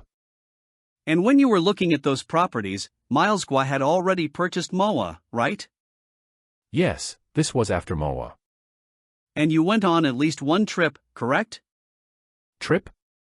Like you went in person to one of the properties, correct? That's correct. And was part of that trip a vacation for the Guo family? It was a vacation/business trip. Any trip that we went on regarding Miles was always really 80% of his business. But the family did come along on that trip, correct? You and Miles Guo were on that trip, right? Yes. And other of your security team were on that trip, right? That's correct, the whole security team. And Gladys Chow went on that trip? Yes, she did. And Gladys Chow was Miles Guo's translator, right? Yeah, she translated for me. I don't know if that was her exact title, but she did translate. Her formal company she worked for was HCHK, right? Yes. In terms of what she actually did, she was Miles Guo's personal translator, right? Ms. Strofa said, objection. The court said you may answer. Yes, she translated. That's correct. And she was also performing kind of personal assistant type task as well, right? That's correct. And in addition to you, security guys, Gladys Chow, Miles Guo's wife went on that trip, right? On that trip, yes. And Miles Guo's daughter's fiancé went on that trip, right? I don't remember him being on that particular trip. Wayne Chow is. I don't remember him being there, but I can't say that he wasn't. I'm trying to remember who went on that trip. Sorry. I went on a few trips. I'm just trying to remember what trip that was. Just on Megwa's fiancé, that's Defeng Chow, right? Yes. He also goes by Wayne Chow? I call him Wayne, correct. And after looking at that property in person, nobody bought it, right? No. Now, it wasn't just large properties that you looked at as part of your work for Miles Guo, right? That's correct. You also looked at penthouse apartments in Manhattan, correct? Yes, that's correct. They were worth tens of millions of dollars, correct? I guess. Some of them only had 4 bedrooms, correct? Yes. The one that I went on, yes, that's correct. And there are 4 people in Miles Guo's immediate family, correct? As far as I know, correct. There's Miles Guo, right? There's Miles Guo's wife, right? Yeah, as far as I know that's correct. And then there's Miles Guo's son, right? Yes. And then there's Miles Guo's daughter? That's correct. Now, those penthouse apartments, they weren't purchased either, right? No, not that I know of. What was purchased was a property earlier in Mowat, New Jersey, right? That's correct. And you had a role with that property, fair to say? Yes. And you discussed that role with Yvette, right? That's correct. And you discussed Taurus Fund with Yvette, right? I didn't discuss Taurus Fund with Yvette, but I did discuss if we had like an invoice. It would go to Yvette. Mr. Ferguson said, if we could pull up, Ms. Loftus, what's in evidence and publish at GX Buck 1234. Sir, you know what Taurus Fund LLC is, right? Do I know that they purchased the house in New Jersey? That's correct. And the entity held title to the Mawa mansion, it was Taurus Fund LLC? That's correct. Ms. Strofa said, is he showing something? Mr. Ferguson said, it's being folded up. And while we're waiting, I'll just ask a few questions. You were one of the managing members of Taurus Fund, LLC? So, on paper they had me down as a manager. That wasn't my idea of what my job role was. So when they asked me to be a manager, I just thought they just meant to manage the property and install the security services. It wasn't to manage Taurus Fund because I would have no experience, nor would I undertake something like that. Did you know what Taurus Fund was? No, I just assume it was a company. But you were given paperwork by Aaron Mitchell to sign? Yes. And Aaron Mitchell was another lawyer for the Guo family, right? Yes, he was. He was close with the Guo family, right? Yes. Fair to say he was a trusted person in the inner circle? Ms. Strofa said, objection. The court said you may answer. I don't have an answer for you on that. The court said, I need for you to speak into the microphone so everyone can hear you. He was friendly with them. I don't know how close he was. I wasn't that close with Aaron. So I don't know. And you signed the paperwork that Aaron Mitchell gave you, right? I did. And you thought the paperwork made you some kind of property manager, right? So when I signed it, I didn't really understand. I just thought it meant to manage the property. And I didn't really understand the whole ins and outs of it until later on. And, Mr. Barnett, we got the document up now.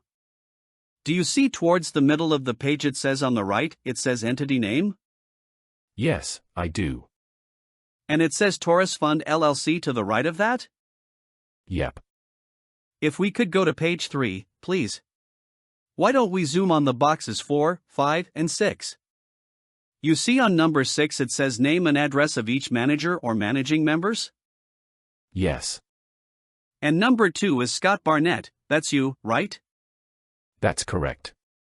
Do you live in Las Vegas, Nevada? No, I do not. Is that your correct address? No, it is not. Now, you didn't think you were actually the owner of the Taurus Fund LLC, correct? No, I did not. You learned what the paperwork you signed actually meant after filing bankruptcy, right? After I showed it to my attorney, he explained it to me. And that was when you got sued in the bankruptcy, right? That's correct. They put me down as the owner of it, which took me a little bit by surprise. Correct. Because that's not true, sir. You're not the actual owner of the MOA mansion, right? No, I'm not. Mr. Ferguson said, and we can take that down, Ms. Loftus. That wasn't your house, right? No. But you did take Miles Guo there, correct? Yes, I did take him there. And he was there 2 to 3 times a week? Ms. Schrofa said, objection, misstates testimony. The court said, overruled. You may answer. I took him there. I don't think it was 2 or 3 times a week. Maybe in the beginning when it first started. Other than that, it was sporadic. And I wasn't with him every day, so I don't have an actual accounting of how many times he was there. Sure. You didn't have a bedroom there? No, I did not. Miles Guo had a bedroom there, right? Yes, on the 2nd floor.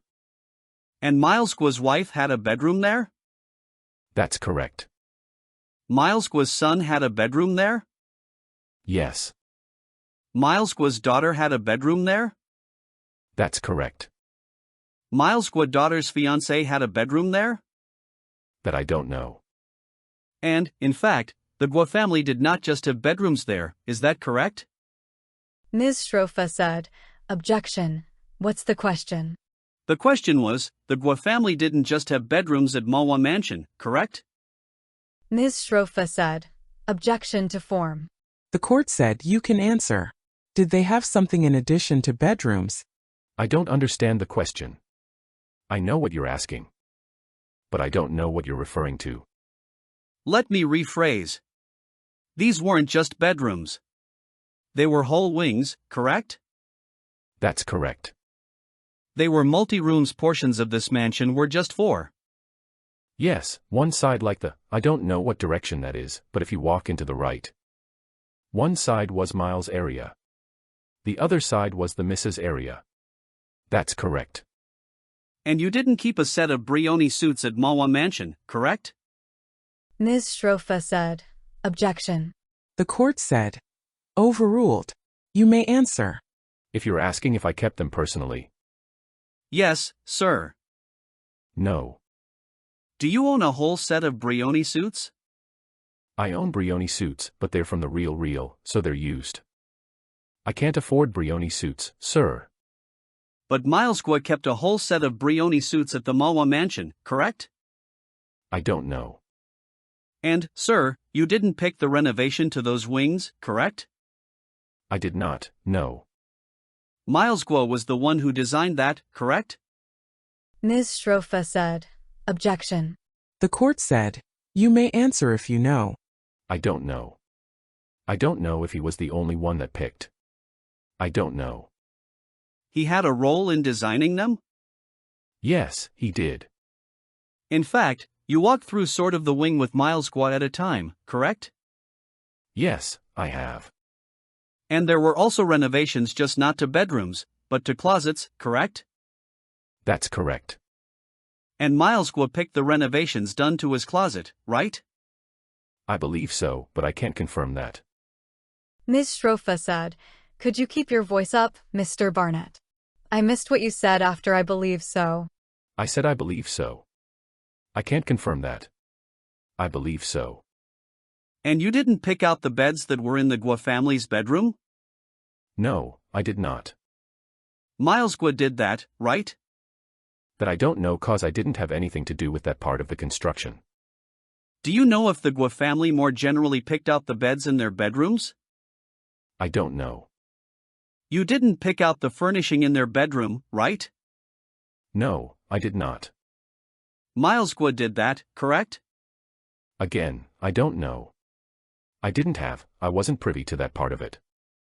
Unless we went to a specific store and he picked something out, then I could confirm that. But I wasn't with him when they were picking out anything in regards to bedroom furniture, or I wasn't privy to that. Now, you did know though that wing when you took, I think you said it was to the right? That's correct. The wing to the right was Miles Guo's wing? That's right, on the second floor, correct. And you knew that because you were helping him with that property, correct? Ms. Shrofa said, "Objection." The court said you may answer. As part of the construction plans then, yes, I knew that. You became aware that there was a bankruptcy proceeding, correct? In regards to HCHK. Involving Miles Guo at least. Yes. Are you aware that Miles Guo did not mention this mansion in Mawa in his bankruptcy filings at all? No, I did not. Are you aware that he didn't mention any of the money spent on the renovations at this mansion? No. Are you aware he didn't mention any of the $35,000 beds bought for this mansion? No, I did not. Are you aware he didn't mention any of the furniture? The hundreds of thousands of dollars in furniture or millions bought for this mansion? No, I did not have knowledge. Are you aware he didn't mention?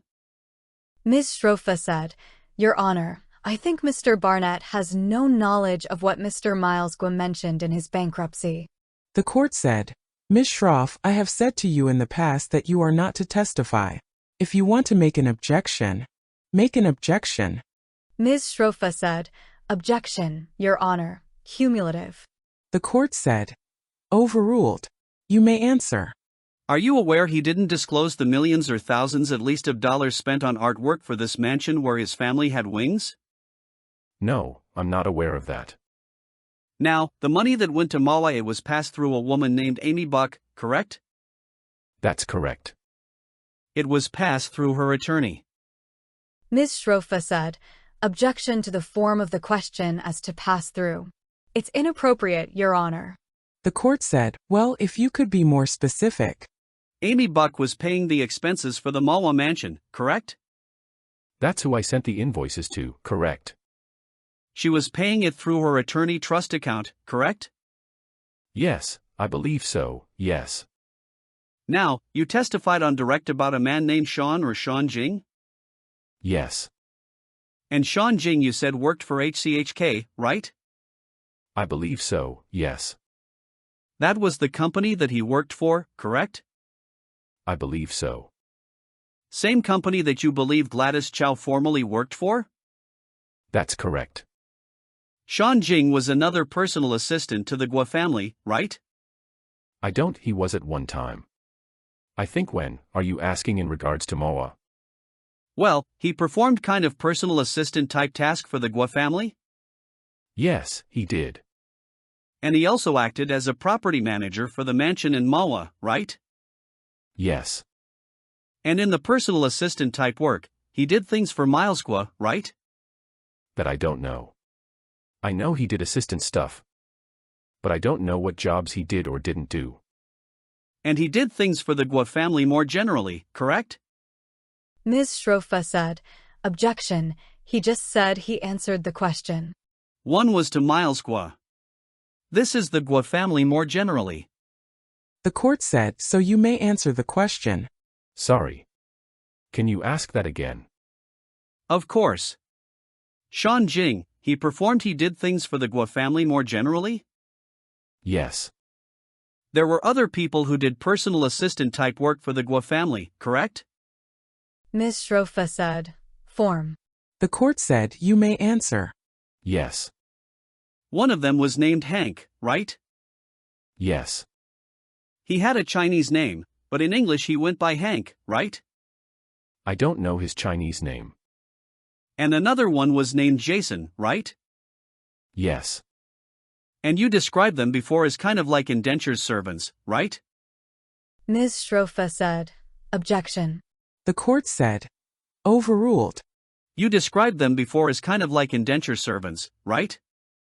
That's how I classified it, as more of a joking manner. That's how I classified it, sorry. You said that, right? I did. And they did whatever personal stuff the family needed, right? Yes, I believe so. They did shopping? Yes. They did cooking? Yes. They chauffeured the family around? Yes, sometimes, yes. And they would buy things the family wanted, right? I guess. I wouldn't be privy to what they bought for the family except for groceries. Now, at times Miles Guo had you buy things for him, right? Me personally, sir. Yeah, if it was mostly like anything, like if he needed a pair of iPods for your ears, but anything of real expense I had to ask.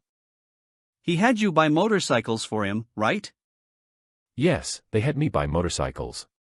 No, they didn't have me buy it. They ask. And you did that, right? I did. How many was it, 4 or 5? I believe in the end it was 5. And each one cost a few tens of thousands of dollars? They varied in price. And the motorcycles were in your name, right? Yes, they were. But those were not really your motorcycles? No, they were not. You weren't the real owner of those motorcycles, correct? No, I wasn't. Miles Guo asked you to do this after you filed for bankruptcy, correct? Ms. Schrofa said, objection, Your Honor, assumes facts not in evidence. The court said, overruled. You may answer. I don't know. I don't know when as far as a bankruptcy, and when they ask, I don't know. You testified on direct that at a certain point Yvette wanted you to rent them to supporters? We had a discussion about it, that's correct. And that was in late 2022, right? I believe so. Were you aware that shortly before that the United States had seized hundreds of millions of dollars from the entities associated with Miles Guo? No, I was not. Did Guo ever say that the Department of Justice had just done that? No. Did Yvette ever say that the Department of Justice had just done that before she had this conversation about renting out these assets? No. Mr. Ferguson said, if we could pull up, Ms. Loftus, what's in evidence as Government Exhibit WA-26? Ms. Loftus? Why don't we just zoom in on the bottom half, please? Now, sir, this lists several vehicles. Do you see the pictures of the vehicles? I do. Some of them are the motorcycles you purchased, correct? Yes, that's correct, the two at the top there. For instance, the Ducati, in the bankruptcy proceedings when that came up. You didn't even know that was still in your name, right? I did not. Ms. Schrofa said, objection, Your Honor. I think we've established what his knowledge basis is about the bankruptcy. The court said, overruled.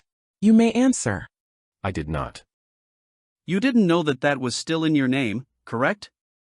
I did not, correct. And if we could zoom out. Now, the person listed under owner. Do you see that in the second to right column? Barely. We can blow it up. You see that says owner? Yep. And then in the person listed there is Defeng Chow, correct? Correct. He wasn't the actual owner of these motorcycles either, correct? Ms. Schrofa said, objection to form. The court said you may answer. I was the original owner. I don't know who the second owner of those motorcycle was or became. If we can just scroll down. Let's zoom on the Lamborghini. Mr. Barnett. You see under the owner column for the Lamborghini it says Defeng Chow. You see that? That's correct. And there's an address for 373 Taconic Road in Greenwich, Connecticut. You see that? Yes. That was one of the Guo family homes, correct? That's where I currently do security, yes. And do you see in the notes column it says G Club International Ltd? Yes. Do you know why it says that? I have no idea. You also testified in your discussions with Yvette about signing out certain of the assets to supporters. They mentioned the Lamborghini too? That was mentioned, correct. In discussing the Lamborghini, did Yvette say that the United States government had just seized hundreds of millions of dollars from G clubs? No, she did not. Mr. Ferguson said, if we can go to Government Exhibit WA27, if we can zoom on the text here. Mr. Barnett, you see how in the notes column you're listed as Scott Barnett driver? Yes, that's correct. I see that. And then under owner it says HCHK Technologies for the first two? That's correct. And in the bottom two it says GS Security Solutions, right? That's correct. GS Security Solutions, that's your company, right? That's correct. These are the BMWs that you purchased, correct? Yes. And you purchased them with money from HCHK Technologies, correct? I did. And that was in January of 2023, right? Correct. That's nearly a year after Miles Guo had declared bankruptcy, right? Apparently. Ms. Schrofa said, objection, assumes knowledge that this witness has disclaimed. The court said, do you know what year he declared bankruptcy? The witness said, no, ma'am, I do not. The court said, sustained.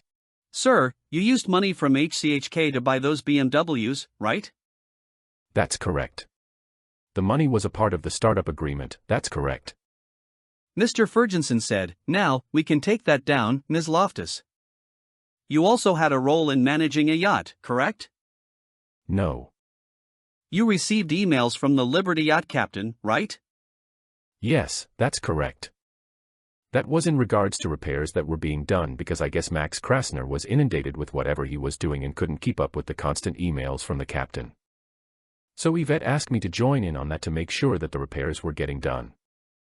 Now, your attorneys produced some of those emails to the government, right? Yes. Max Krasner, who you just mentioned, he also received those emails, right? Yes, as far as I know. Sir, you didn't work for G Club, right? No, I did not. Max Krasner, he didn't work for G Club either, right? I have no idea. Mr. Ferguson said, Ms. Loftus, can we show the witness what's marked as Government Exhibit SB 212? The court said, Mr. Ferguson. Mr. Ferguson said, I'm waiting for an exhibit, Your Honor. It's okay, Your Honor. I'll just move on. The court said, okay. Mr. Ferguson said, thank you for the indulgence. Sir, you also talked a bit about Miles Guo's supporters on direct, right? Yes. And sometimes the supporters would go to 3 Columbus Circle, right? Yes. They would listen to Miles Guo talk? Yes. They would clap for him? Yes. Fair to say they idolized him? Yes. They would ask him to hold babies, right? I've seen that. I don't know if they asked or not. It would have been in Chinese. I wouldn't have understood. Ms. Schrofa said, what you did say. I've seen him hold people's babies. I don't know if they asked or not. They were speaking in Chinese, so I don't know. Sometimes they would bring their children with them to 3 Columbus Circle? Yes, I've seen that. And they would bring their children and give those children an iPad, right? Yes, I've seen that. And then those supporters would just work all day, right? Ms. Schrofa said, objection. The court said, overruled. You can answer. I wasn't there all day, but, yes, they worked. And these supporters, when they were working, they didn't listen to other workers, right? Ms. Schrofa said. Objection as to form. The court said, well, it's impossible for him to say whether others were listening. He can't perceive that. Mr. Ferguson said, I can rephrase, Your Honor. The court said, okay. You're aware of instances withdrawn. Your impression, Mr. Barnett. Being in 3 Columbus Circle when this was happening was that these supporters didn't always listen to other workers. Correct? I can't speak for other workers. But I have seen instances where if there was issues with other workers, I had spoken with other workers in regards to it. And these supporters, they always listened to Miles Guo, right? Again, all the conversation were in Chinese. I could tell you that they did listen to him. But I can't tell you what was said. And, look, your impression was that this stuff with the supporters was weird, fair to say? Ms. Schrofa said. Objection. The court said, you may answer. Weird. I guess I don't know if I'd use the word weird. I guess it was just different for me because I've never seen it before. Usually I would say that with like celebrities where people were kind of in awe of a celebrity. That's kind of the impression I got from it. Sir, you testified about how Miles Guo was one of the better people you've been a bodyguard for, right? That's correct. You like him, right? I like him very much. And you testified about how you thought he was sincere with the stuff he was doing with the NFSC, right? That's correct. Sir, you didn't watch his live broadcast in Mandarin, correct? No, I did not. You didn't follow him online, correct? No, I did not. You didn't invest in any of those investment projects, did you? No, I did not. You didn't send companies affiliated with Miles Guo your personal money, correct? No, sir. You didn't send him your retirement money, correct? Ms. Schrofa said. Objection. Asked and answered. The court said, overruled. You may answer. No, I did not. You didn't send him money you had borrowed from your home equity, correct? Ms. Schrofa said. Objection. Asked and answered. The court said, overruled. You can answer. No, I did not. You didn't send him your family's money, correct? No, sir, I did not. And it's true, sir, that actually you got money from working for Miles Guo, right? Meaning for services, sir. I don't know what you're asking. We talked about all the money you got paid earlier? For services, correct. Ms. Schrofa said. Objection to the form, Your Honor. The court said, sustained. Mr. Ferguson said, may I just have a moment, Your Honor? The court said yes. Sir, you didn't lose money after sending it to Miles Guo, correct? I'm sorry. Ms. Schrofa said. Assumes facts that are clearly not verified. The court said, he stated he did not send money. Sustained. Mr. Ferguson said, nothing further, Your Honor. The court said redirect. Redirect examination. By Ms. Schrofa. Mr. Barnett, good afternoon again. Hello. Mr. Barnett, for how many years did you honorably serve the people of the city of New York as an NYPD officer? Mr. Ferguson said, objection. The court said, it's all right. How long did you serve as a police officer? For 17.5 years, ma'am. And for 17 years did you testify on behalf of the city of New York or the state of New York? Yes, I have testified. Did you take an oath as you've taken here today? Yes, I have. Have you ever lied under oath? No. Today did you ever lie under oath? No, ma'am. And would you lie under oath for Miles Guo? No, ma'am. Would you lie for Miles Guo because he had HCHK send you $15,000 or $30,000 or $650,000 or $600 and $1 million? Mr. Ferguson said, argumentative. The court said, overruled. You can answer. No, ma'am, I would not. Mr. Barnett, you got money for the work you did for Guo, correct? That's correct. I'm not going to go through all of the iterations, but you got that money into a bank account, correct? That's correct, my company's bank account. And the company's bank account is at a real bank, right? Chase Bank, that's correct. And Chase Bank has never flagged your account, correct? Mr. Ferguson said, "Objection, Your Honor." The court said you may answer. No, they have not. These are wire transfers, correct? Yes, ma'am. And do you know who these people were that wired the money? I do not. Do you know if they were Megua's uncles? Mr. Ferguson said, "Objection." The court said you may answer. Mr. Ferguson said, "He said he doesn't know, Your Honor." Were they her uncles? I don't know. Were they her family in China? Mr. Ferguson said, "Objection" again, asked and answered. Same question. The court said you can answer. I don't know. You were asked about a person named Jian Wuzhong, correct? I believe so, yes. Do you know if he's related to Megua? I don't. You were asked about a transfer of a $105,000 by Suzu Wang, correct? Yes, I believe so. Do you know if Suzu Wang is related to Megua? I don't know. You were asked about a $107,000 transferred again by Mr. Zhang, correct? Yes, I believe so. Do you know that Mr. Jing is related to Megua? I don't know.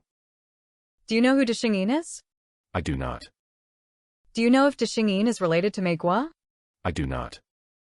You were asked about some money that came from Singapore, correct? Yeah. Do you know if Megua has an uncle, aunt, or cousin in Singapore? I don't know. You were asked many questions about a man named Victor Serta, correct? Yes. Did Mr. Serta assist you when you needed a lawyer? Yes, he did. Did he give you a referral? I don't know if he gave me the referral or it came from May. I don't recall who gave me the referral. Did Mr. Serta ever tell you, "I'll give you the money if you testify for Miles Guo"? No, he did not. Did Mr. Serta tell you, "I'll give you the money if you talk to Ms. Schroff"? No, he did not. Did Mr. Serta tell you, "I'll only give you the money if you talk to Ms. Schroff and not talk to the government"? Mr. Ferguson said, "Objection." The court said, overruled. You can answer. No, he did not.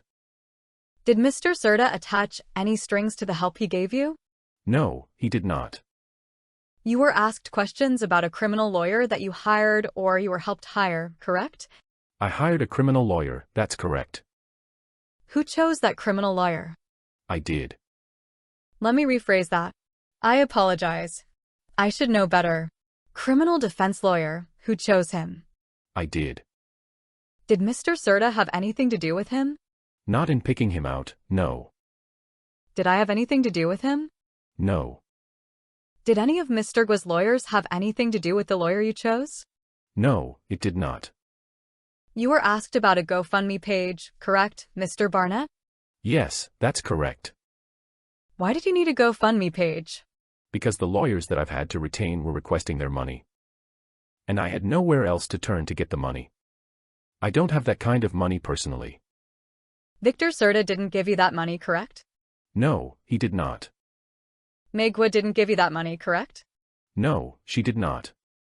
Wayne Chow didn't give you that money, correct? No. Yvette Wang didn't you give that money, correct? No. Miles Guo didn't give you that money, correct? No, he didn't. By the way, the money that you got, all those wire transfers that the government asked you about, you declared that on your income tax, correct? Yes. And you declared the GoFundMe money on your income tax, correct? Mr. Ferguson said, "Objection, relevance, and scope." The court said you may answer. Not on this year tax. It would be next year tax that would be claimed on. Now, you were asked many questions about other properties in New York City that you saw, correct? Yes. And one of the properties that they asked you about was a penthouse that had 4 bedrooms, correct? Yes. Did you know if Mr. Guo's son has been here in the year of 2024? I have no idea. When was the last time you saw his son? The only time that I ever met him was in 2020, and I think it was October or November. I couldn't tell you what month it was. Is it fair to say, sir, other than that one time you have never seen Mr. Mileson in this country? I never seen him except that one time. These 4-bedroom penthouses, do you know the reason why it wasn't purchased? I don't. You were asked questions about Aaron Mitchell, correct? Yes. Did you ever observe Aaron Mitchell and Miles Guo have a conversation? Yes. Did they seem to understand each other without an interpreter? I don't know. I wasn't privy to the conversation. I witnessed them talking. But I couldn't tell you what the conversation was, nor what it was about. Now, you were asked questions about the Taurus Fund, correct? Yes. Was your signature on the Taurus Fund forged? No, it was not. Did you sign it without understanding what the role was? Yes, I did. You were asked questions, were not you not, Mr. Barnett, about Brioni suits, correct? Yes. Do you know how many suits Mrs. Miles Guo owns? I don't. Do you know how many suits there are at the Sherry Netherlands? I do not. Do you know how many there are in Connecticut?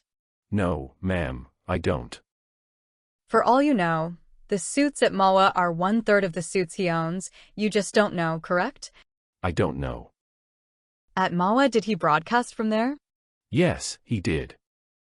Did he wear the same suit for every broadcast? I didn't watch the broadcast.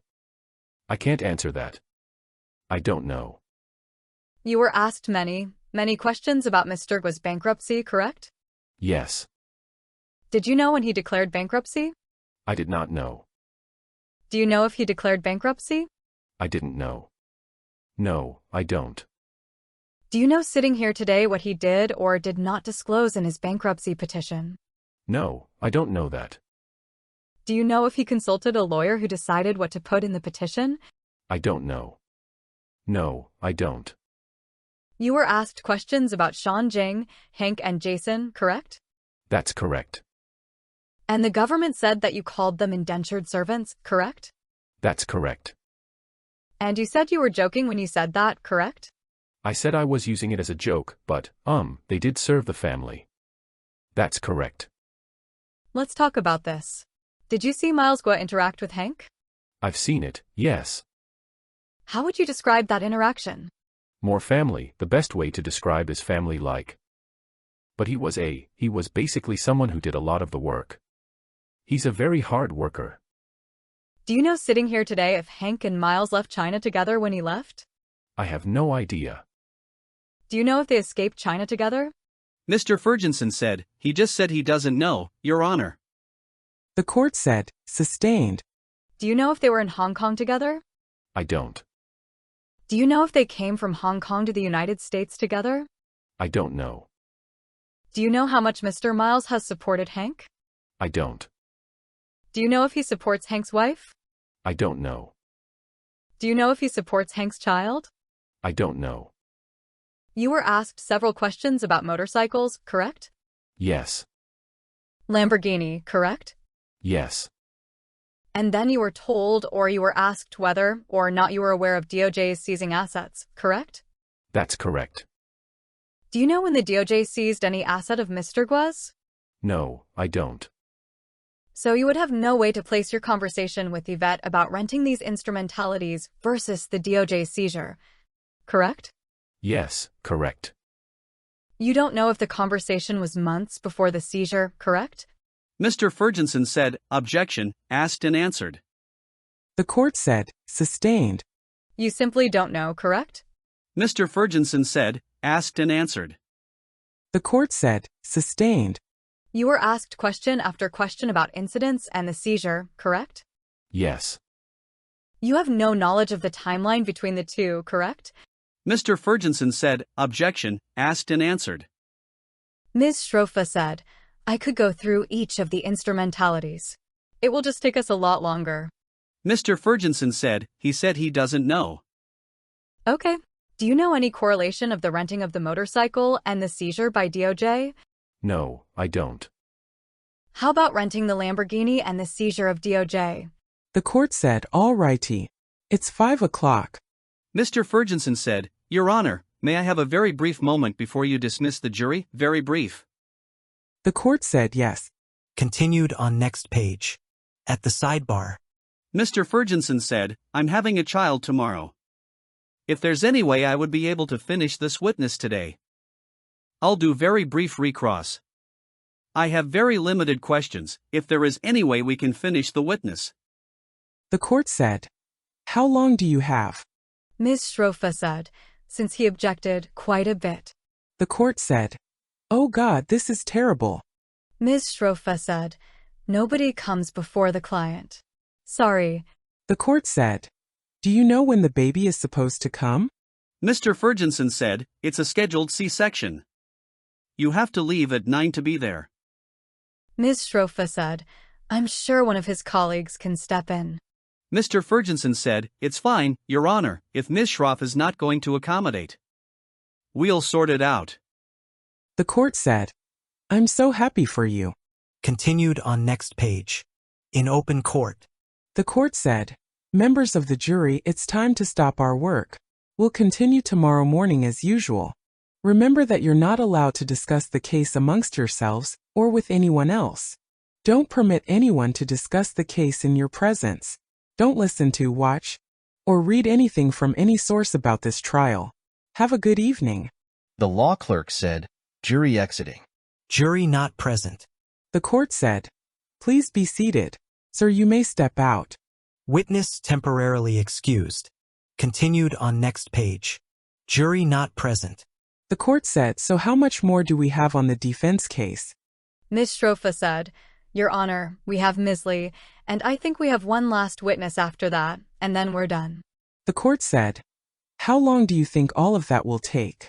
Ms. Shrofa said, Your Honor, I'm hoping that the direct will be no more than an hour and a half. I'm hoping shorter. The court said, you're saying total? Ms. Shrofa said, I don't know this second witness. He's not mine, Your Honor. Sorry. Mr. Skirik said, Your Honor, the final witness I would expect to be maybe an hour on direct. The court said, so it's not looking like we will have the prosecution sum up tomorrow. Okay, well, I hope that you can be efficient so that we can get this done. Ms. Murray said, Your Honor, if I may, one proposal.